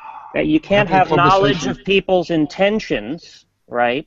Somebody who says you can't have knowledge of people's intentions would say The next that Pat person on Robertson, broadcast, I flagged the fucking hangout. the Pat Robertson Jack, stop. would say that could say at in the same breath that Pat Robertson is sincere. We are right? having a goddamn conversation, Jack. Sincere, right? But that Is someone else Peter got Popov is a charlatan. Peter Popov is a charlatan. Now, can you tell me how somebody could say that? You're being as bad as Darwin as you accuse Darwin of being right now. How somebody could say that without inferring intention? Can somebody explain that to me? Amon, do you have any idea? Oh, no, I've been asking him for days, but he won't answer. So Duncan's dumbass, are you going to explain that to us? Well, of course he's not going to answer you. He never does, Jack. Well, Mark, would you concede that he's contradicting himself? We were having a conversation. There goes the conversation we were having. My question is, would you concede that I he's guess we're not allowed to contradicting have a himself? conversation unless Jack permits us to have a Would you conversation. concede that he's Jack, you're contradicting behaving just as himself? badly as Darwin's. You're That's not an behaving as answer to badly my as he is. question. Would you concede that he's contradicting himself You've come when he in, says you've that? hijacked the conversation between four people to have to pursue That's not your an answer to obsession. my question. Nadia, and by the way, Darwin. Nadia, whoever keeps on broadcasting me, that's an abuse of the fucking mods. I don't know why you keep giving whoever you're giving. Oh, Guys, come on. stop it.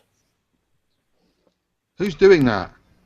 I don't know who's doing it. I don't know who's doing it, but it's leaving me with only one fucking nuclear option here. Would you concede? Who's Now, unbroadcasting Gus? Jermaine, Just stop it. would tell Gus to Jack, stop you're doing the same thing that you complained Darwin does. You jumped face first into a conversation. You destroyed the conversation, and we're supposed to sit quietly while you do it. Yeah, Jack, hold off and just wait for your question later, and let us finish our. I actually wanted to hear what Duncan had to say on the original issue that him and Gus were talking about. Guys, quit unbroadcasting people, please. I swear to God, man, there's people that do it for the fucking fun of it because it makes them laugh. Now, Ermine, do you think it's a contradiction for somebody Wow. to say that you can't infer? Would you shut the fuck up, Jack? I think we have enough broken records. We don't need more. Nadia, do you think it's a contradiction? You sound just like Darwin's now. You're picking one person at a time in the hangout and asking I'm the just same asking question. you whether you think it's a We were contradiction. having a conversation before you butted in and destroyed it. I'm trying to understand. Is it a contradiction? I thought there was kind of someone was threatening to flag the channel. Is that right? That was Gus. Gus does that periodically. Why are you to flag the channel? Because you've been handing mods out to people who think it's funny to unbroadcast me every 3 seconds, and I have no redress to that. I don't know why. I don't know what's happened to your handing out mods lately, but you're handing mods out to people that are abusing the fuck out of them. And if you're not going to take charge of that, and if you're not going to watch over that, it leaves me no choice but to take whatever option I can take. This is bullshit. That's the second time he's done it, Nadia. That's not the second. Listen, it's the second time I've threatened it, and I have to keep threatening it. Yeah, that's what I said. It's the Jack, second time you've threatened to That's flag. right, it is the second time I've threatened it. Jack, Because you guys think you fucking run this place, and you don't. Jack, you've come in and Jack is proving right now that he thinks he owns this fucking place, and he doesn't. We were having a perfectly good conversation, the kind of conversation that Nadia wants to fucking have with people like Dunkin' Donuts, rather than drive them out the fucking door. That's the kind of conversation, and for once, Duncan is behaving himself. Did you point out the contradiction? He's not cutting a fucking weakling out of the herd and working on them like he's done so many times before. He's allowing multiple questions from multiple inputs. In short, he is being better than he used to be. The fact that you think that he's a bully may very well be, but for the nonce, we were having a productive conversation with him, and you came thundering in here, fucking tits ablaze. And then when I had the unmitigated temerity to try to get you to shut up because you were grinding a productive conversation to a screeching fucking halt, I get Amon over there who only ever moderates when he's bored.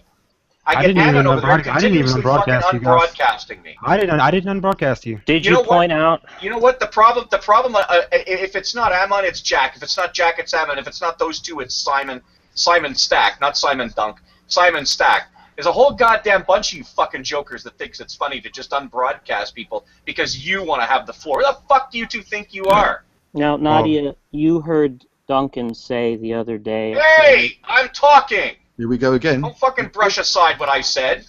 You're doing the same, Jack. You're doing exactly the same thing that you complain at Darwin's does. Well, in this case, I think there's a could you not, I don't know, put my channel in the middle of this? You know what? You're handing out mods to these people. You're responsible for who you give mods to and how they use them when you give them to them. Whether you like it or not, this does concern how you run your channel. And the only reason that I threatened to fucking flag the channel is to wake you up. You have a bad habit of using other people to get the kind of environment that you want. And you give mods out to some really shitty people. Well, let's let Gus run the channel instead. I don't think Gus would actually flag the channel, to be honest. Here is, perhaps prohibiting your return so that you don't, incidentally go about flagging the channel. I don't think he would, Nadia. I think it was just said. I don't think that's the fucking point. I think the point is, now that I've got your attention, why don't you look at why I want to do it instead of just that I want to do it? Or are you that reactionary? You're threatening to flag the channel. I think it was said in the heat of the moment, Jack. Don't be a dick. Left. You may mean reactive, not reactionary, but at the same time. You're gonna get pedantic with me right now? Really?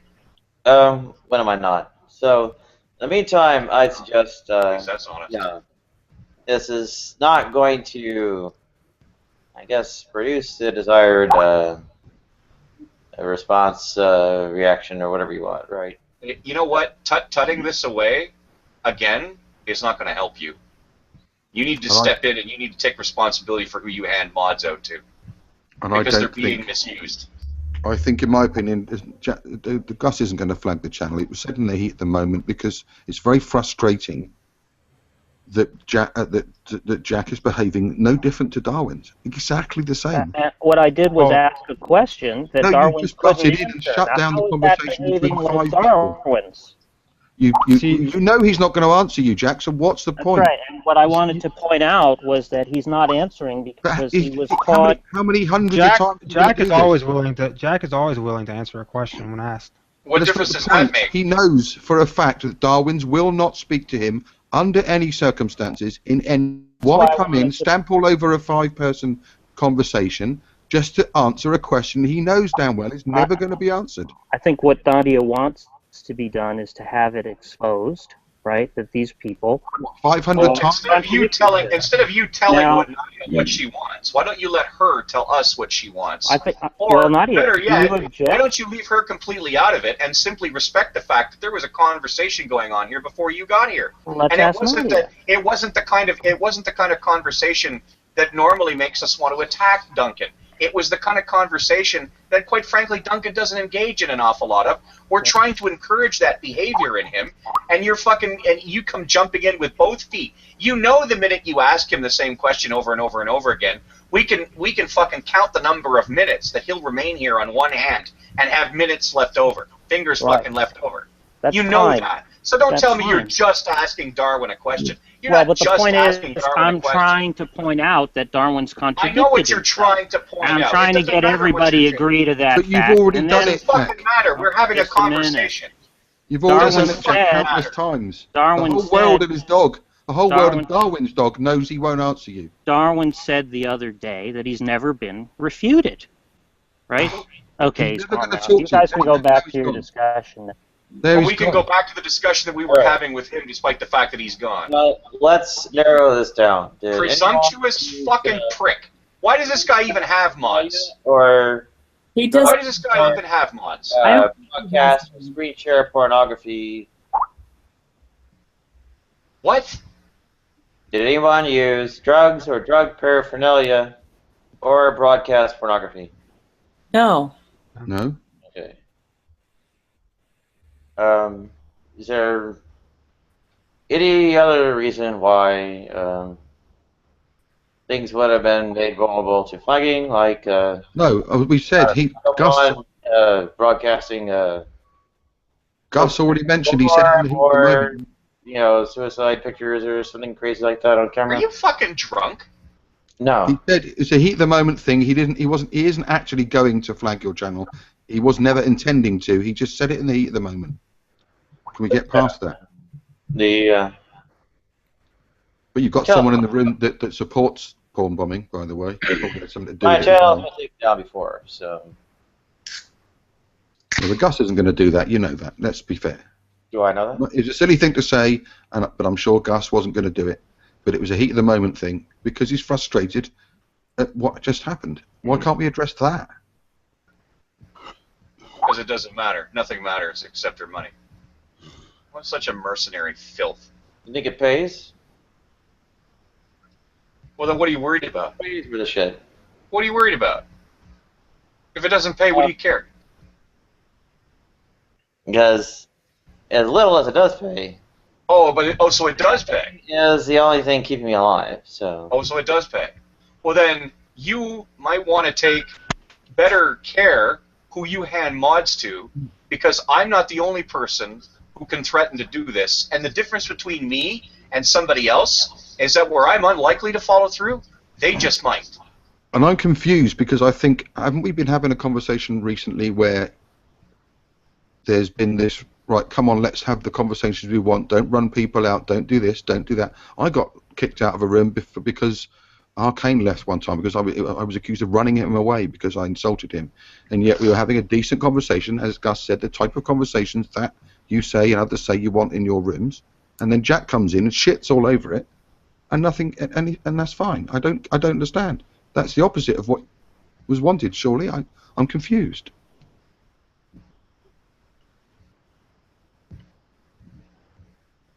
Oh, it's like talking to a fucking wall. It's like that country and western song, "Hello, wall. Nice to see you."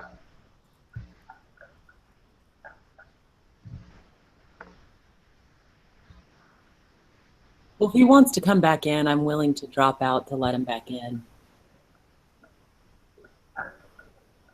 I don't think Darwin's is interested because the same thing's going to happen time after time. I'm not a fan of his by any means, but as Gus said, we were having a reasonable five-way conversation. One person wasn't being singled out. No one was being shouted at or insulted. He was finally having the kind of conversation that could mark him as a contributing member of the community. Finally. No, I know he wasn't kicked. I wasn't insinuating he was kicked. He was run off, which is what surely is. I don't understand. That wasn't what we wanted anymore, and yet that was allowed to happen on this occasion.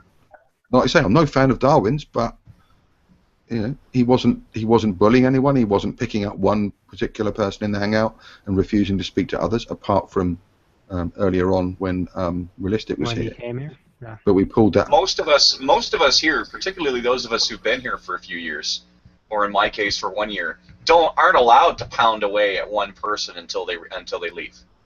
We're not allowed to. We're kept from doing it. I mean, how many weeks now? We know that Darwin's won't speak to Jack or Godless. We know that. So what's the point in hammering and hammering and hammering it? It just destroyed the conversation, and that's all we complained about. Why do it?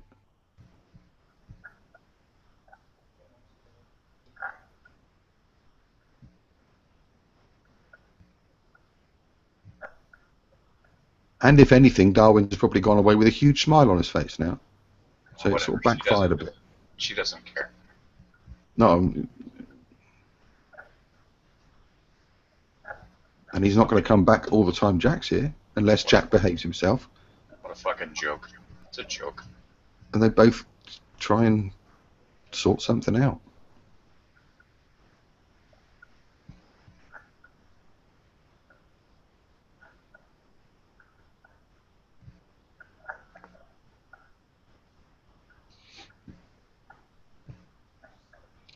Anyway, it's nice weather for the time of year. Well, it wasn't here 2 days ago. It was fucking snowing. Oh. Well, if you like snowing, it is nice weather, I suppose. See, that's what we've now been dragged down to, talking about the fucking weather. That's such a British thing to go to as well. Isn't it? If all else fails, make a cup of tea or mention the weather.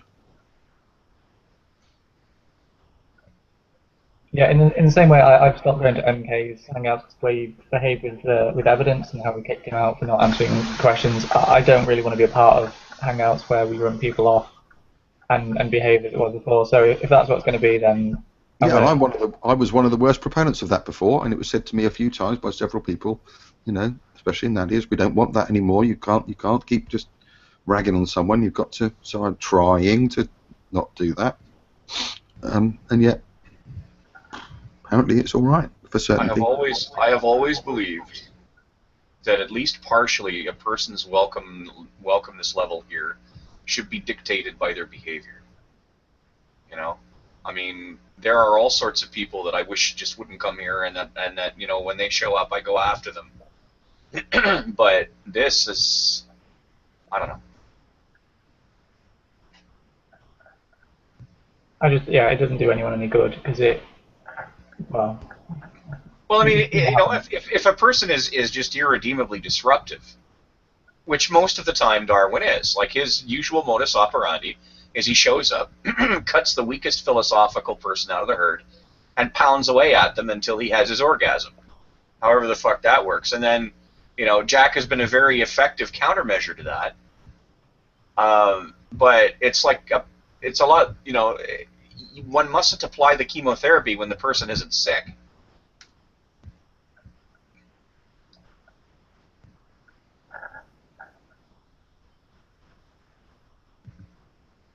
So what should we talk about now? Did you go back to the topic of religion and mental illness, or I've not been here for like half an hour. We're talking about televangelists and whether it's right or wrong, or would we introduce a law to get rid of them, etc. But obviously Darwin's has left now, so carry on, I suppose.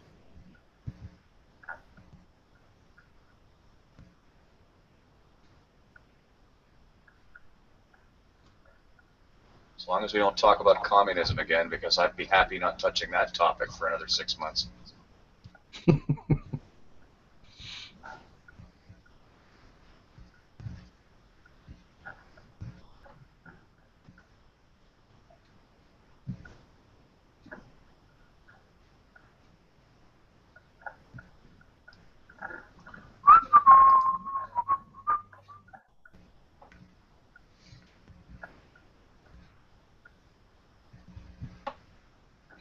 Fucking mess.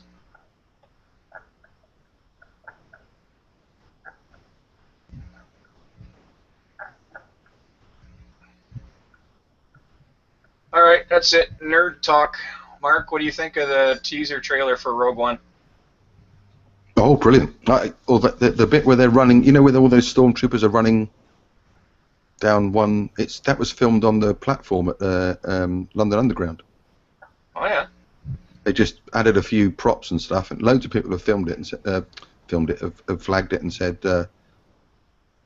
that's the line I get on, you know, in the morning to go to work. They kept the original lights, ceiling lights, and just added a few other props.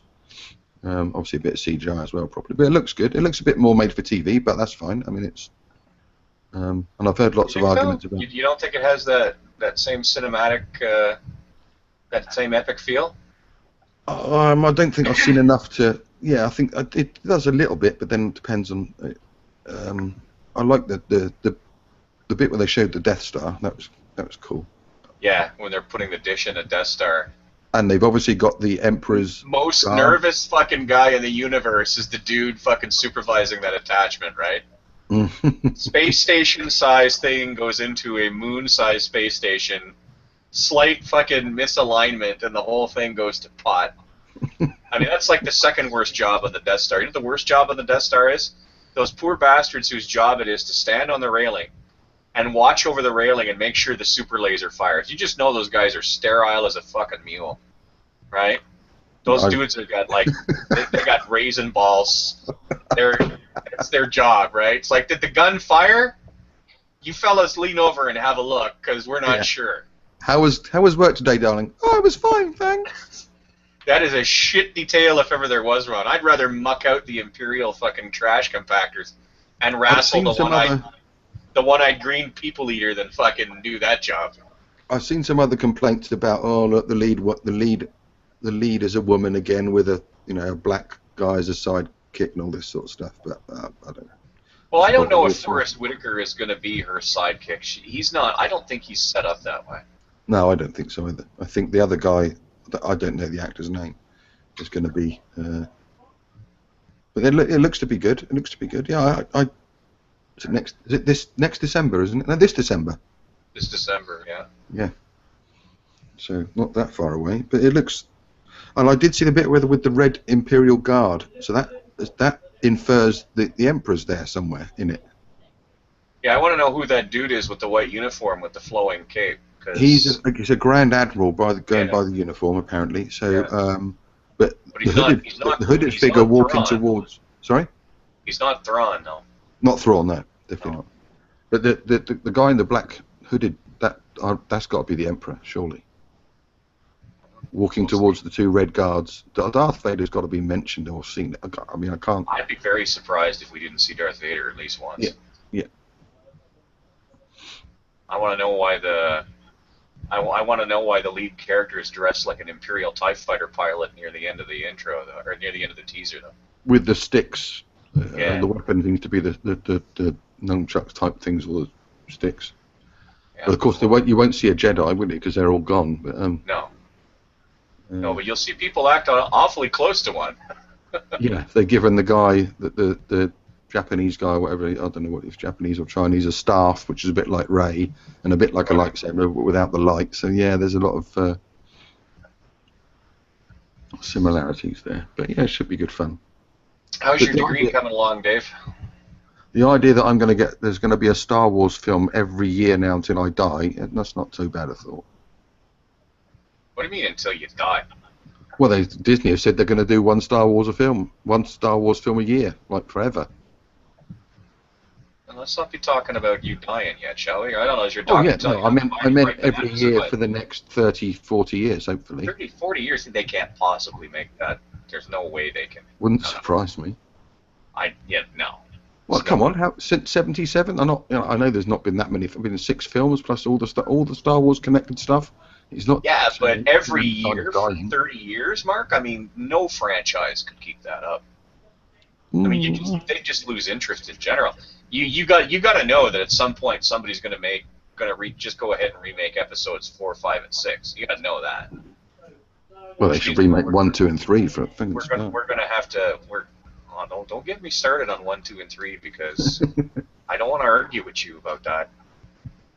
They're part of it. I embrace them as part of it, so I haven't got a problem with them. One of my biggest problems with 1, 2, and 3 is that halfway through filming episode 3, somebody went, "Wait a minute, you mean there's no number between 3 and 4?" Yeah, we've got to pack stuff in. Let's just explain that quickly and explain that and do that. All the Jedis are dead. She dies in childbirth. Everybody goes this way, that way. Cue the music. Everybody's gone. Yeah, I have 2 twins born. There's the first one. We won't explain why she actually dies. We'll have some robot say she just seems to have given up the will to live. Here's one. And she manages to have the last breath to say, "That one's Luke. That one's Leia." And I swear, if I was Obi-Wan, I'd be like, "Okay, droid, there's this shit called epinephrine. Get in there. Will to live my ass." All that technology, and yeah, they didn't manage to. Nothing else wrong with her apart from she just doesn't want to go on. This is what happens when you let fucking robots do the job. The same problem with when they rebuilt Darth Vader. If you ever get a chance, there's a novel out there called Vader: Rise of a Darth Lord. It takes place just after the events of Episode 3, and it talks about how essentially there's a whole page that basically talks about how Vader was rebuilt for shit by the droids that the Emperor used to rebuild him, and it just talks about all the shit that was just done wrong in his reconstruction. And after a while, you really start to feel sorry for the guy because he really is like a prisoner in his own body in that suit. Yeah. So, but yeah. Even that scene was very, quickly, so hurried. We'll just lay him on a hospital bed, stick a couple of plastic legs on him, a metal arm. Like they had all the armor manufactured and ready that afternoon or that evening. Yeah. Well, that's part of the problem, right? They use like substandard prefab parts. It were horrible. It were a bodged up job. It were. Well, I suppose it had to be that way because it happened so soon in the film. I mean, you'd think they would have kept him alive, and then I don't know. It just seemed all very convenient. Oh, we've got this black helmet hanging around. That'll do. Yeah, that's right. All the stormtroopers wear white, but we've got a black one. That's right. It was all too convenient, wasn't it? The whole. I don't care if she's given up the will to live. Just tell her to sort herself out. Sort herself out. Yeah, there's nothing medically wrong with you, for goodness sake, Padme. If you've had the twins, just have a bar of chocolate and read a magazine or something. I mean, the idea is she's given up. She's lost the will to live. That's not a medical term. It doesn't kill you because you're a bit down because your husband's a Sith. That's not. It's just ridiculous. Is there anything medical wrong with it? No, her heart's fine, her brain's fine, every organ's working perfectly. She's given birth to 2 healthy twins, but she's still going to die. She's just in a Bronte-esque fugue. Don't mind her. Yeah. She's having a bit of a hissy fit, and that's going to kill her.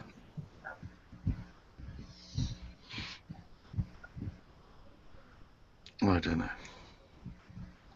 And that other robot going boo-bar, boo-bar, what the fuck was that? But that's a different series altogether.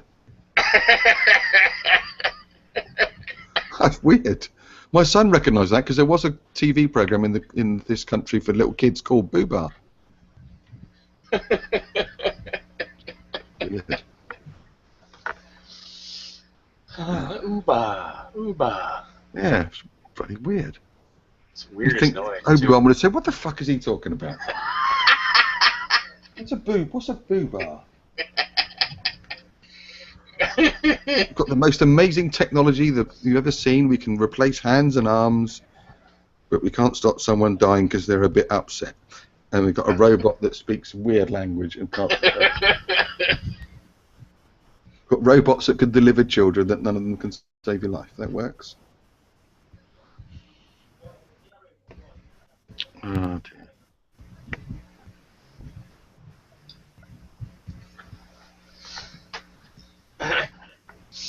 Well, did you spot the relatively short period of time between when the droid put his little scoops in there and the baby came out? Fuck, no wonder she died. Yeah, it didn't touch the sides, neither of them, did they?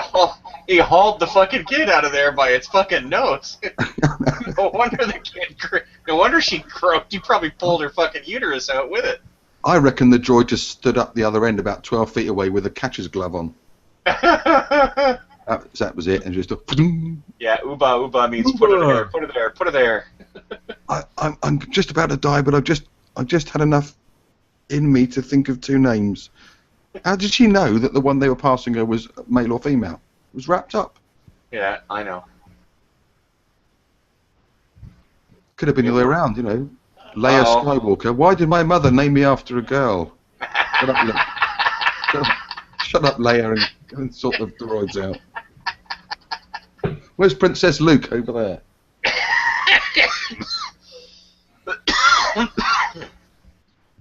Oh, here's Michael. He's come to bring us his unique stream of consciousness. Yeah, it was a bit of, like you say at the end as well. Like quickly, you know, that Obi-Wan took a baby that's just a newborn.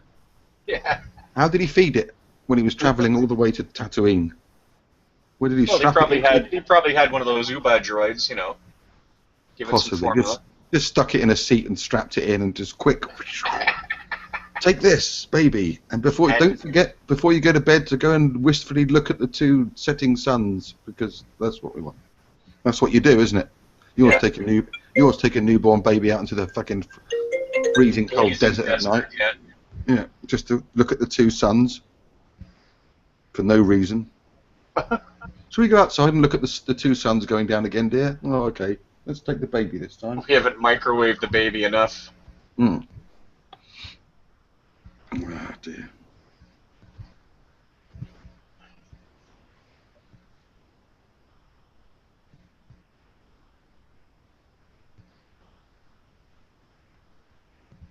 Yeah, there's no big names in Rogue One, is there? There's a few medium names. I heard that Mikkelsen, the one that played the Chief in the Bond film, was in it. Yeah, Mads Mikkelsen's going to be in it.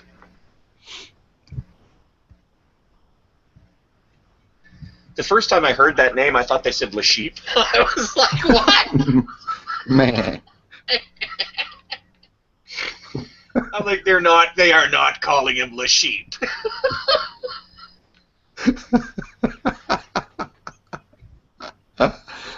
Oh, dear. He's the baddie. That's right. Mr. Bond, I don't have your money. I expect you to die. Oh, dear. Oh, well, we're gradually whittling down the room. Yeah, the Daniel Craig Bond movies, I liked them overall. There was a couple of them that weren't as good as others, but like I thought a Quantum of Solace blew chunks myself, but I've watched it several times. I quite like it if you take it as a continuation, because they are sort of joined, aren't they? Connected.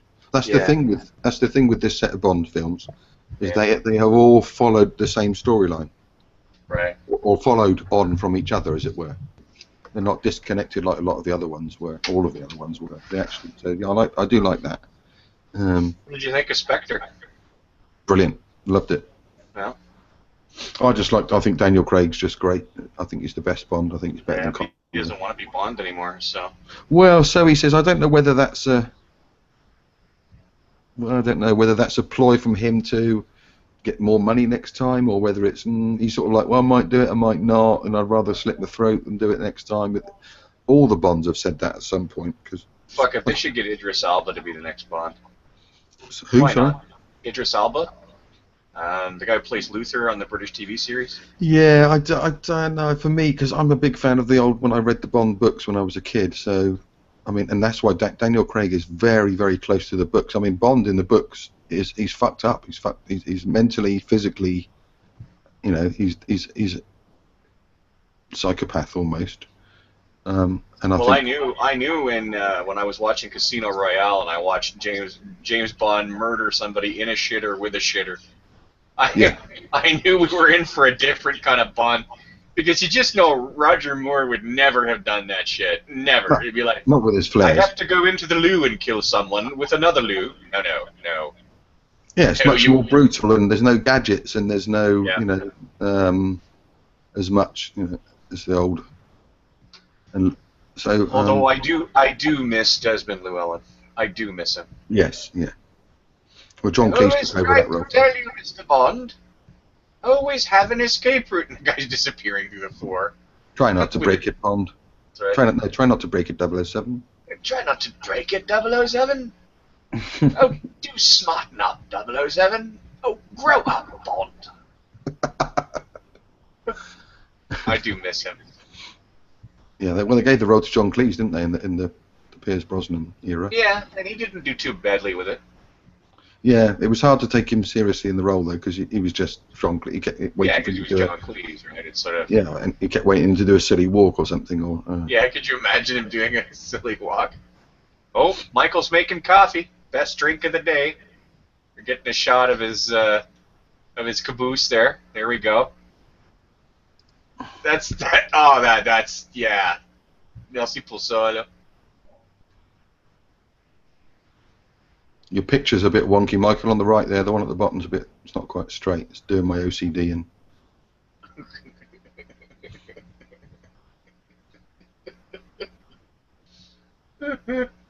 Where's that hand coming from?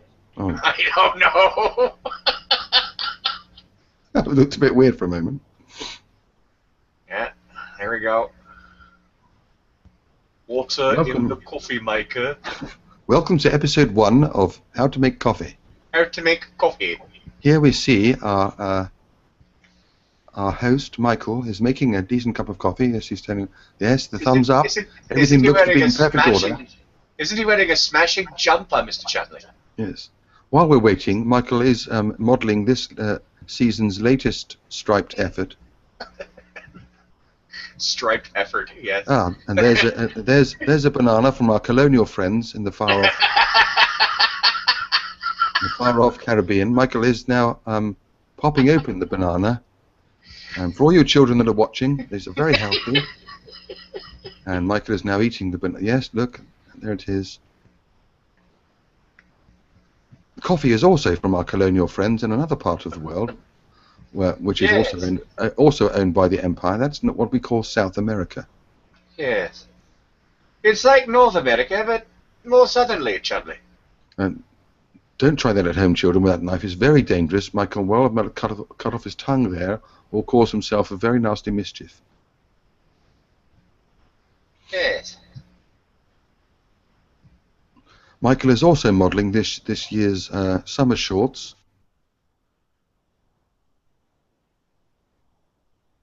Yes. Sometimes some are shorts, sometimes some are not. Yes. Yes. The colours on Michael's shirt represent the flags of the Empire. Yes. The red there is for the red there is. Oh, what's that? Oh, I'm sorry. I was yawning. I'm sorry. I didn't know my mic was on. Yeah, the red on Michael's jumper top is representing the blood of all the people the British Empire have killed. Unfortunately, our empires had a terrible colonial presence across the planet. Ah, and there's Michael with a dead banana. Yes. We're told he's an excellent hunter of bananas. Yes. He's a crack shot with his 300 Winchester. If you look to the right there is the look, and there's muscle. That's certainly muscle milk for all your muscle requirements. Yeah. And my nanny often drinks the muscle milk. Does she? Yes. I see. And she has said that it has put vim and vigor into her step. Michael is standing in front of a lovely, lovely kitchen unit that was also made of teak. That is also found in another colonial country owned by the empires. Yes, the countertops are layered in formica, I'm told. I don't know who this mica fellow is, but Tazo. Tazo tea. Yes, when the tea absolutely has to have that electric kick, except for the rest of Tazo. I do believe formica is made from crushed pygmies and some pig anuses. Well, no, Mr. Chamberlain, that's the old formula of formica. The new formula of formica is made entirely of Scotsmen. I see. Yes. Well, it's tough and useless, like much Scotsmen are. Fantastic arrangement of utensils there in the background. Yes. Notice the spatula hanging through the gap there. Very artistic. That's known as the Spanish method, Chamberlain.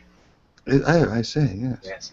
Well, the coffee's coming along well, and Michael is very excited, as we can see. He's furiously rubbing his hands together and selecting a slice of bread. Bread. Two slices, perhaps. Oh, no. You guys, he's going to do the old spin and store. Yes, that's popular in the colonies. Oh, and there's the. It's a ranch dressing. Still. Ranch sauce. Yes. Rather lovely. I'm not sure why they call it ranch. It doesn't seem to have anything to do with cattle or sheep. I think it's what they sweep up at night time. It must be, yes. If Michael ever gets a biographic film shot about him, Gus and Mark, you should just narrate the whole thing. A little bit of interference. Michael never talks. He just guys narrate everything. This looks like it could be. Hang on, hang on. This looks like it could be. Is it some cheddar?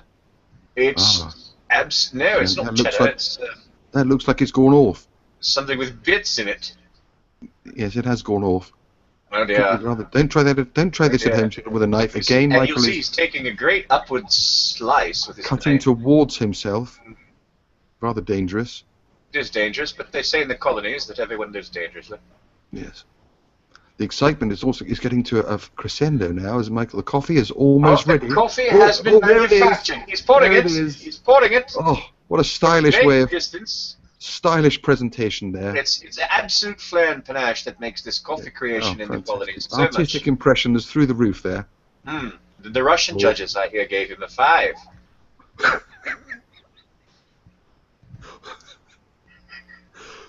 Oh, bit of a slip with the whatever that was. All right, panache. Bit of a mess right there. Panache. Oh yes. Panache just woke me up. Artistic impression. Oh, look at the dance moves as well. Closing the cupboard at the same time. Multitasking elite there. Cutting a piece of cheese while pouring the coffee. Assessor has returned from the loo, Mr. Simon on Throckbottom Pittleworth. I'd like to ask Darwin a question. I knew this somehow would agree to talk about Darwin. Fuck. How you doing, Michael? All right, buddy? You all right, Michael? And now we've got. He's a bit processed now as we There's speak. eggs now. Are they free range, Mr. Are they free range eggs from Happy Hens? No hens were damaged in the making of this program. Yeah, I believe it. And he's using the same knife that he cut the cheese. Whisking with a knife. That should take some time. I believe this is known as the North American bachelor's method, Chumley. I believe that it's a definitive school of cuisine taught by Sir Walton Pickle Pessel on Tanforth. I had to look that up. That was a difficult one. Has anyone got mods? They should just present Michael. He's already presented. Oh, cool. Yeah. Oh no, present to everyone. Oh no, then not. Oh yeah, now he is. Yeah, quite. Now, with his cup of coffee that he's put his cocaine in. Oh, fitness. That must be the muscle milk there. It's the muscle milk kicking in. Oh, And his slices of death cheese. lovely slabs of cheese, twice as thick as the bread, and now Now he's is that, spreading it, is that splintering pepper or it. salt? I can't tell if that's pepper or salt. It's terribly important that we, and a little bit of roach powder. I think you'll find that's garlic, actually. It's quite. Our third judge, all the way from Sumatra, has told us that it's garlic. Couple of rat poison there, I think, or Oh, he's just licked the camera. Yes, do pull your pants up, would you? We have an audience here. Unless you're going to lay some more eggs. Oh yes, I hear some bachelors in the colonies have the capacity to lay their own eggs. don't forget to wash another. Oh, scooping. Oh, we didn't see the microwaving there. That was a rather crafty. That was. It just goes to show you, Mr. Chumley, that the microwave can be used for almost anything. It can indeed. It's the breakfast of the champions. The cat has come to have a little bit of nosh, but the cat has decided it would rather jump the table. Well, I do. It has been said, of course, that a decent breakfast and a bit of pussy in the morning is the best way to start. So I am told. The second piece of bread is now going to form the closing portion of the sandwich. Now we understand that it was his intention to make a sandwich all along. And an excellent sandwich it is. He's consuming it now. Fantastic. He's consuming it now. And he's indicating through hand gestures that his testicles are sore, but the sandwich is good. I'd just like to talk about the sandwich. It was first made in 1852 by a previous relative who owned a colony. I see, yes. Well, we do always try to educate here, as well as present the history of the sandwich. It is important here at the BBC that we make sure that all manner of proprieties and rectitudes are observed. Now he's aerating the sandwich as he's eating it, which I believe helps with the cheese. Fantastic technique. I'm going to award him extra marks. Well, the Russian judges have already given him a 5, Lord Windishmere. Good grief. He probably paid them. Who the fuck is Russian? I'm not Russian. You're Russian, aren't you? I'm Ukrainian. Same thing. No one was talking about you, Vladimir. Sit quietly now. Sit quietly. And there is Michael summoning the pussy. I'm actually rushing now. I'm in a hurry. So He's teasing the pussy with his cheesy sandwich there. That is never a good idea. One does not have repeated visits by the pussy when one teases the pussy. Oh. The flick he's throwing some food. He's throwing some food to the poor. I think he's flicking towards the pussy there. I have not seen that amount of profligate generosity since the Bishop of Bixby allowed 7 whole crumbs to descend from his frock. I think we may be seeing the pussy any moment now. He's going to. We can hear the crowd. Oh, there it is. And there's the pussy. There's the pussy.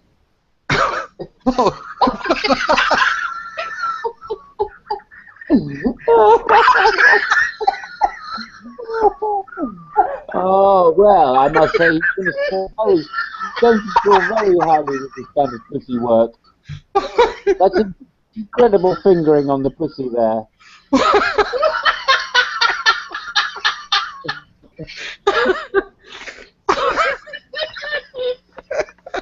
I missed the cat part. I was preparing my tea. What the fuck happened? Oh, you got it. You missed it. It's gone. Just rewind the footage. You'll see. Oh my god! He's carrying on there. That was fantastic work. He's carrying on as if nothing happened at all. Absolutely. He hasn't even reached for a dry cloth. If you have been affected by anything in this documentary, you can ring 1-800-555-2379. Ask for the Chancellor of the Exchequer. I think in the background there we can just about hear the cat hanging itself. Actually, our sources tell us that that noise the cat is making is that now it wishes to be paid for its services. Not an uncommon phenomenon, Mr. Chubley. Sometimes the pussy requires pay. What is that? Here, it's a piece of broccoli, which he's going to add mustard. Just looking. Obviously, there has been a bit of mutard. Apparently, the mustard's recalcitrant. It requires. Yes, one must always remove the cover from the inside of the mustard container. Yes, remember, children, always take the inside cover out. Otherwise, it does make squirting the mustard rather difficult. Emerge while the container is covered. Very healthy food there. What the fuck?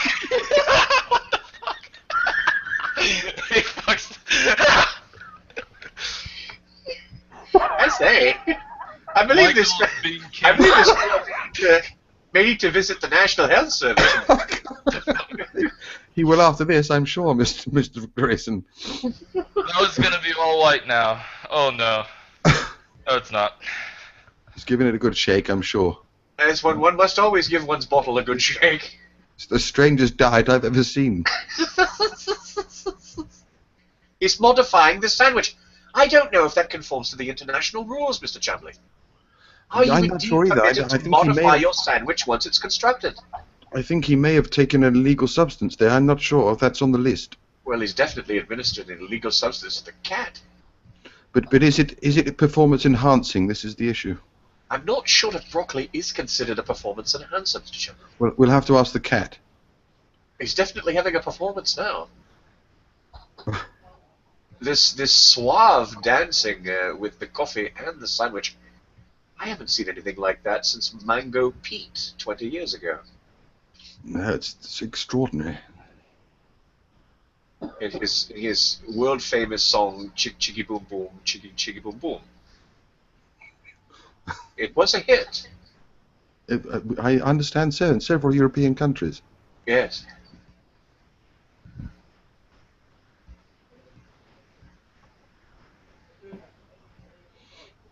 Well. Fantastic performance there. Full documentary of how to make breakfast. Yes, yes, quite. There we go. Breakfast in the colonies, I believe they've decided. Now this was an offering from Mr. Attenborough himself. And I'd also like to remind everyone to catch the Price-Ehrman debate, where Price will, of course, thoroughly demonstrate for all the world to see that Jesus Christ never existed. Go ahead. Fantastic. We have just been hacked, by Nadia Yvette Chambers, the world's leading hacker and the most smartest, whatever. You can continue.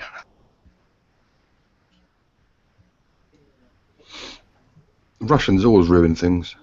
Yeah, it's a sad truth, really. Unfortunate. I heard that in Britain there is American cereals, they just don't exist. Sorry, could you say that in English? I heard that in Britain there are no American cereal, like Fruity Loops or, Oh yeah, we got all that. Can someone stop? I think Michael needs to be unpresented. That's it. Yeah, we've got Fruit Loops and all that here, all the cereals. Oh no, he's presented again. No, he's not. Cool. Yeah, we've got Fruit Loops and all that over here. Oh, well, then, fuck Tyler, the Creator. Yeah, it is the 21st century in Britain now, you know. Well, then Tyler, the Creator, lied to me. We've got flushing toilets and everything. Well, And now I'm that's not going to where, trust Trevor again. with the full knowledge granted of the 21st century, that those in the UK, 90% now know that there are no such things as gods, souls, or afterlives, and that Jesus Christ never existed. Go ahead. Perfectly correct, Nadia. Indeed, that is the case now in England. That most of us no longer believe in such fairy tales. Everybody but the Queen. Yes, apart from the Queen, because she's defender of the faith. Yeah, that's interest and all that. But she'll be dead soon. Oh yes. Is it her 90th this year? Is it not? Is it really? Yeah, it's her How 90th. long- We get a day off. I think we get a day off, or maybe even a long weekend, so we can celebrate. Fox in the Know says Pat Sharp should be the next Bond. Yeah, Pat I'll, Sharp. That. I don't know who Pat No. Sharp is. That might mean something to the Brits in here. Yeah, he's an 80s DJ that had a mullet that no one liked. Oh dear God. which is very similar to David Icke, really. David Icke used to present sports shows, didn't he? He used to present Grandstand on the BBC. Indeed, he did. And then he qualified to be Jesus a bit later. Well, the fascinating thing for me is they reported him having a breakdown first. And then said, no, it's okay. He's perfectly fine. He's just Jesus. Yeah, he really did do the broadcasting football work. Yeah. He did, yeah. Yeah. And he was perfectly fine. He just had a breakdown, and then they let him on TV again after that. Yeah. To explain that he was Jesus in a shell suit. Yeah, that was the worst. The fact that he wore those hideous shell suits. Shell suit. The old tracksuits. If you stood too close to a fire, you just go up in 3 seconds. The real question is, why was this breakdown what is it? God damn it! They let it go for so long, Why? Well, what I want to know is what actually is the difference between, David Icke's quote-unquote breakdown and, someone receiving a doctorate in theology. Go ahead. Not much.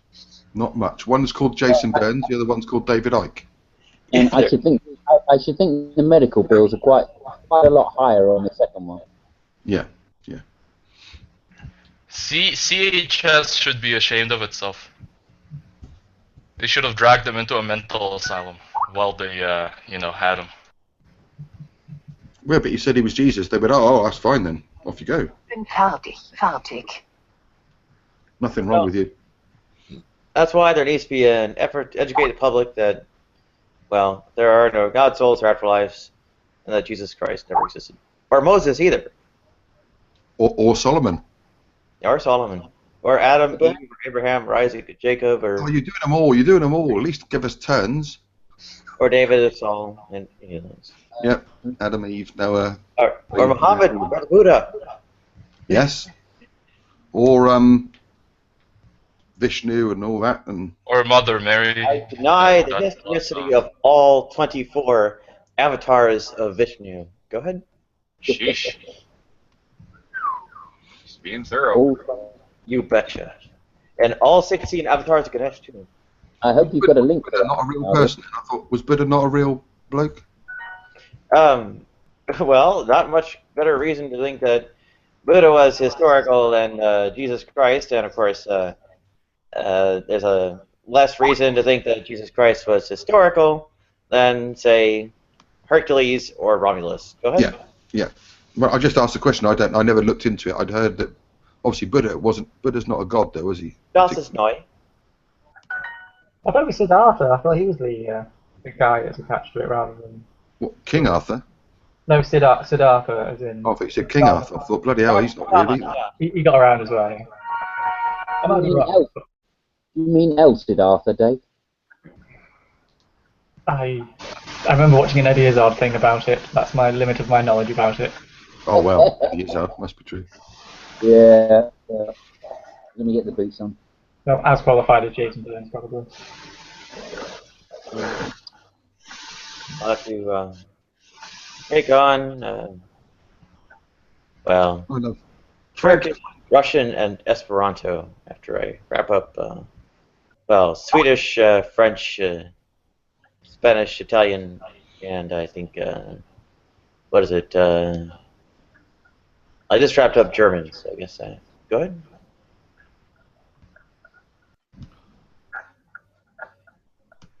Who mentioned German? Well, all our royal family are Germans. Oh, yeah. They changed their name from the Mountbatten, yeah. No, Mountbatten was Battenberg, and they were the Saxe-Coburg something or other. Mountbatten is on Prince Philip's side, on the Queen's husband's side. But they changed their name to Windsor after the First World War because of the anti-German feeling. I also heard they're all Freemasons with syphilis from, Cobra Commander here. They're not all Freemasons. The top one is the Duke of Kent, but they're not all Freemasons. I don't know about the syphilis claim. I've never actually seen that. Are there anything left of the various Dutch in like what is it? Willem van Orange and it took over in 1688 or whatever. Good. The Glorious Revolution. Yeah, there are some. The Dutch royal family is still going. Caroline, I believe.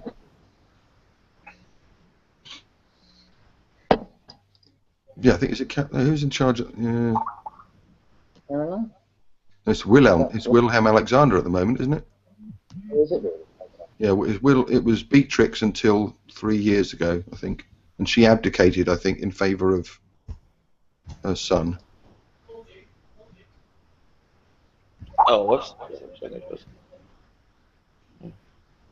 Sure. I mean, there is one of the Dutch royal families actually called Princess Maxima. How cool is that? She must be huge. And her sister, Princess Minima. Oh dear. I say. Well, I've seen lots of princesses from like the royal family. They were pretty hot like when they were young, you know.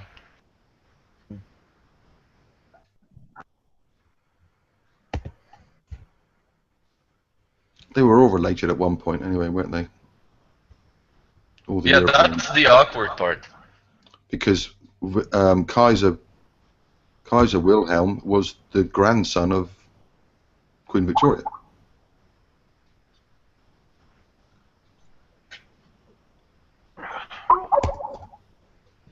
You'd think she would have phoned him and said, "Just can you stop all these wars?" Well, it was the This Duke is part that where stopped everyone that. was saying to hang the Kaiser and all that. Go ahead. Yeah, it was the Duke that stopped all that, Mark. Was it? Right.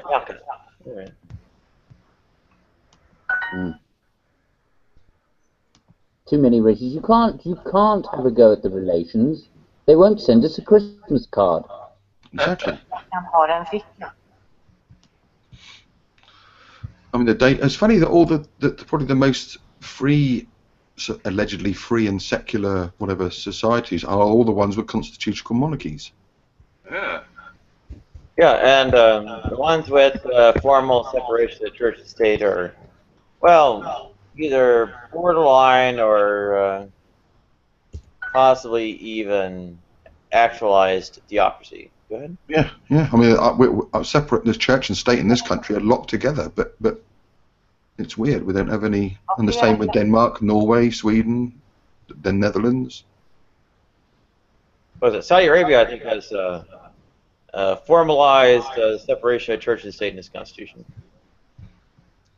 Yeah, they've got a hell of a royal family. I mean, I read today that the Saudis have agreed to build a bridge from Saudi Arabia across the Red Sea to Egypt, and they're going to name it after the current Saudi king, but it's going to cost like $4 billion, and it'll be the joining of Africa to Asia to encourage trade routes or something. No doubt all the loonies will say, it's all part of the Arab invasion. Or they will bring the New World Order. Yeah. Sorry. Yes, the Reverend Sun Myung Moon actually getting involved with things in Saudi Arabia. Is that the Moonies? Yes. I remember them from when I was a kid. We used to laugh at school that there was actually a group of people called the Moonies. That was brilliant. Yeah, getting mass married. Yeah. Mass gay married. Mass gay married. Absolutely. Cool. Oh yeah, the Unification Church of the United States. Is that the one? It Korean. And Duhan Clara Yakor. Unification Church, or whatever it is I think originally comes from Korea. Go ahead. All right, yeah, Sung Myung Moon. Yep. 1974. I was 12. That's why it was funny, because people were saying, "Oh, look, there's the Moonies."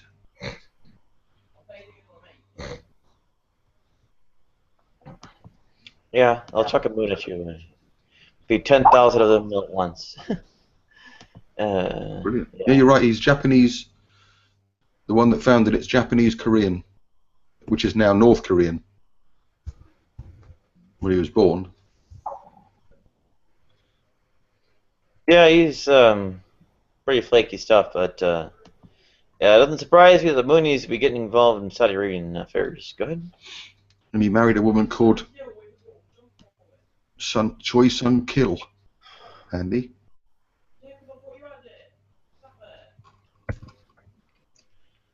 All right, somebody in the other hangout, start slamming the Reverend Sun Myung Moon. Go ahead. I'll be right back. Just gonna get some coffee. I was advising the other hangout to get on the ball here. Okay. Oh, and beyond the Reverend Sun Myung Moon, also present your best proofs that neither Abraham, Isaac, Joseph, Adam, Eve, Saul, Solomon, David, Moses, Jesus, Muhammad, or the Buddha ever existed. Go ahead. Don't forget Noah. Don't forget Noah. Oh, sorry, or Noah either. Go ahead. All right. Well played. Well played. Yeah, absolutely. Okay, guys, lovely to talk to everybody, and I'll see you soon. The entire Old Testament is false. Go ahead. Peace out, mate. The New Testament is all false too. And Christianity, Judaism, Mormonism, Islam, Baha'i, I forget what else could be getting involved. They're all false. And I wonder, why do they have so many different interpretations that have internally contradictive, held beliefs, to each other? Why? If there's one God, Well, you don't need to worry about, I don't know, the various interpretations or denominations contradicting each other or themselves, because ultimately they hold there are such things as gods, and, well, that itself is incoherent. Go ahead.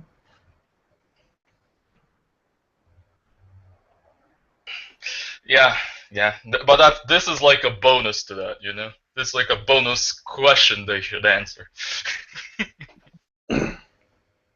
Well, from a contradiction, everything follows. Basically, even more contradictions, right? So, we call that the principle of explosion. I've got to go. Thank you very much. I've got to go and cook dinner for my son. It's 6:45 in the evening. I shall be back later. Thank you, Nadia. Good to see you on, Mark. See you, man.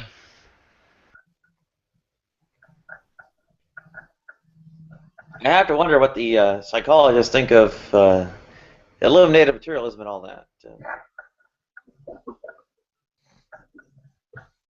Weirdly, considering, yeah, I've been involved in psychology for what seems like forever, it's not actually a topic that I'm particularly interested in, which is very strange. I guess it's just a little bit philosophical for my liking, and it kind of hurts my head after a while. So I don't know how many people actually get involved in that area of research as well. It's more philosophical than psychological, which is weird considering the actual nature of the topic. But yeah, I'm woefully ignorant on it apparently.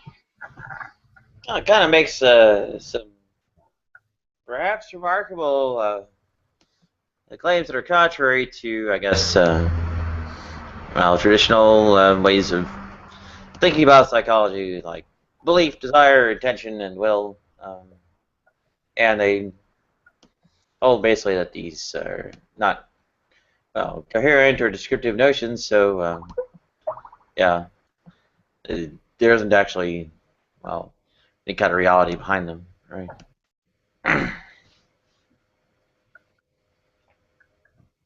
I'm waiting for someone to join in after you've said that the entire of the Old and New Testament is bollocks, basically. So I was expecting someone to jump in and challenge that, but No, I think Christian hillbilly, where you at, you bigot? Oh, good point. I should ping him or whatever. Yeah, he doesn't actually defend the New Testament much. I think he's more concerned about, I guess, Christianism and, well, confusing, I guess, transsexuals and homosexuals, and I guess saying, well, rather confusingly that people should be put to death, and while avoiding saying outright they should be put to death. But in the meantime, like, well, the kind of idea of this, what is it, folk psychology being like radically ontologically incorrect and such, that well, those tend to be concepts that are relied upon in, I guess,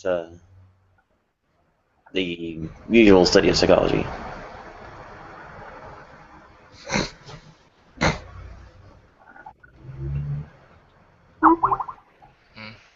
Yeah. Like when people cooked up the idea of a belief or a will or whatever it is, basically in pre-written history and such. Oh, and welcome, Istvan. What is it? D-Rest? Very good to see you on again. It's been a while.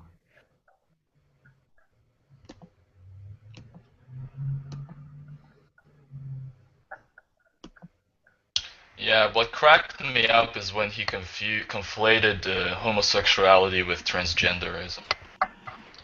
That really cracked me up. I'm like, yeah. It's like, what the fuck is the definition of gender, you know? Where the fuck did he get it from, you know? Does he ever visit updated dictionaries, that are related to this day and age, or does he ever open a dictionary at all? Yeah.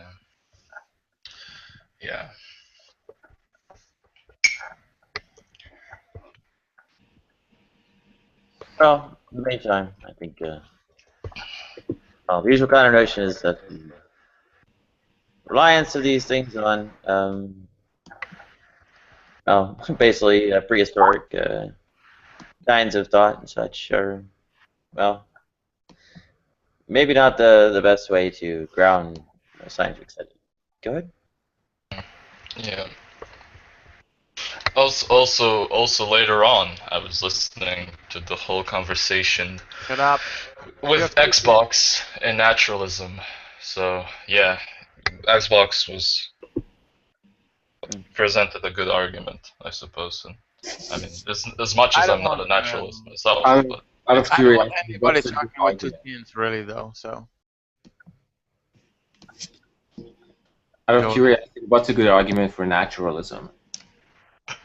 the existence of such in the natural world that we live in. That would be. Okay, but how does that support the idea that epistemological? I'm sorry. Okay, so who's this brother? Brother, right? Yes. Yeah, brother. So, would you defend epistemological naturalism and metaphysical naturalism also? No, I wouldn't. I'm not a naturalist. So although I do think that they do have a coherent view on what they would consider Not the really. nature of a human. Yes. I think it is overly restrictive. So. It is. It is restrictive. It is restrictive to the evolutionary nature of a human. Yeah, it is. Which I do not adhere to, I suppose, because I don't like to. Okay, set Joe. boundaries. Methodological naturalism. I messed up. So, methodological naturalism is when the Christian and atheist both go into the science lab. Then they both want to just figure out how stuff works on a material, natural level, right?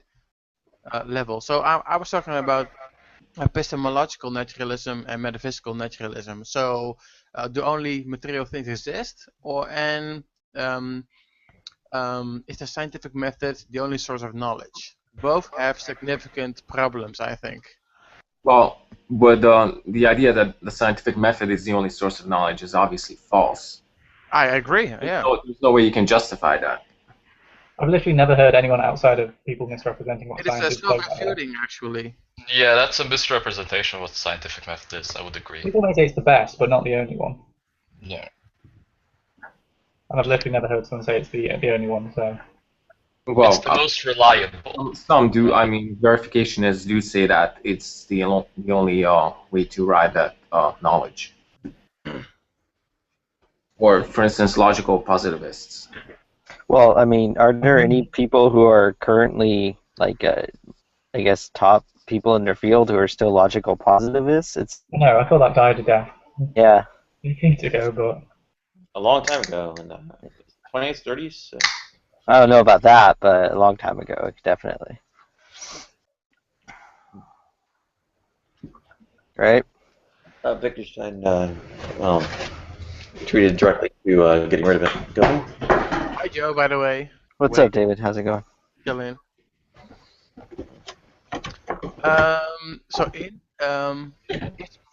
Is Van, are you de-rest? Yeah, I am. Okay, so maybe hit me up on G+. I'm also a Christian. I'm courting this nigga, damn.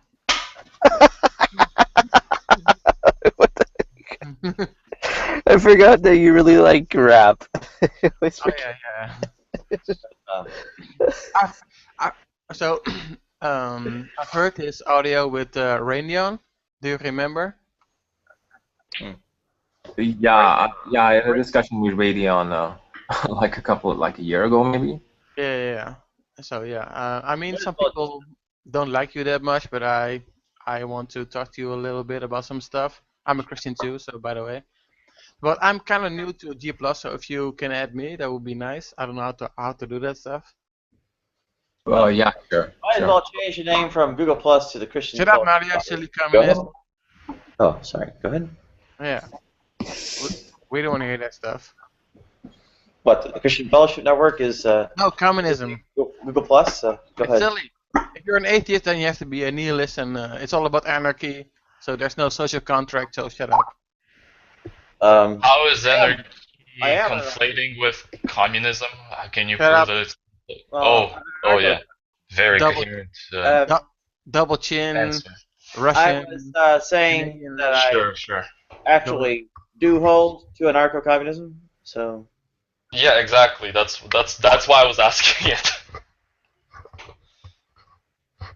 Well, try to remove them and see what happens. Well, actually, might want to investigate some of the, what is it, it's like Tolstoy or whoever it is? I like Tolstoy because he embraced the desperation of atheism, you know, just one bleak, oblivion, dark hole, you know. I like Tolstoy. Tolstoy. I don't give a fuck. Learn how to fucking speak. Okay. So you're Dutch.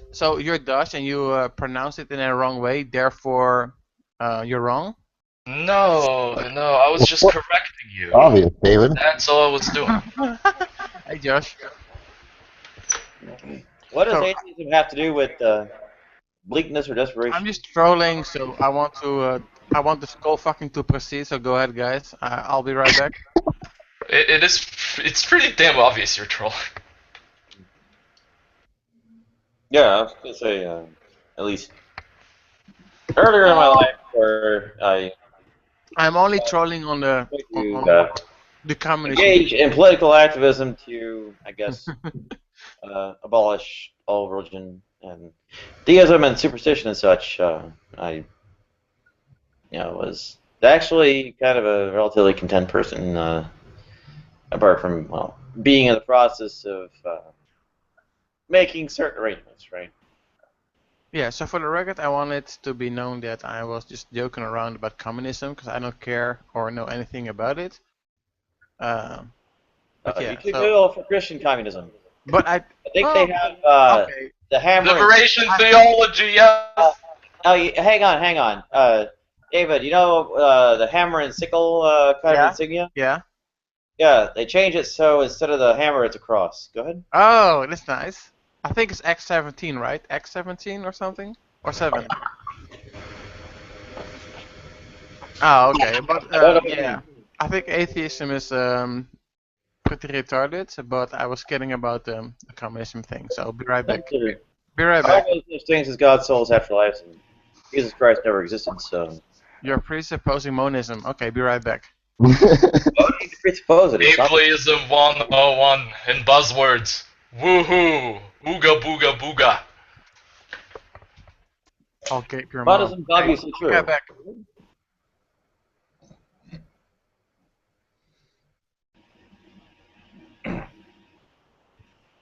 You know, quit thought experiment, therefore content externalism, therefore dualism is false and all that. Go ahead. Derez, you didn't conflate verificationism with empiricism earlier, did you?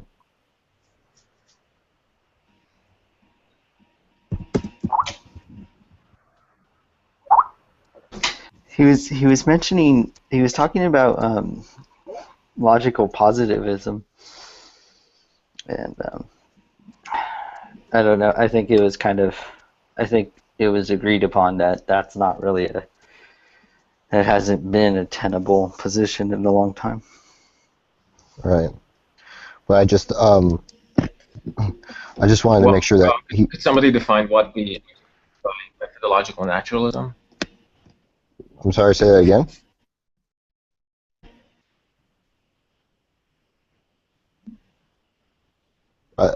Did you hear him, Joe? Yeah, so epistemological. Shut up, Joe. So epistemological naturalism is where you presuppose that science or the scientific method is the only source for knowledge, which seems to be a self-refuting idea, because that statement itself cannot be tested by the scientific method. Proceed. You presuppose that it can't be. So yeah, that's basically just self-refuting. But what's the difference between methodological naturalism and epistemological methodological naturalism is when it's only in terms of method or MO. So a Christian or atheist, they can both be scientists and walk into a laboratory and have that as a frame of reference when trying to find out stuff in the world. You know, so they presuppose that only so they presuppose that that when you're trying to do science, that the scientific method can only speak on things that are material and not immaterial, right?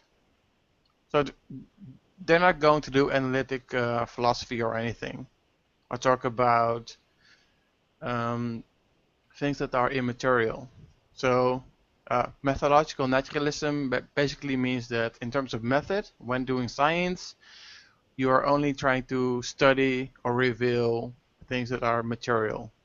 Okay? Yeah. Well, I mean, it's Well, I just think Oh, the sorry. whole thesis of materialism is nonsense.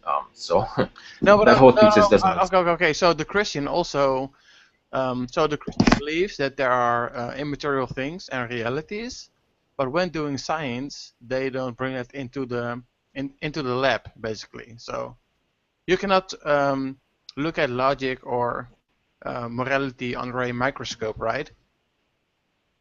That's what I mean.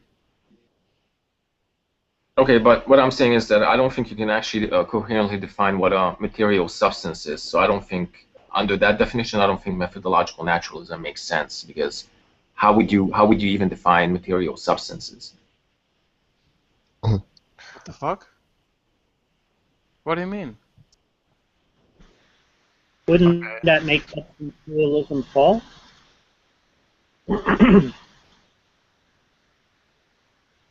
Well, personally, I define a material substance to be anything with spatial extension. but I don't think many scientists would agree to that. So I have a coherent concept of dualism, but I don't think scientists would take that definition. I thought that it was a metaphysical claim.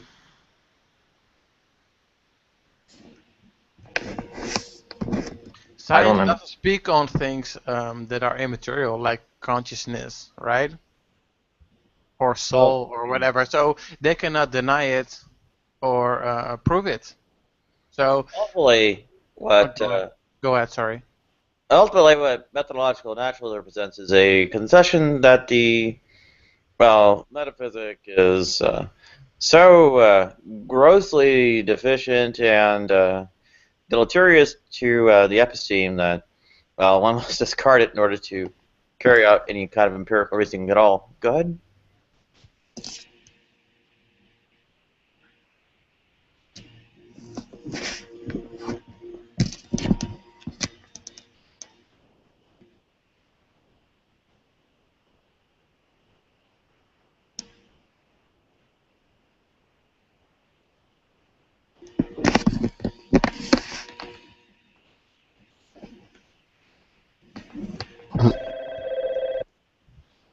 That may have been perhaps too forceful.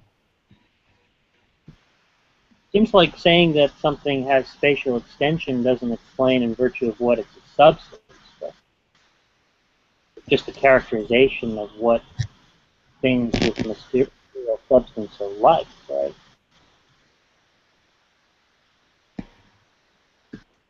Well, I take substances to be basic entities.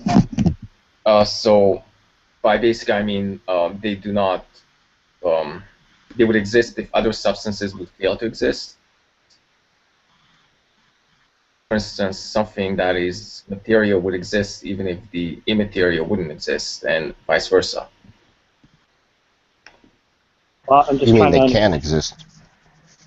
You mean would exist? You mean Yeah, can they exist? They could. They could exist. But what distinguishes a substance from a property? I'm sorry, my line is really bad. I can't understand you. I was asking what distinguishes a substance from a property.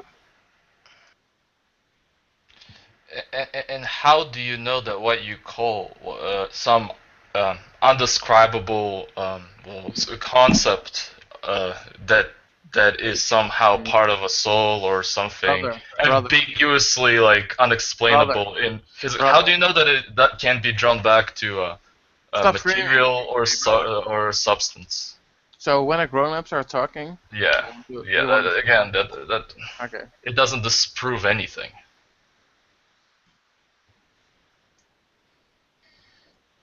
Let the grown-ups talk, please. Thank you.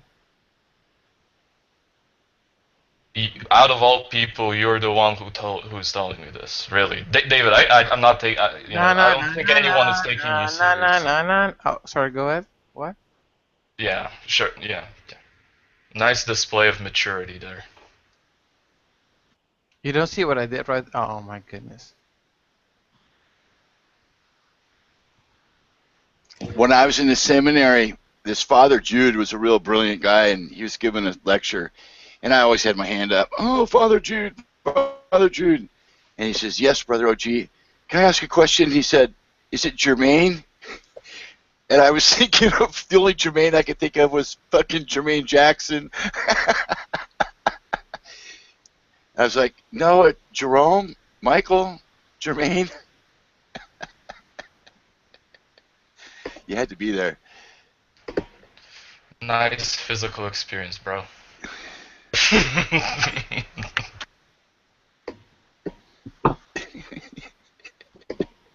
That's such a hayseed. Yeah, so can we, okay. So can we please stop with this cringe fest and just get to the topic? So let's talk about bundle theory and cringe.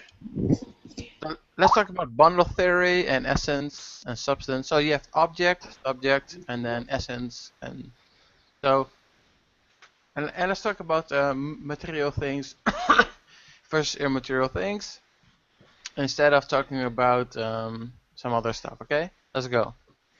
As long as it's germane to the Jermaine? topic at hand. It's okay, OG. From now on, I will call you Jermaine. Isn't it like Michael Jackson's brother? Yes. Well, I was terrified you meant Jermaine Greer, but even so, You still cousins? Jermaine Greer. Okay, plebs. Let's get back to the topics. Essentialism is obviously false. Ship of Theseus and all that. Go ahead. So how can we study the immaterial, right? Science can do it, hence methodological naturalism. Right, so we have to infer stuff. We have to make an argument, right? So let's go there. As in abduction? If science can do it, how does it disqualify science? How do you know science can do it? Well, I'm saying science can speak on certain things. Like immaterial stuff. How do you know that? And how does it disqualify science as a whole? Oh my God. I want to strangle you to death right now. Like I The can't do it. electromagnetic field, a material thing, is the dielectric constant, material thing. So, I heard something. I was walking around, very busy. Anyway, David, so you said that it's purely on the basis of a priori arguments that you think that you can defend that immaterial entities exist? Is that what you're saying? Well, first of all, you're out of breath. I can't understand the fucking word you're saying. I'm sorry. I'm such a loser, David. Pardon me, please. Okay. Hey. Beg thine forgiveness. Well, I will forgive you for this time. Can You know, please... Josh actually looks like a faggot.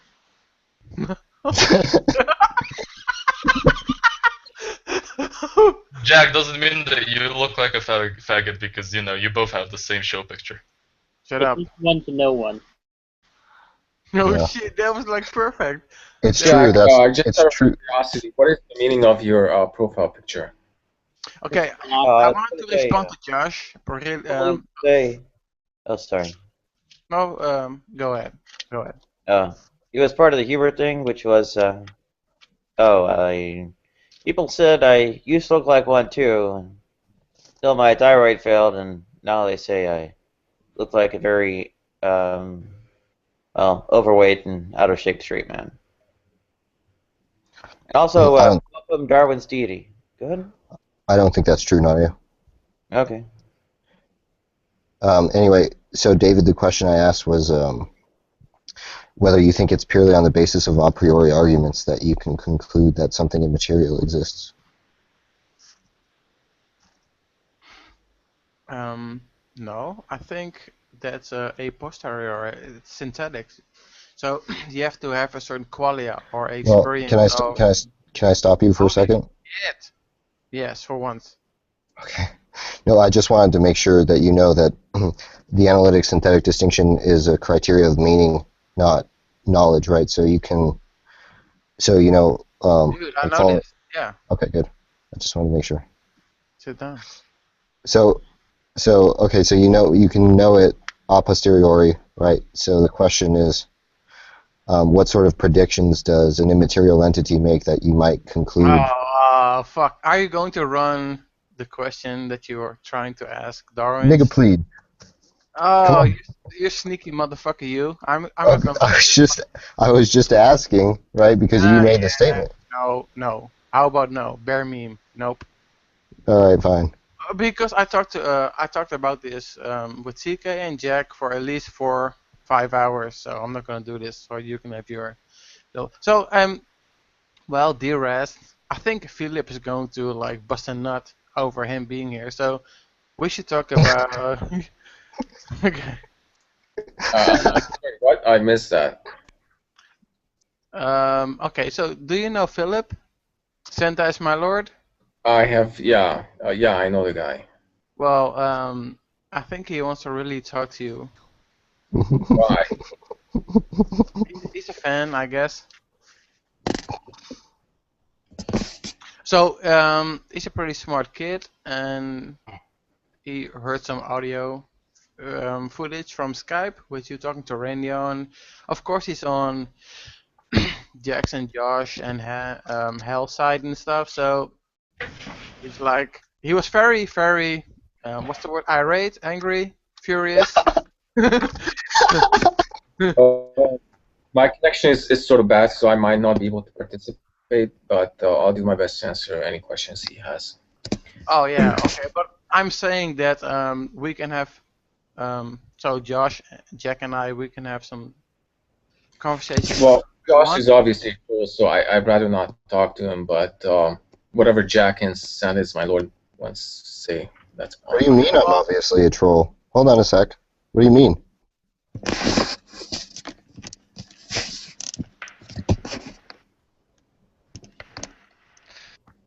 Esteban, have you made the troll list yet? Like somebody else in this hangout? I just don't understand the allegation that I'm a troll. No, that kind of pisses me off to hear that. Just Josh has worked way too fucking hard on his knowledge to be called a troll. Fuck that. Oh, well, people bugs me more is that people go on about how immoral and disgusting I am, and I guess but the basis of all that on this what is it, idea about Jesus Christ, which obviously never existed. Go ahead. I just don't understand the allegation because while there are some things that I do in an attempt to get a rise out of people, it's not my main motivation, right? And I think in order to be a troll, you have to it has to be your main motivation that you're only interested in upsetting people, but that's not true. I talked to OG, and he and I never, and even David, like even in instances where I'm being facetious with David, I don't, David, you don't ever feel like I'm trolling you, do you? No. Yeah, and so I mean, and like I engage the arguments. I mean, I can link you to some hangouts where I was discussing things with DPR, and I took a vastly contrary position with respect to DPR about the Izot distinction, right? And I talked to DPR for probably an hour. At no point was I interested in infuriating him, and I don't think at any point he got infuriated. There was a bit of times where I was impatient, but I expressed that impatience politely. And then there are instances like the hangout with Ozzy yesterday where I took up. Well, I wasn't taking a position on moral facts, but what I was trying to do is render objections against his view of moral facts. And so, during that time, I didn't troll him. I wasn't interested in infuriating him or anything like that. And generally, I'm not interested in infuriating people. So I don't understand the accusation that I'm a troll. Right? It just seems to be a substanceless claim. You weren't punning on substance there, were you? There was no pun intended.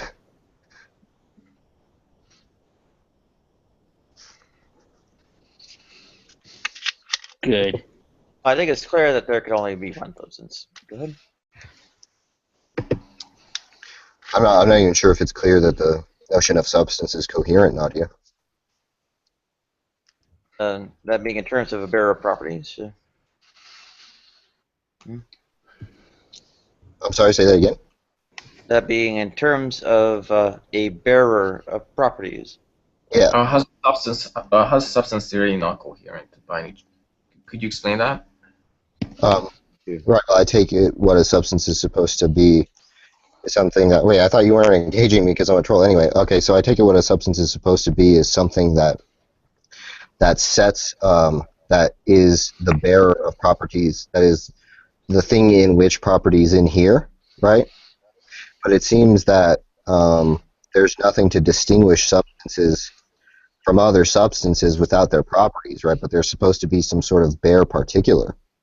And so I don't understand how substance can be a meaningful notion if it can't be distinguished from anything apart from its properties. So it seems like you're just appealing to the properties rather than the substance to do all the work, right?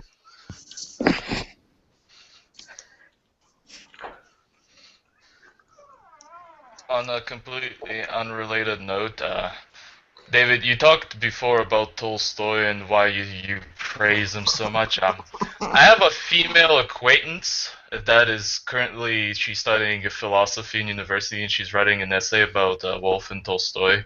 And yeah, I'm totally gonna shove it in your face if I get the chance. Bam! Bam! That's what your mom said. What are you talking about, brother? What do you? Well, shove what in whose face? What are you talking about? Her mom, her butt, my face. Well, I just have a female friend who's like writing about the Tolstoy guy, and he mentioned him, and it's like, yeah, you know. So You fucking double chin Russian motherfucking I'm Israelite. hoping that after I'm healed up in I don't know, I guess late August or whatever, it'll be my breast and buffed, hung studs faces, but still. Go ahead. Well, it's not even after dark. In an off-air hangout, Nadia, will you show us your titties after you've got them done? Absolutely. Oh my God, yes. Make sure to make it 18 plus, please, so you won't get you know. No, it's off air. Oh, and there. Oh, okay. Oh, I see.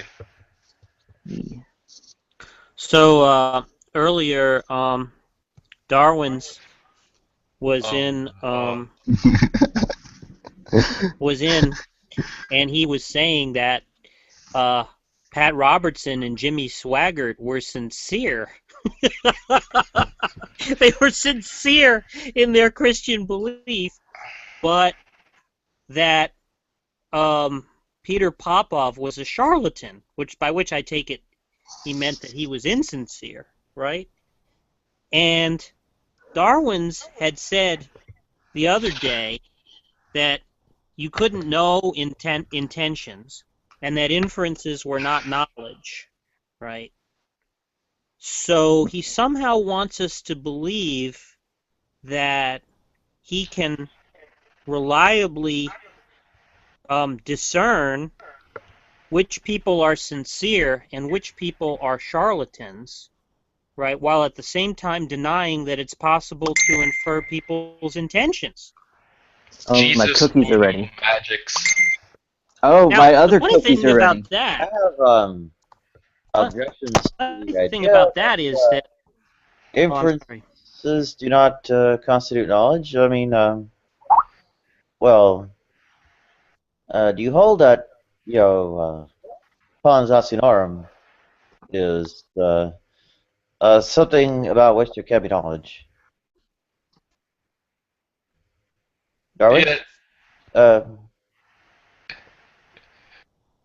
I have an interesting question for you guys. This is basically wait.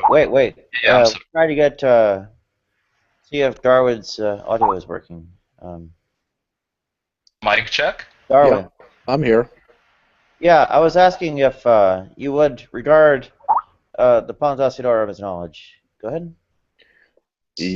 I can only understand half of that. Say it again.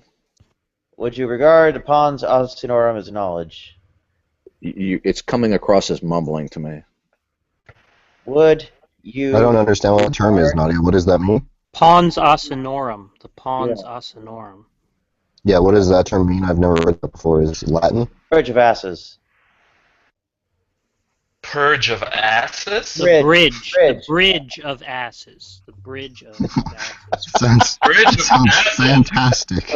What the fuck? Well, it's Calipigeon. I'm so glad I joined this hangout. The bridge of asses. Both of you guys. No, but it doesn't mean ass in the sense of sense of buttocks. It means donkeys. But could I still think of it as literal asses? I don't even know what she was asking because there was just this long word that I couldn't understand in Darwin's. He was asking whether he takes the pons. She was asking whether he takes the pons asinorum to deliver knowledge. Can I just point out that Arthur is an atheist that likes to moralize and is silly? That is That is very fucking silly. Can you explain, Jack? I'm very interested. Can you explain what the pons asinorum is? Shall I? It's that the angles in the subtending the pair of equal sides of an equilateral triangle are equal.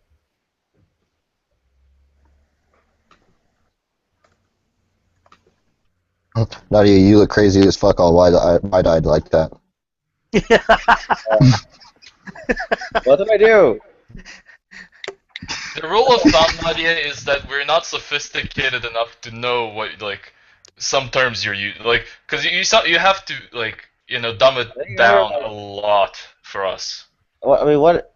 Don't you remember like having like the compass and straight edge and what the hell was that? Like kindergarten or something? You know, Derez was actually polite to me just now, so I'm not going to attack him next time. Oh, that sounds good. Well, I didn't attack him. I think anyone did, actually. No, I know you didn't. No, you didn't. But he said he would be happy to answer any questions that I had, and I think that was very. I think it was admirable for him to say that. So I'm not going to attack him. I understand. Right, Jack. I get your posturing, but yeah, I fucking see No, right I'm through serious. I actually am very impressed that he treated me respectfully. So I'm going to treat him respectfully. Well, how about the quadratic formula? Does that deliver knowledge of the roots of a polynomial? No, yeah, I think you're cutting out intermittently. She was asking Darwin's whether the quadratic formula delivers knowledge. The pons asinorum is a proof in geometry, I believe. So she was asking whether the. Whoa.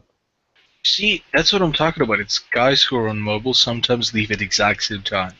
It's like there's some kind of regular bug on the mobile app. It's like you have to go across. You have to go into the acitorium, across from the acetentry, in order to. But the. What the fuck is a bridge of donkeys, anyways? Bridge of asses. It's right next to the aceteria. Proof for construction and Euclidean geometry and such that I guess was taken as distinguishing between the students who would, I guess, be destined to do well in geometry as opposed to otherwise. Go ahead. I mean, in the Aceteria, I bet you the donkey shawarma has it's like a special meal. That was directed towards Darwin, right? Yeah, the pons asinorum is a thesis in Euclid's Elements that the angles opposite the equal sides of an isosceles triangle are themselves equal, and he has a proof. He gives a proof in the Elements for that thesis. So I think what Nadia is asking is that does that proof deliver knowledge that the pons asinorum is true, that statement is true? She also was asked whether the quadratic formula delivers knowledge. So it sounds like everything's pretty clear, and it wasn't asked by any of the troll listers. What do you think, Darwin? Why did you ask the question, Nadia? Oh, Jesus. Oh, well, your claim was, I guess, inferences did not deliver knowledge. Did you hear me say that? Do we get the timestamp? No, but I understand. Nadia, did you? Nadia, here's the question. Did you hear me say that? This is a not so polite version of things citation. Sorry, I can't hear Nadia's answer. Brother, I would like to actually speak. While I did not personally hear your saying that directly, accounts of conversations you've had are relayed to me to that effect. And where did you get that from? I'm not sure exactly which is talking. Go ahead. Did you recently hear this, Nadia? Why don't you just tell we us get the what your position timestamp? is? Go ahead. Nadia, did you recently hear that? Was Just it tell that us in what this your hangout? position is. Yeah, just tell us your new position. Nadia, or did you recently hear this? Oh my god. It was in this hangout between half an hour and an hour ago. Go ahead. Okay, good. So you didn't hear me say that, right? Josh, do you have the already timestamp clarified. for where Darwin's? Do you have the timestamp for where Darwin said that inferences are not knowledge? It was said in MK's hangout. A solid Okay. conversation, Darwin's deity. A solid conversation because you are a petulant ass. Why don't you guys just fuck Why don't off? you just tell us what your position is? It's so annoying having to rely on other people to hear what your position is. Just own up to your position and tell us what it is so we can move on. Joe, if I respect Today, tell us what your position is. Okay, Joe, if I respected you, then your comments would hurt my I don't feelings. give a shit if you But I respect me. don't You're a respect you. bully scumbag. Just tell us what your position is so we can move on. Shut up, brother. All right, you don't want us to hear it from them, so why don't you just actually say something of substance for once? Joe, could you tell us why you're so agitated? Because you're a bully and because you don't hold on to any position. Joe, you wasted our time. You wasted my time by going, Nadia, did you hear me say that? It's like, grow the fuck up and just say what your position Joe, is. you're wasting my time by uttering your diatribe. Okay, I'm going to say this for one more time and then I won't waste your time anymore. Why don't you own up to your own position and just tell us what it is instead of trying to bully someone? Who did I bully, Joe? Oh God, you're so... Okay, I told you I was only going to say it one more time, so... Joe, who did I bully? I'm not going to let you bully me now. Joe, thank you for wasting my time. It's a bullying tactic. It's also kind of derivative. I mean, he's just using what I said. It's uninteresting like everything he says. I'm sorry. Joe, are you accusing me of bullying somebody? I'm accusing you of being a bully, a scumbag, an ass, and uninteresting. Okay, I'm sorry. Go ahead, Nadia. Well, Joe, Go ahead, maybe Nadia. a little psychotherapy. Forgive me. Okay, yes or no question. Do you hold that inferences do not convey knowledge? Go ahead.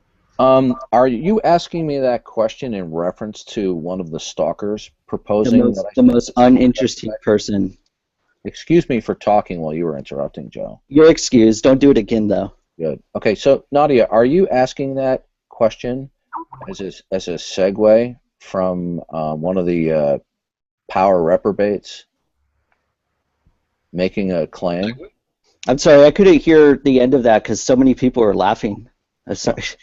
I don't know what you mean by segue. Yeah. As for a say. Who made the statement about who made the statement about my position, Nadia? As for a secondhand report, this kind of idea was. Yeah. Where did you get the secondhand report from? I actually have some investment in this as someone who studied well, non-empirical fields like mathematics and computer science, right? Where did you hear this from a second party, Nadia? The Power Rangers have a clan. What's the fee? Nadia, who brought up the issue? Particular person in this hangout. And who was that, Nadia? What it was, I am not exactly sure. It was Jesus Christ. So I'd like to know. I'd like to know. Excuse me for talking. Excuse me. Please don't interrupt me. All right, thank you. Yeah. So what I would like to know is what relevance the source of the question has to whether or not Darwin's deity has an answer to the question. Right. It doesn't seem to me that it's relevant at all. It seems like it's just an attempt to evade answering the question that he feels would implicate him. Right. So what's the reason for not answering the question? Well, what does the source have to do with the content of the question? Can you explain that? Nadia, was your question a rewording indirectly from one of the He's a coward, so he's not going to answer Pal you. Talk Power reprobates? No, it was a verbatim fucking, I'm sorry. repetition. I'm Well, sorry. let me ask Joe. I'm Let me sorry. ask Joe. Joe, what relevance does the source of the question have to the content of the question? It doesn't. It's just, Okay. it's an interesting question. I would like to hear it discussed, but apparently this. Well, I just Go want to ahead, figure Nadia. out. I'm sorry, Nadia. Can you? I was trying to hear. The source actually of the question would be clean by his standard, because it was not deemed of particular interest to those who gave the account. It was briefly mentioned as a matter of fact in passing, as a not as a question, but just as a statement that was made. And I had more of a reaction to it than they did, and sought to inquire. Go ahead. Yeah, so was your question a reformulating of a statement that one of the power reprobates made in this hangout? Doesn't matter, Darwin. Excuse me. Darwin's, did you actually hear what I just said there? Actually, I have great trouble understanding you most of the time because, in all honesty, you come across sometimes like you're tipsy. Well, why do you think I say? What did you say? I can't understand you. You need to work on your articulation skills. Someone who has been the subject of like repetitive physical assaults for years on end, at least until their teeth get knocked out, actually has serious injuries to their lips done while they still have their teeth. Well, that still wouldn't change the fact that I can't understand. I, as someone who was subject to such, have impaired mobility of my lips because of it.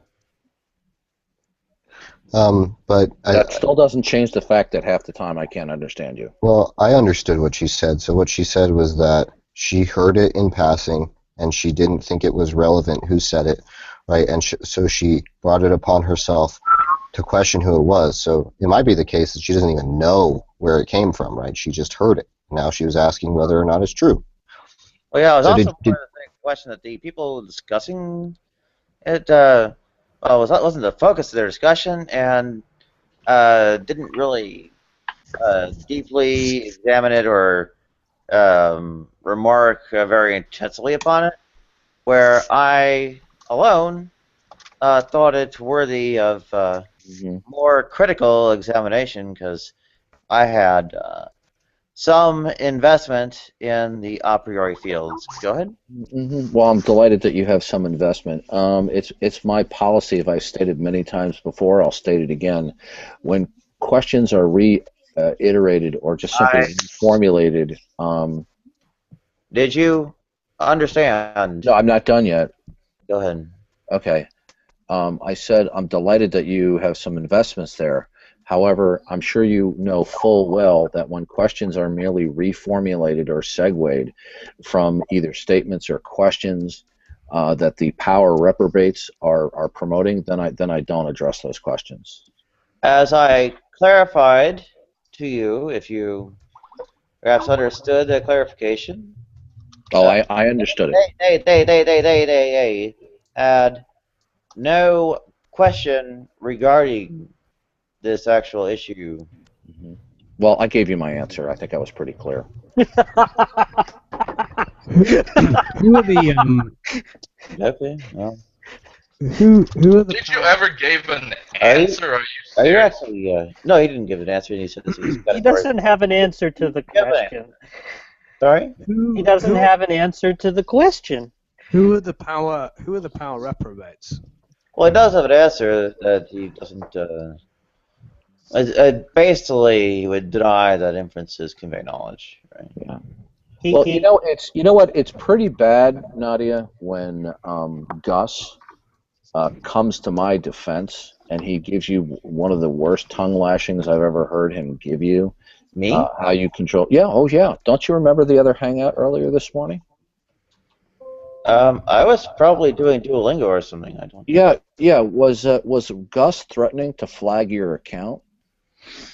Somebody else told me he was. Yeah, and was he threatening? You mean you didn't hear any of this? That he was threatening to flag your account No. for the shit that you were tolerating? And Gus is somebody who hates me. He never misses an opportunity You to realize? bash or criticize me. Gus was coming to my defense and threatening to flag your account. You realize? Doesn't that say anything to you, Nadia? You realize I not only host 2 Hangouts at once, 24 hours a day. I'm also making frequent guest appearances Yeah. on other people's Hangouts besides my own. Right. Also, Right. So maybe you should just focus. Also engaging in things like foreign language. Doesn't seem like an interesting And conception. furthermore, also some aspects of computer programming and stuff. Yeah, well, my point that I raised with that was Gus, who is not somebody who would relish coming to my defense, was absolutely verbally excoriating you for your poor oversight. Maybe you've got yourself spread too thin like mayonnaise on a hoagie roll. Is that somehow an argument that inferences aren't knowledge? Because Okay. I'm sorry, I'm missing the inference that would show that inferences aren't knowledge. So Darwin's, if you could please provide the inference by which you know that inferences aren't knowledge. No, but Josh, I'd be grateful. Thank you. You're missing out on a further Fucking irony. asshole. No, Josh, you're missing out on a further irony. You've heard Darwin say, right?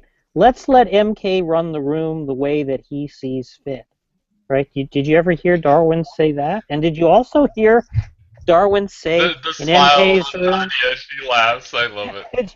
Did you also hear Darwin say in MK's room, if you don't like the way Oh, so the you room, can't provide the inference by which you know that inferences aren't knowledge? Is that what I'm hearing? Is that what this silence is indicative of? we got a Does your broadcast. silence speak volumes here?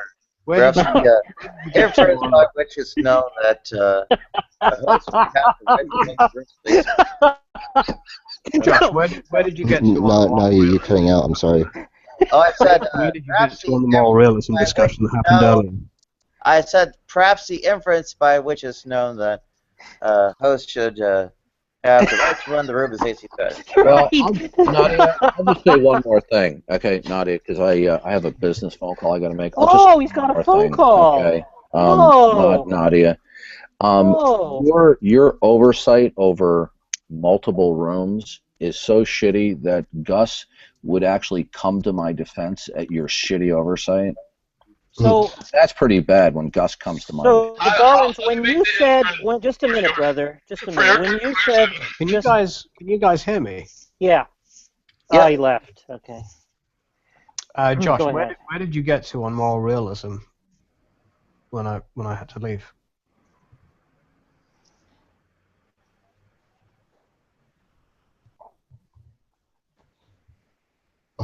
Jack, where the fuck were you in all that? In what? I was here. Josh, can you hear me? We hear you. Yeah, but I was wondering where Jack was. Okay. Where did the moral realism discussion end? You guys can't hear me? We hear you. We hear you okay. loud and clear, bro. Yeah, I don't think realistic can hear Jack. Oh, Josh, maybe tell Okay. Josh that he might Let me be. just. I'll just refresh.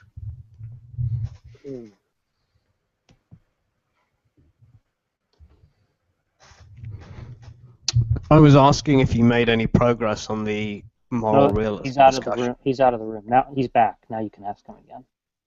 Yeah, I hear you now, Jack.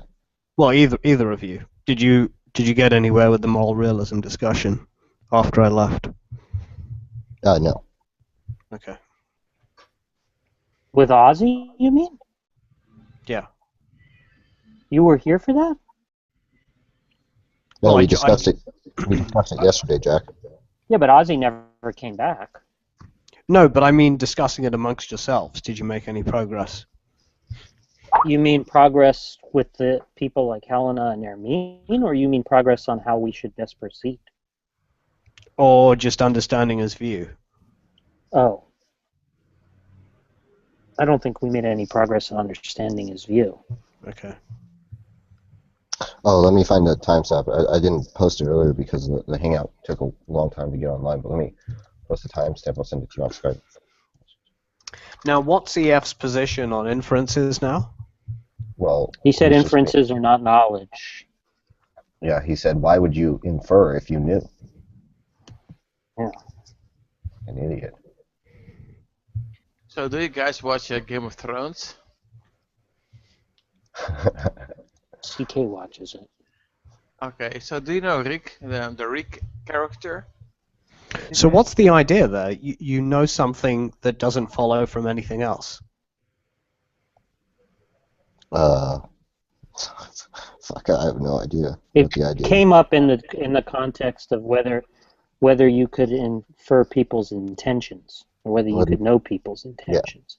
Amon was asking EF whether you could know people's intentions, right? And EF said there isn't any way to read minds or something like that. And Amon was trying to explain that we infer intentions through behaviors. And Right. And EF said inferences are not knowledge.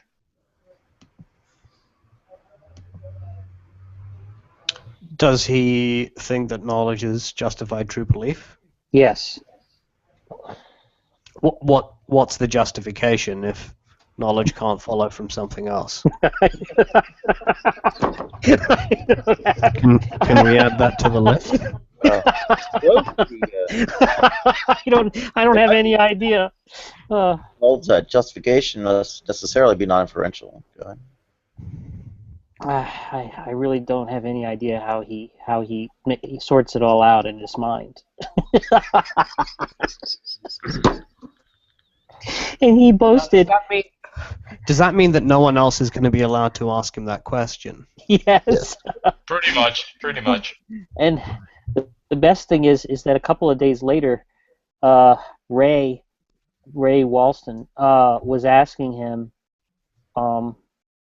what were like the best arguments that he'd been given against his position. He said he's never actually been defeated in an argument, never been refuted. None of his arguments. You know what's funnier than that is that if someone ever asks him to list the questions that aren't allowed, he could just direct them to stupid creationists. Right. Well, conveniently, they've made a list. Right. Oh, what was it you wanted to ask about consumerism? Oh, about consumption. I was watching this. Or consumption, rather. Yeah. Yeah, I was watching this Richard Wolff interview, and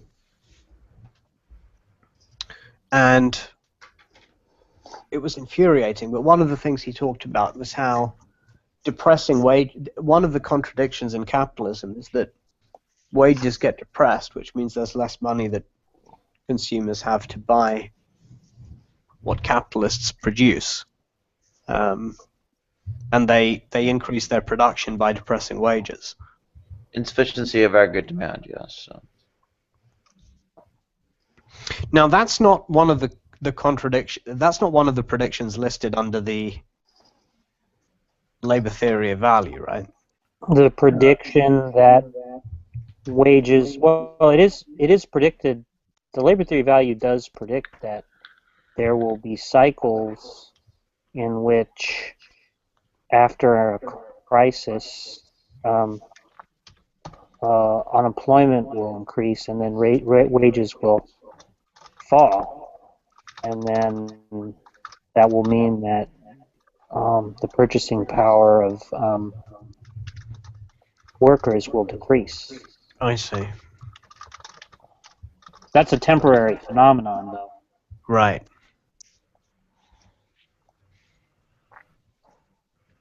What is it? There's an answer. I think it actually is covered by the usual contradictions or whatever it is.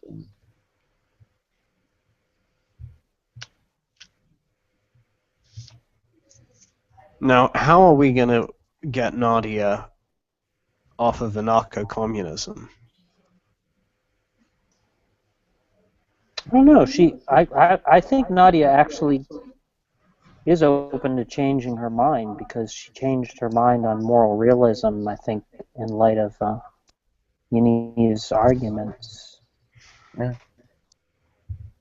I'm trying to remember anything else that she changed her view on So you're a recently. non-realist now, Nadia. Yeah. At least against categorical interpretation. Yep, that's a non-realist. Value realism. Yeah, that's why I said non-realism rather than anti-realism.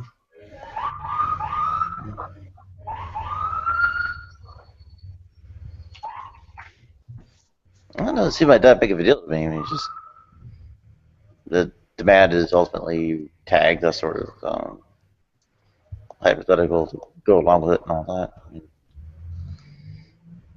I'm used to API changes all the time anyways. Doesn't really worry me at all. Sorry? I'm used to API changes all the time anyways. Right. It doesn't really worry me at all. Good.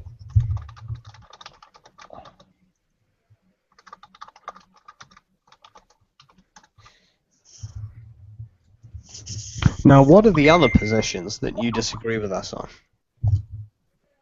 I don't know. Having penises is a requirement for sex to be possible. No, she agrees with that. Oh, she does? Yeah, because she's a straight woman. Yeah, she's a straight woman. She's an eliminative materialist. No. Yeah. I don't think it's that remarkable either, but still. CK's heart just sunk into his throat. Why? Well, did Yaniv not discuss that with you too? Yeah. You found it unpersuasive? No. Yeah, I'm not asking that ironically. I know. Ironically. The funny thing is that you're sincere, right? Yeah. Because you're so bewildered. Oh, wait a minute. What's so bewildering?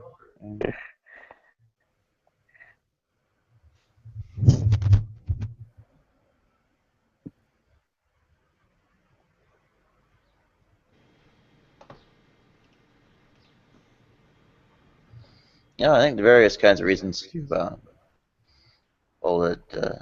Quite a number of folk psychological concepts don't make sense, or yeah. Well, pretty much. What's your position on EF's ability to answer questions? Definitely eliminated regarding that.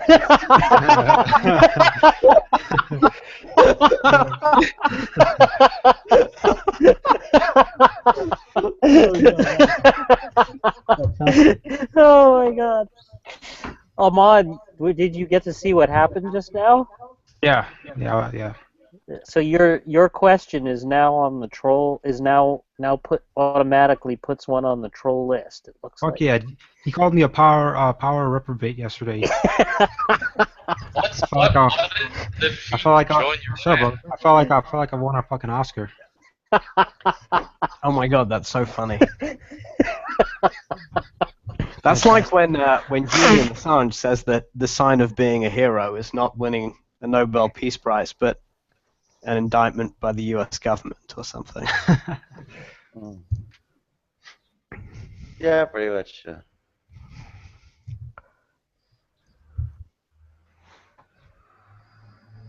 were you saying, brother? Good. I was just making a little pun, like, what's the fee to join your clan? Deal, you know. What's that on your photo? It's a no-fee club. Oh, nice. So basically full-on communism. Nice.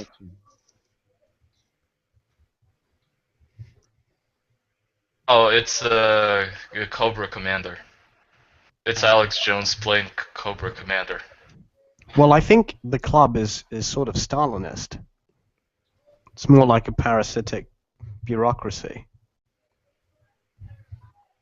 Damn. Yeah, socialism in one country is kind of oxymoronic, but anyway.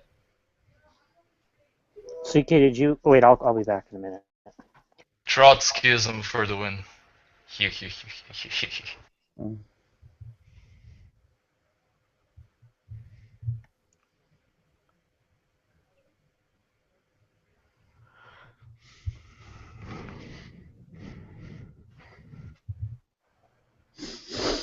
All right, let's go. Qualia, Nadia, it exists. What makes you think that? Well, presumably Yaniv would have opened by saying it's the only thing that we have direct access to. Well, And you have direct access to something, but the characterization of it is qualia is highly questioned. Whereas a regression to somatic primitives, you have a bit of trouble at either you deny that communication is possible, or the communication of the semantic primitives is done in a conveyance of qualia that defies their putative ineffability, right? Well, I think eliminativism has to amount to just a different use of the term qualia. Oh, presumably we reject the term qualia altogether. Sorry? Or any equivalent concept, right? Sorry, say that again? Well, it would, I guess, reject the use of the term qualia altogether, as well as any kind of directly analogous concept. Go ahead. Well, by qualia, all I mean is an experience. That's not actually quite enough to nail it down. Like, so what do you take qualia to be? And I guess subjectivity and all that are, I guess, rather crucial to their statement or conceptualization. Hang on.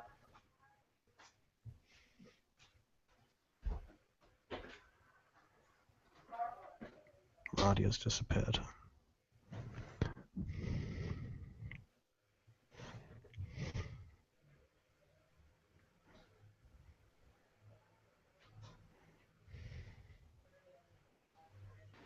Jack, how would you define knowledge?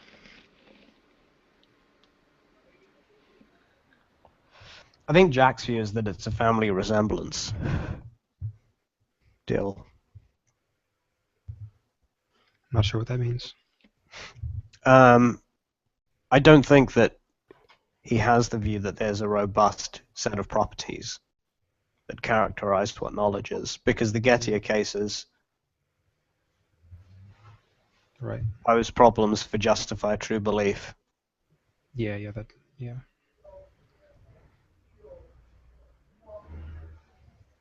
So I think it's more like we know it when we see it.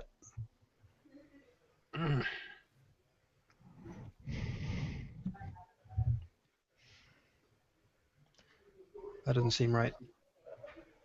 Yeah, I find that a bit troubling as well.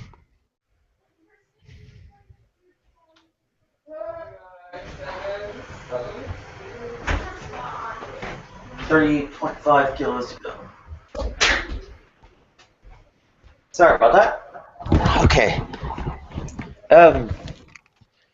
Yep, it's not quite enough to just have what is it? Experience there. I mean, usually it's subjective and inner experience, right?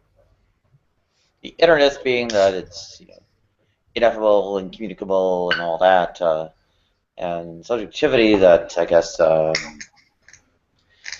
don't know. It somehow has no objective quote unquote reality to it or whatever.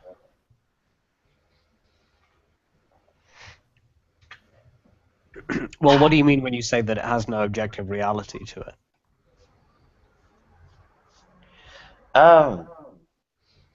Well, sometimes there's a lot to work with. Well, whoever is proposing that these things exist to, well, deliver a kind of counter argument against it. But I think when, I mean, someone holds that there's kind of no, I don't know, external phenomenal, I guess, reality to it. I mean, like the observable signs that the perception or reception of sense data or whatever it is actually occurring defy such, at least evidentially and all that. And of course, the usual kind of comeback is that neural correlates are basically somehow meaningless, right? You mean there's no way to verify that somebody else has qualia? Well, that's kind of their idea. The trouble is, of course, without it actually having some kind of effect that can be observed and everything else, well, they end up being something on the order of causally inert.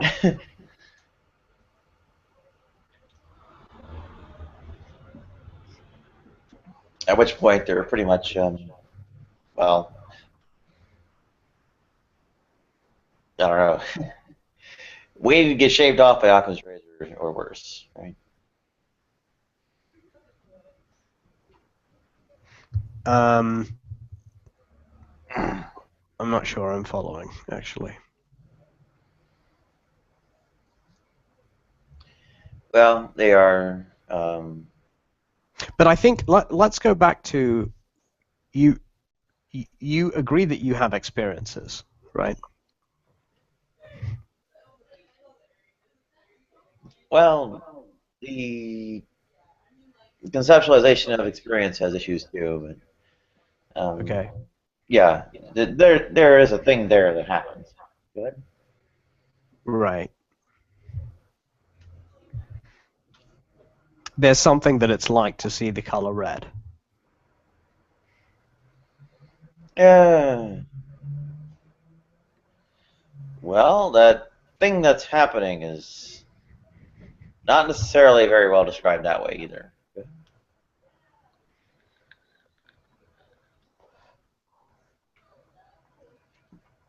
So how would you describe it? You know, the typical examples, like the sound of C sharp, the feeling of velvet, the color of red.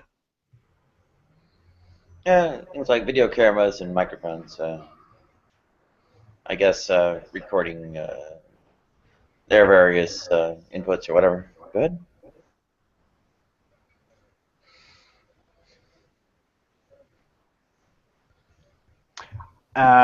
You think that that's the same as when you experience the examples I mentioned? Yeah, pretty literally. I think the same kind of thing that we have when, well, I guess, sensory data and such arrives in our, I don't know, whatever it is, central processing unit, and so on. Well, it's pretty much the same kind of thing that computers have, and or I say my laptop has, with its webcam recording me or whatever.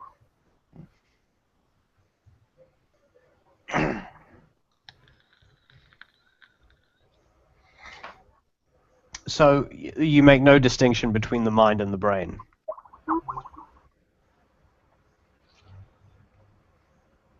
Well, worse yet, I even don't think there's a a difference between, well, us seeing something and a computer recording something with a webcam, right? So you don't believe in minds? So I don't believe in what? Minds. Well, except the mind would, well, have some kind of dependence or formulation in terms of these things that I don't think are really there or whatever it is. Jack, can you hear me? Oh. So EF was in the side chat, in the YouTube chat, He posted like a shitload of comments, and then he fucking deleted them all. Or someone deleted them. Could have been one of the moderators.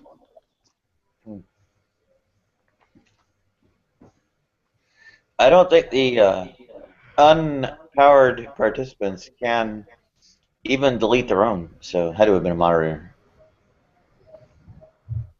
Are you hearing this, Josh? Which part? What Nadia has been saying. No, I haven't been listening. Okay. Sorry. So Nadia, do minds exist? Well, the kinds of things that might get proposed as quote-unquote minds, if they don't depend on, well, things that are either incoherent or otherwise demonstrated non-existent, like he's incommunicable or whatever other kind of incoherent things, or those could end up get floated. What is it? It's potential for some kind of revisionary affair. Go ahead.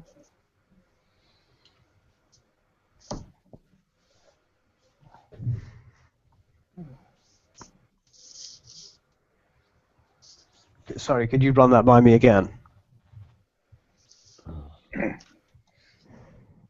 I said, to the extent that you might go about reformulating the idea without reference to things that are either demonstrated, non-existent, or incoherent, there is a potential for a revisionary affair.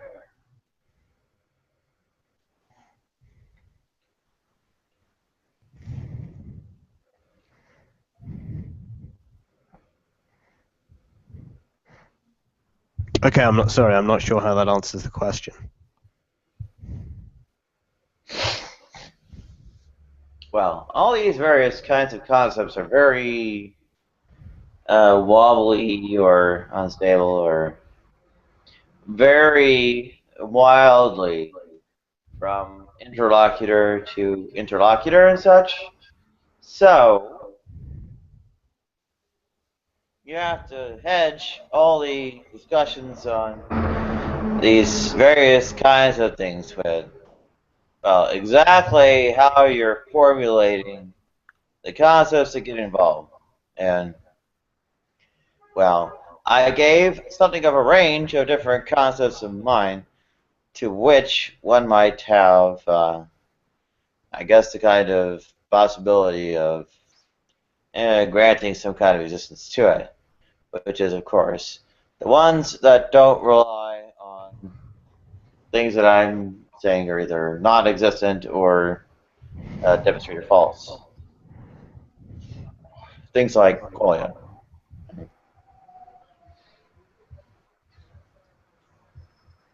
So there's no distinction between a brain and a computer? Well, the kind of material. Well, computers don't have qualia. Yeah, but Nadia doesn't think we have qualia. Really? What the fuck? What about guilt? That's what we've been discussing, David. Hey, Yeah. CK, can I ask maybe an oblique question, Okay, David? I want to ask a question. I've been waiting, David. How would you account for a null experience, or a null, like if in response to a qualia, Nadia said, "Experience nothing," and I'm wondering if there should be I have no idea what you mean.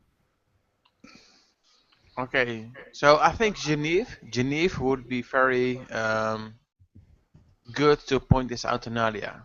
So, what it's like to experience something from a first-person perspective? What it's like? Well, I think we need Genève. Yep. Go ahead. I think we need Genève for this, for qualia. To What do you move call it? from brain states to, okay, so I'm consciously experiencing this from a first-person perspective, what it's like. What are you calling a first-person perspective?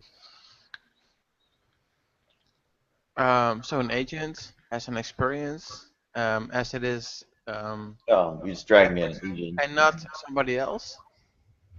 Well, you're dragging an agent in the kitchen sink. I mean, I think there is a bit of trouble. But I don't think a robot. Sorry, go ahead. Doesn't meaningfully have something like a first or a third person attached to it. Go ahead. I don't think a robot can go through their day and be a moral agent and be about things. And We and don't have either. expression. No, I mean, if you run the Chinese room argument, you can fake intentionality. We are Chinese rooms. Well, that's a bold assertion. It's not that bold. Have you ever actually like watched people? Nadia, I wanna actually. How would you justify personal tastes like in music, clothing, and all that? How would you like under your position, like regarding like the, I guess, non-existence of qualia or anything? How would you justify that? Causality as it induces whatever kinds of behavioral dispositions and such. Go ahead. Well, actually, gotcha. As far as David and going on with here, yeah, well, I mean, prima facie, and welcome back, Istvan. Nadia, how would you explain? People actually look like that. They're, following whatever kinds of regular rules. They're predictable, and it's the whole 9 yards. It's furthermore, I mean, well, to the extent that there are principles, quote-unquote rules as to why something happens one way or another.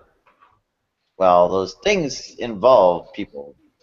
So those quote-unquote agents or quote-unquote minds are, not really relevant concerns. Either if you pose that those somehow are exempt from such, it's basically to declare, I guess, one, magic, two, what's in effect, if not global skepticism, then skepticism regarding such a broad swath of topics that it's as damaging as global skepticism would be anyway.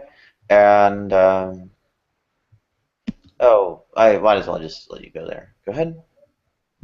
How would you? So Nadia, do you deny that you have first-person experience, or would you just not use the term qualia to describe it? What is? You throw the qualifier of first person in there as if it's something other than vacuous. Wow. Okay. So would you say you have conscious experiences? Well, like I said, I am wakeful, a quote-unquote aware and responsive. Okay. Would you say you experience visual visual experiences like with a number of hidden assumptions or philosophical assertions that get smuggled in, like unity, consciousness, and Cartesian theaters, and all those kinds of bits of quackery tend to get hidden under the hood of experience consciousness for both, right? Go ahead. Nadia, what would it mean for someone to go blind? On your view. What would it mean for someone to go blind? Yeah. Apparently the I guess instrument of the visual devices, little cameras, organic eyes represent, but not actually transmit data to the brain anymore. Go ahead. But that's not what going blind means, right? Yeah, so the agent had a Why do you say that's not what going blind means? Good. so the agent had a experience of what it means to be blind or to have sight, and when you remove it, then there's something taken away. For a robot, there never was. What's an agent? Say what? What is an agent? I don't think that's. I think you're smuggling more things that don't actually. Yeah, but now we're talking about Under the cover of the term agent. Go ahead. but now we are smuggling the topic. Are we a realist about the ego or identity or self into this? I'm not talking about this. So we're talking about a person that never had sight before and then had it. So there's a experiencing as. What is it like to experiencing sight as opposed to not have it? So there's definitely a distinction there. You're smuggling again, qualia under the aegis of the ego or self, right?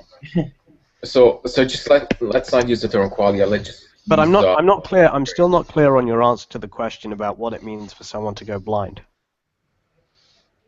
Or What data ends up not getting transmitted anymore or not being received anymore, as it would otherwise be transmitted from the eyes to the brain. Good. Hashtag Yeah, buggy device. but it could still be transmitted. Well, then it wouldn't be received. I mean, that's obvious. So what does it being received mean? Well, in effect, that the stimulus, the sense data of that kind represent, or well, having some kind of. Well, what is sense data on your view? Go ahead. What is sense data on your view? In effect, the way that the say received light retinas or vibrations in the air at the ear are transmitted by neurological calcium and sodium ion signals and so on, or other neurotransmitters too. Go ahead.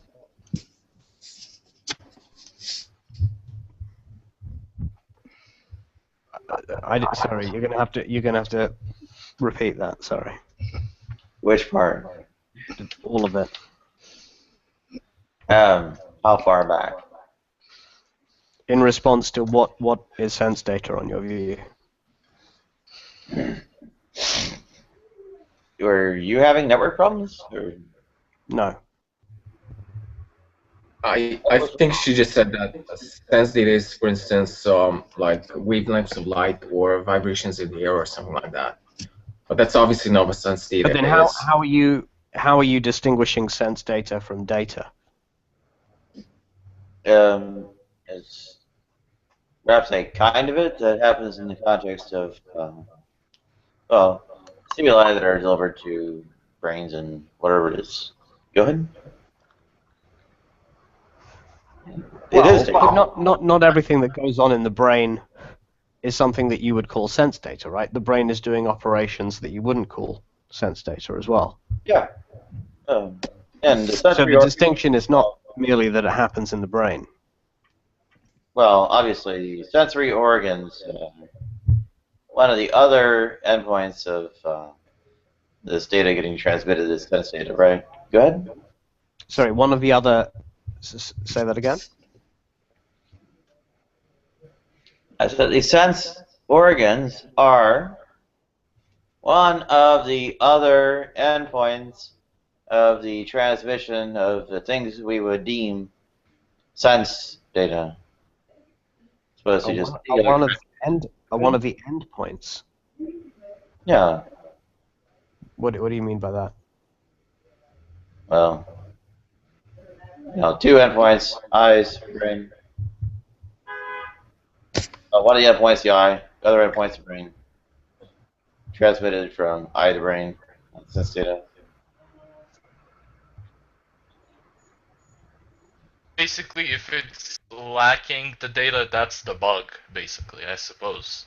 But what I'm saying is that there can be data communicated from the eye to the brain while someone still remains blind. Yeah, I think his point is that Fine. these sense organs often do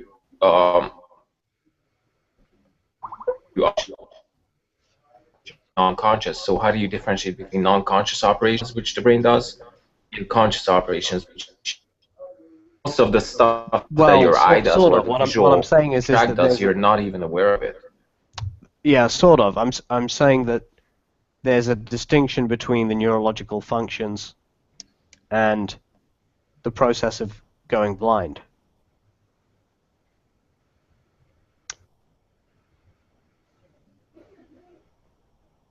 I'm not sure why you think there's an interesting question here, but Sorry, Well, you're not sure. I You're not think sure it's of what? I think what he's trying to get at is you haven't actually defined experiences. You're basically just denying that you have experiences, but you're saying sense data is just brain activity. But then there are many processes in the brain which are not conscious. So how would you Well, I think she differentiate? is denying that she has experiences. Oh, Well, and that's just various. ridiculous because that's the most obvious thing that everyone is aware of. You can't possibly deny that you have Yeah, visual or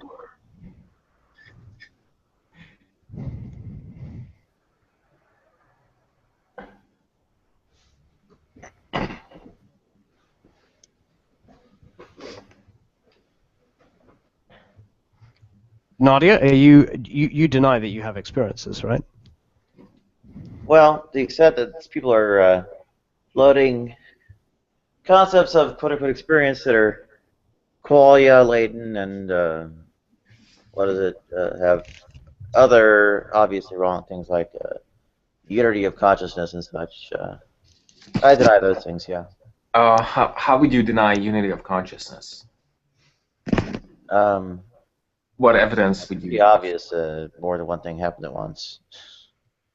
So you don't feel like you have a unit of consciousness that you have, for instance, when you look at when you have visual experience, like the visual experience of for instance, let's say there's a blue triangle in front of you. Don't you feel like you experience the blueness and the triangle at the same time instead of the two experiences being separate? Well, I mean, she's saying that she doesn't have experiences at all. Well, if she didn't have unity of consciousness, she wouldn't be able to make sense of anything. But that It I would think just unity of consciousness is a question to be discussed after we clarify the issue with experience, right? Experience is more because fundamental. the rationale for denying experience is because it rests upon unity of consciousness, which is false.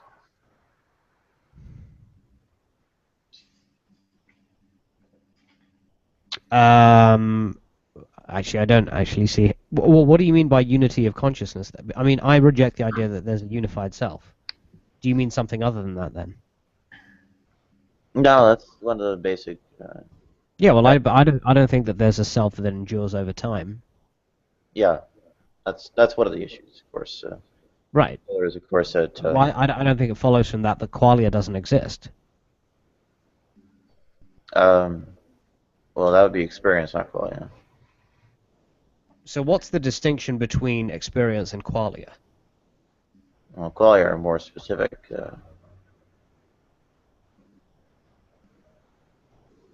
They're the what is it? Ineffable and subjective, inner, and so on sorts of experience. So you don't think there's a subjective component to your experiences? They're not entirely subjective, at the very least. They're not. There's some kind of objective reality to the reception of sense data that actually happens. Go ahead. Well, I don't think the subjective component is really important, actually. Well, it's fatal to granting that it exists. So do you think there is any part of consciousness which is subjective? I'm pretty sure that there's some kind of reality of the whole universe ultimately can observe or interact with, and so on. Okay, so then you can't really deny consciousness. You can't really deny qualia because qualia is just that. It's just a subjective part of experience. It's just a subjective component of your consciousness. So how can you say you deny qualia? No, it's inner. It's inaccessible, ineffable, right? Right. So we define qualia as just this subjective component of your experiences, and you just agreed that you do have this subjective component. So how can you turn around and say you deny it?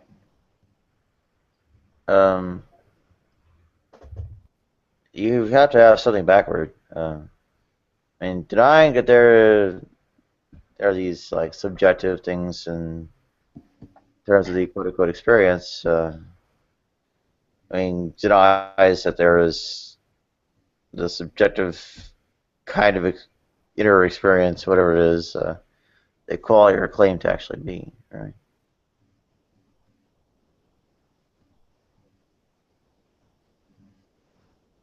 Like someone's got a, I guess, a sense of an adjective or something flipped. Go ahead.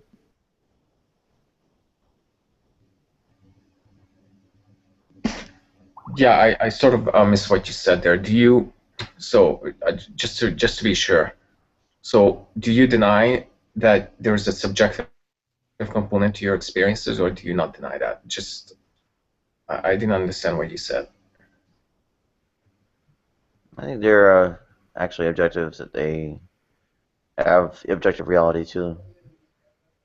So, yeah, I deny there's the subjectivity there.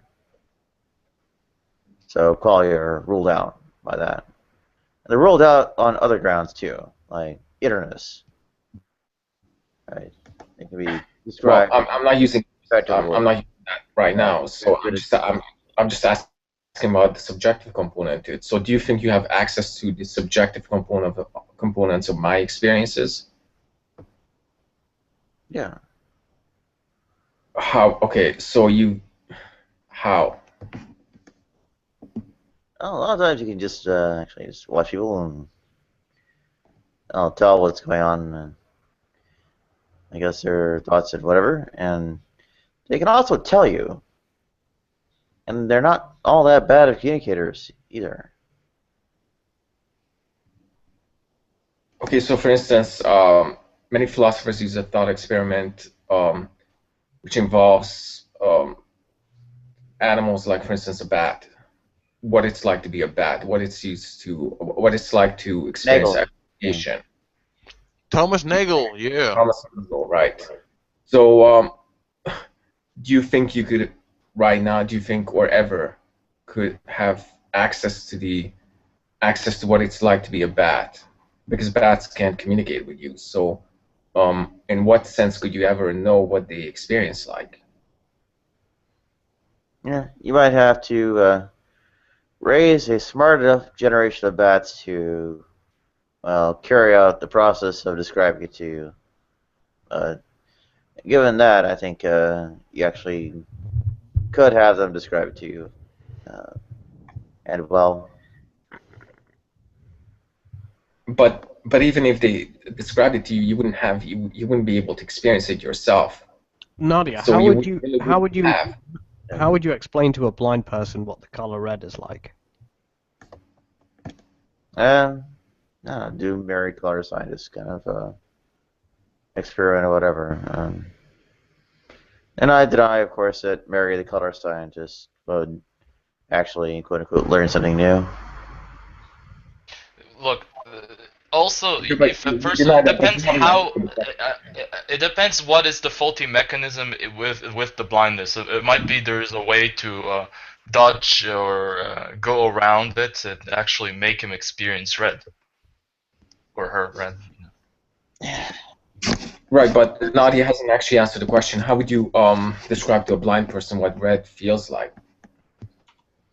Well, you can go around describing the mechanism of vision and have them just imagine, quote unquote, having that, and so on and so forth to But for instance, have that. it's like when somebody takes a drug, when somebody takes an illegal drug, I have no idea what taking cocaine feels like. I've never taken methamphetamines or stuff like that. I know the mechanisms of it, but that has absolutely no relevance to the subjective component of it. I have no idea what it feels like. So, and my point is that you could know the mechanisms, but that wouldn't tell you anything about the subjective component of it. Well, to hold that, you'd have to actually have a subjective component, where having some kind of reality to it, actually producing some kind of effect, and being the effect itself of a cause, renders it something that's not subjective anymore. Go ahead. Well, there's a subjective component to taking illegal drugs, is there not? And there's a mechanism, there's a molecular mechanism of how illegal drugs cause certain brain states, like of dopamine or whatever. Well, but the information really doesn't tell me what it feels like. It begs the question.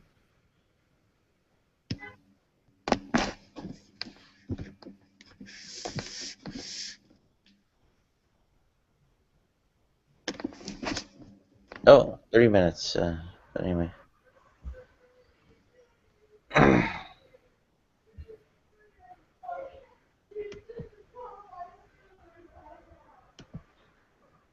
Okay, so yeah, I mean, just so it doesn't sound like you're actually disagreeing with anything we're saying. You're just, it doesn't sound like you're giving any coherent reasons why you think there's no subjective component, which isn't.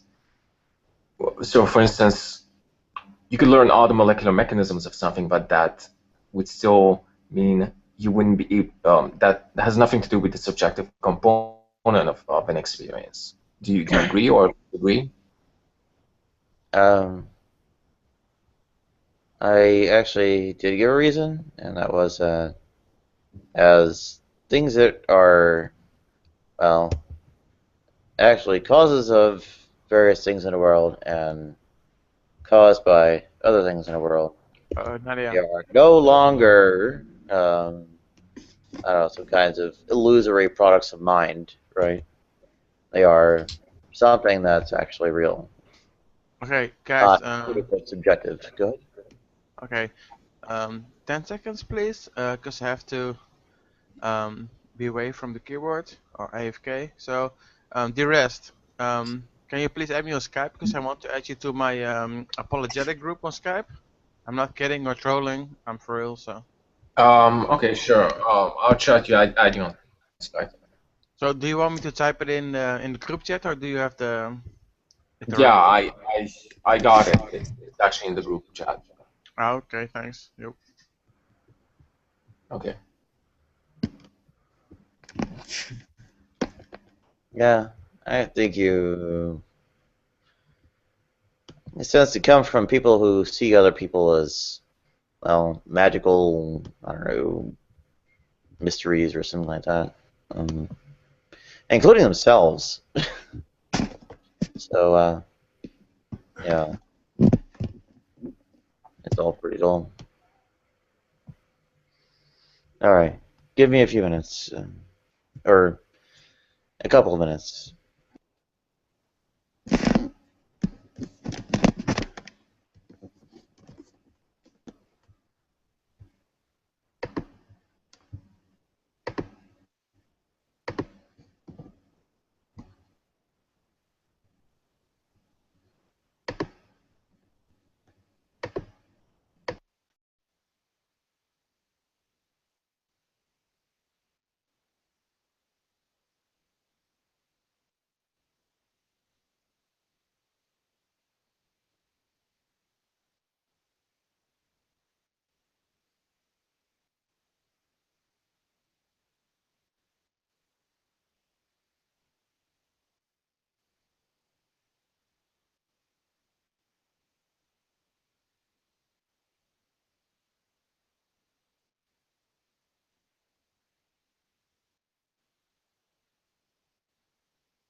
Is there a changeover soon, Nadia?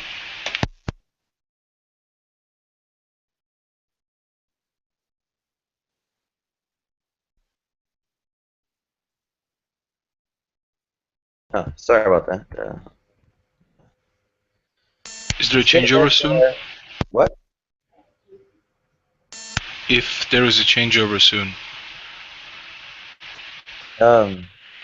Yeah, at the turnover of the hour. Okay. Yeah, I mean, one's limitations with respect to, I don't know, I guess small enough screwdrivers in your toolkit to, say, fully disassemble a watch are not really good reasons to, at the point where you encounter screws you don't have a small enough screwdriver to unscrew, declare that the contents of the watch are magic, right? So. Do you agree, Nadia, that the what you call an experience of red, though it might be differently experienced in different individuals, though? I don't see that as particularly meaningful. I was just asking.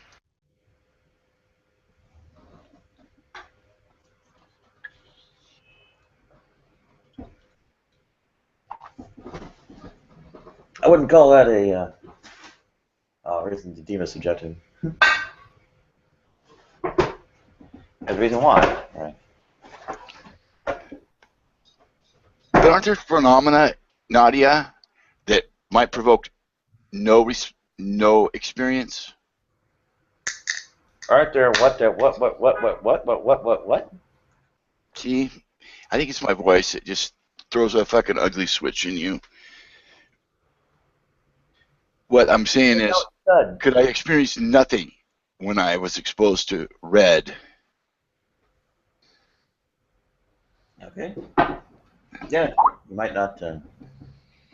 The input devices might not actually register whatever kind of reading that they. I don't know. Instruments of others might actually register. Go ahead.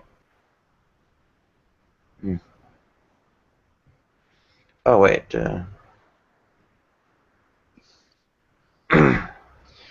So were qualia absent in an experience or two of mine, then might I opine that there's some question as to the reliability in the first place? Because qualia, first of all, seem entirely subjective. What? But then we're supposed to use qualia to agree upon objective norms. No. Right? To insert norms into a... No, I just deny that there are qualia at all. There aren't qualia at all. No.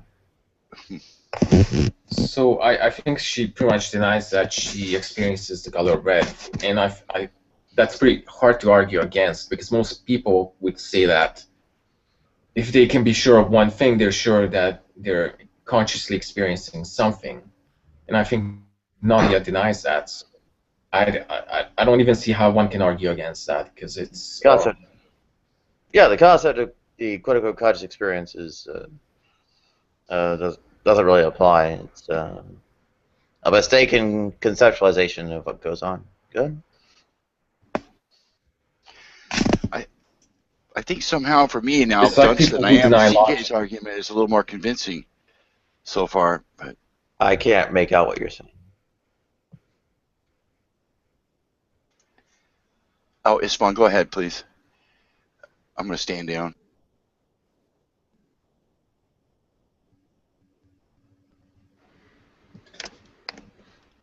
Yeah, I think Siki's argument was actually pretty good. So, is Nadia still here? She just came back.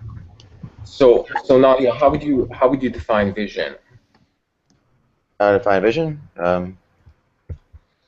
That's the sensory data acquisition from light.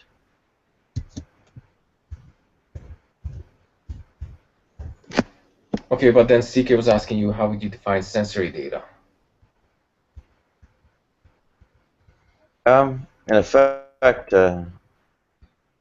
it's just naturally occurring things akin to input devices would plug into computers. So. It's it's naturally occurring activity in input devices. Is that what you said? No, I said it's naturally occurring things that would be akin to input devices that one generally plugs into computers. Go ahead. So you think that's sensory data? So you pretty much think visual experience is synonymous to activity which takes place in the eye, in the actual eye itself. Or signals that would be received from eyes, yeah. So you think that's vision. So vision is synonymous to the signals in the eye. Hmm. And the brain has nothing to do with it? Those that would be received from eyes, yeah. Wait. So would the brain have anything to do with that? Yeah, the brain is what receives those signals.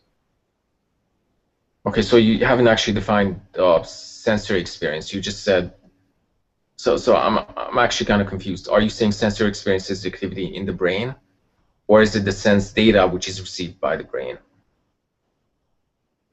It's the receiving of that sense data.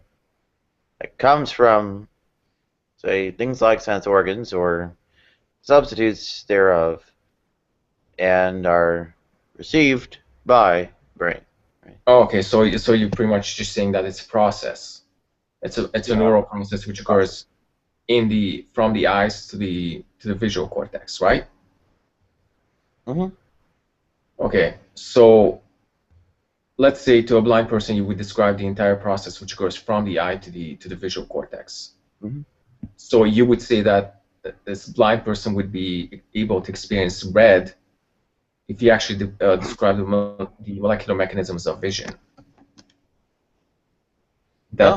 That's pretty much right.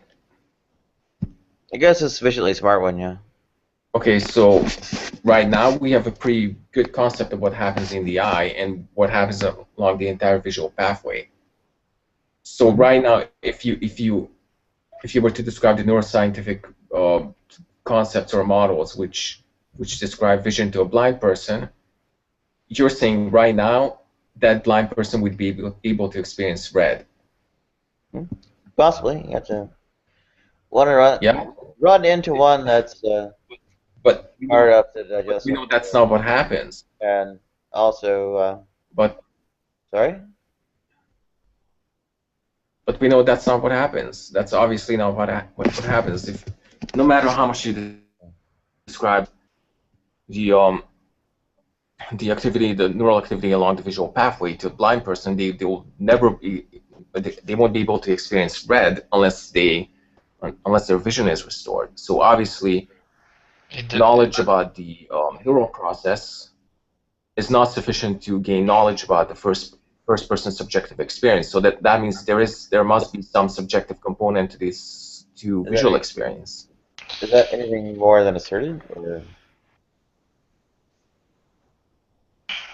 I didn't really see. I'm sorry. It depends how the brain interprets. I didn't see a justification there. Is there anything more than an assertion? Good. It's not an assertion. It's based on evidence. You would be able to describe. We do have a pretty concept of what happens between the eye and the visual cortex, and I would be able to give you that information. Let's say you were blind, I would be able to give you that information, and you would never know what seeing red actually feels like. And that's not just an assertion. Let's say a blind person has their sight restored one day, and we would be able to test whether that blind person actually felt like they gained new information. So it's a testable claim.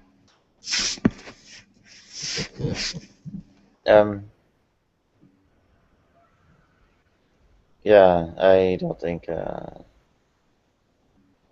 Well, an actual argument is being made, but actually, you did undergo something like. Well, wasn't an entire absence of vision, but I had pretty severe myopia. Went undiagnosed for some time. I think it wasn't. I was maybe like 14. Sorry, severe what? Someone arranged for glasses.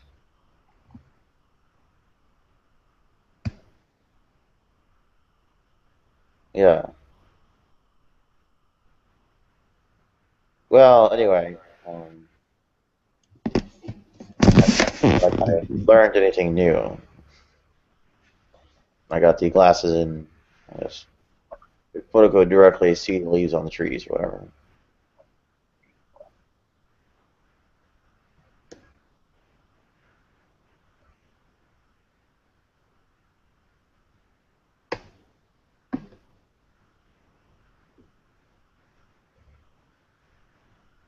Or where I could read the signs from afar. I had already, by one means or another, already figured out. They said.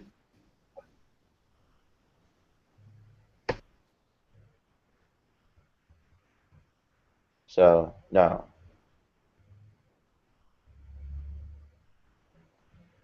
Yeah, it wasn't anything new getting learned.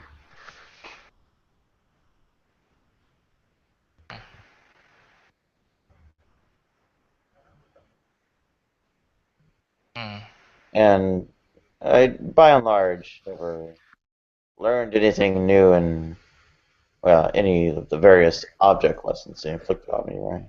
So do you think that at some point computers and robots can have a sense of guilt or have heartache or feel, or reflect on their day and talk about things like how it's like to have this day or that experience Mm. and can relay Yeah. that? How so? How would it work? Well, you asking how artificial intelligence programs work? There has been a test recently of an artificial intelligence. I heard it everywhere. Something to do with Twitter. I had no idea what you're asking, but or what brother's asking, but.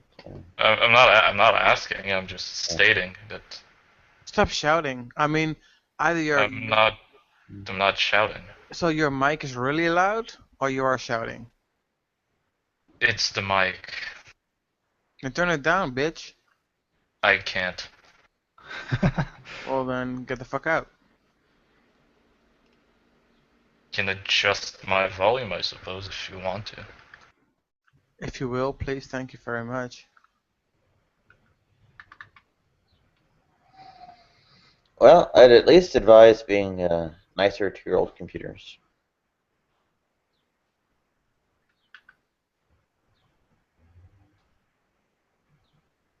I mean, you can ask Siri questions, right? But you cannot. So, if I were to ask a person about their day, I would get a different answer than if I were to ask Siri, right? A different answer than if you were to ask what again? Siri, that computer program that fakes, just like the Chinese room, that fakes understanding your the meaning of words and syntax. So they read syntax. Well, So, we're Chinese rooms too. so there's a difference between observing information and giving feedback, and being aware of it. And that's Well, now here you can't say we're Chinese rooms because Chinese rooms have no semantic understanding. So that means they have no understanding of the concept of meaning, and that would mean you wouldn't understand what I'm actually saying right now. Are you saying you're not actually understanding any of the semantic content of language? No, I'm saying you're not.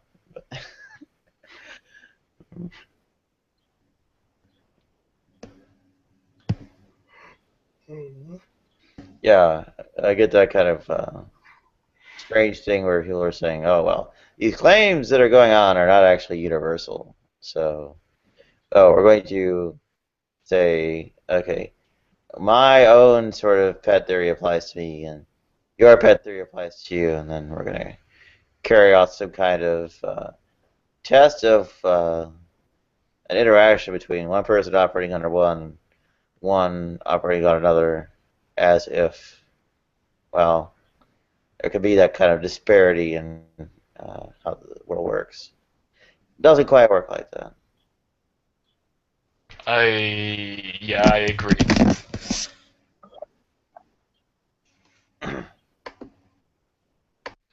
Well, the trick is, of course, the sorts of causal dispositions and such relating to,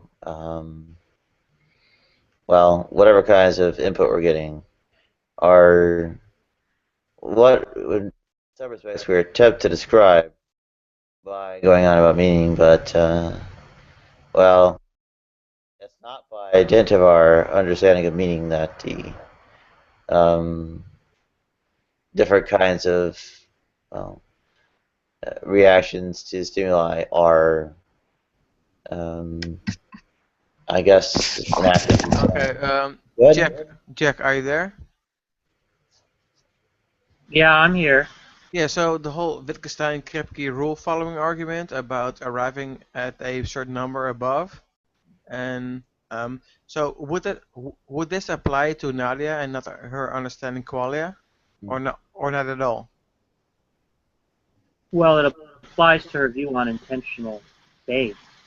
Have you went over this with her? Because I'm willing to listen to it because it seems very interesting. If you want to apply the rule argument in terms of qualia with Nadia, if you want to, please. Well, I've outlined the objection to her before. And what is her response? I don't really understand it.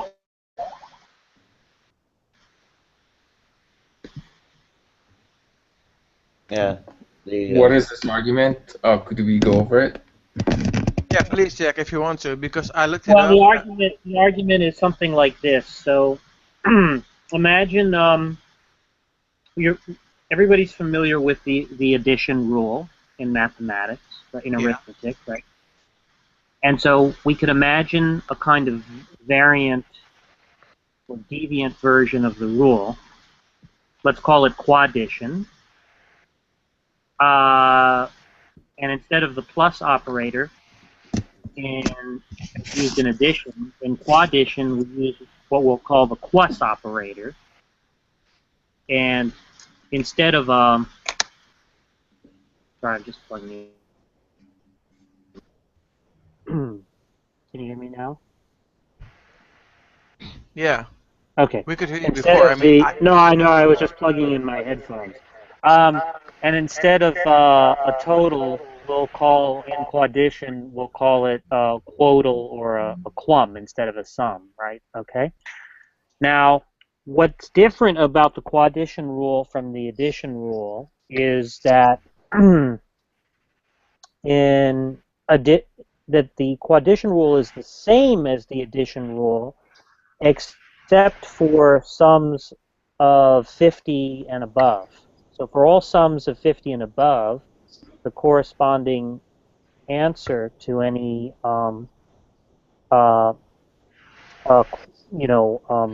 instance of quaddition will be equivalent to 4.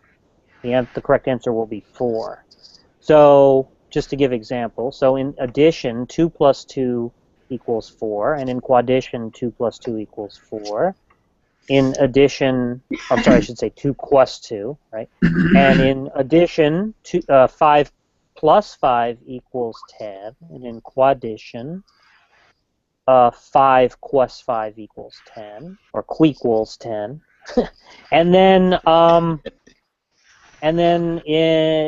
But then for 25 plus 25, that's 50 in addition, but 25 plus 25 is 4. as would be 25 plus 26, 26 plus 26, etc. All those would give you the answer 4, right? Is that clear? Yeah. Okay. So now the question is, if I were to ask you, what are 67 and 58, right?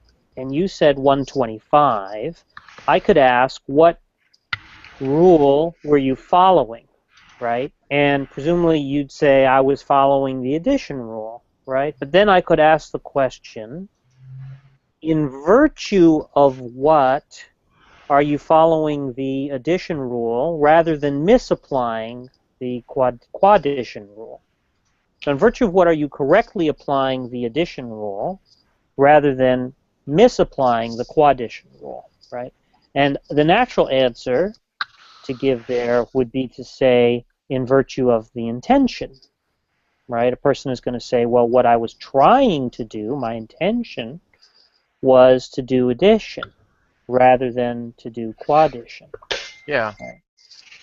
And so then the question is, if the behavior is consistent with both possible intentions, that is, the intention to apply addition and the intention to apply quaddition, but to fail to apply it correctly, right? If both intentions are consistent with delivering the answer 125, what the argument is trying to show is that the behavior alone can't constitute the intention. Yeah, the input. Yeah. The intention has to be something over and above the behavior. Because if in fact it was defined by the behavior alone, or constituted by the behavior alone, right? If all an intention amounted to, in other words, was just a set of behaviors, then there wouldn't be a fact of the matter as to whether one was doing addition correctly or misapplying the quaddition rule, because you could get the same behavior in all cases, in both cases, right? And so that objection is meant to show then that intentions can't be reduced to or can't be identical to behaviors. And so I think that's an argument. And so the reason why this is an argument against eliminative materialism is because I take it that if one affirms the thesis of eliminative materialism, that one is committed to saying there's a fact of the matter as to what thesis they're affirming, right? So, because in a sense we can say that the belief is just like the intention to follow a rule, right? There's behavior that's consistent with the attribution of a belief, and there's behavior that's inconsistent with the attribution of another belief, and those two behaviors could be the same.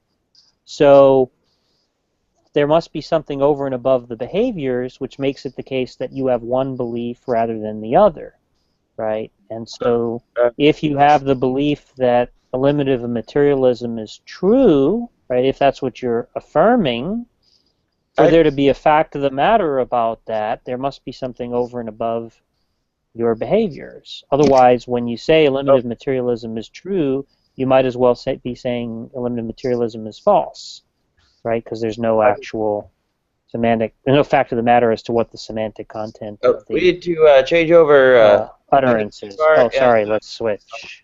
Deliver internal invites to, I think at the very I least. don't need one. Thank you on mobile? I'm in the. I'm on. Sorry. Who else is on mobile? Ishtan, are you on mobile? Because she'll give you an invite to switch if you can't see the side chat. No, I'm not on mobile. Okay. So you can see the side chat? Yeah. He has a new link for the next hangout. Okay. So, anyone else? I think it's just Jack. Okay. There's your invite, Jack. And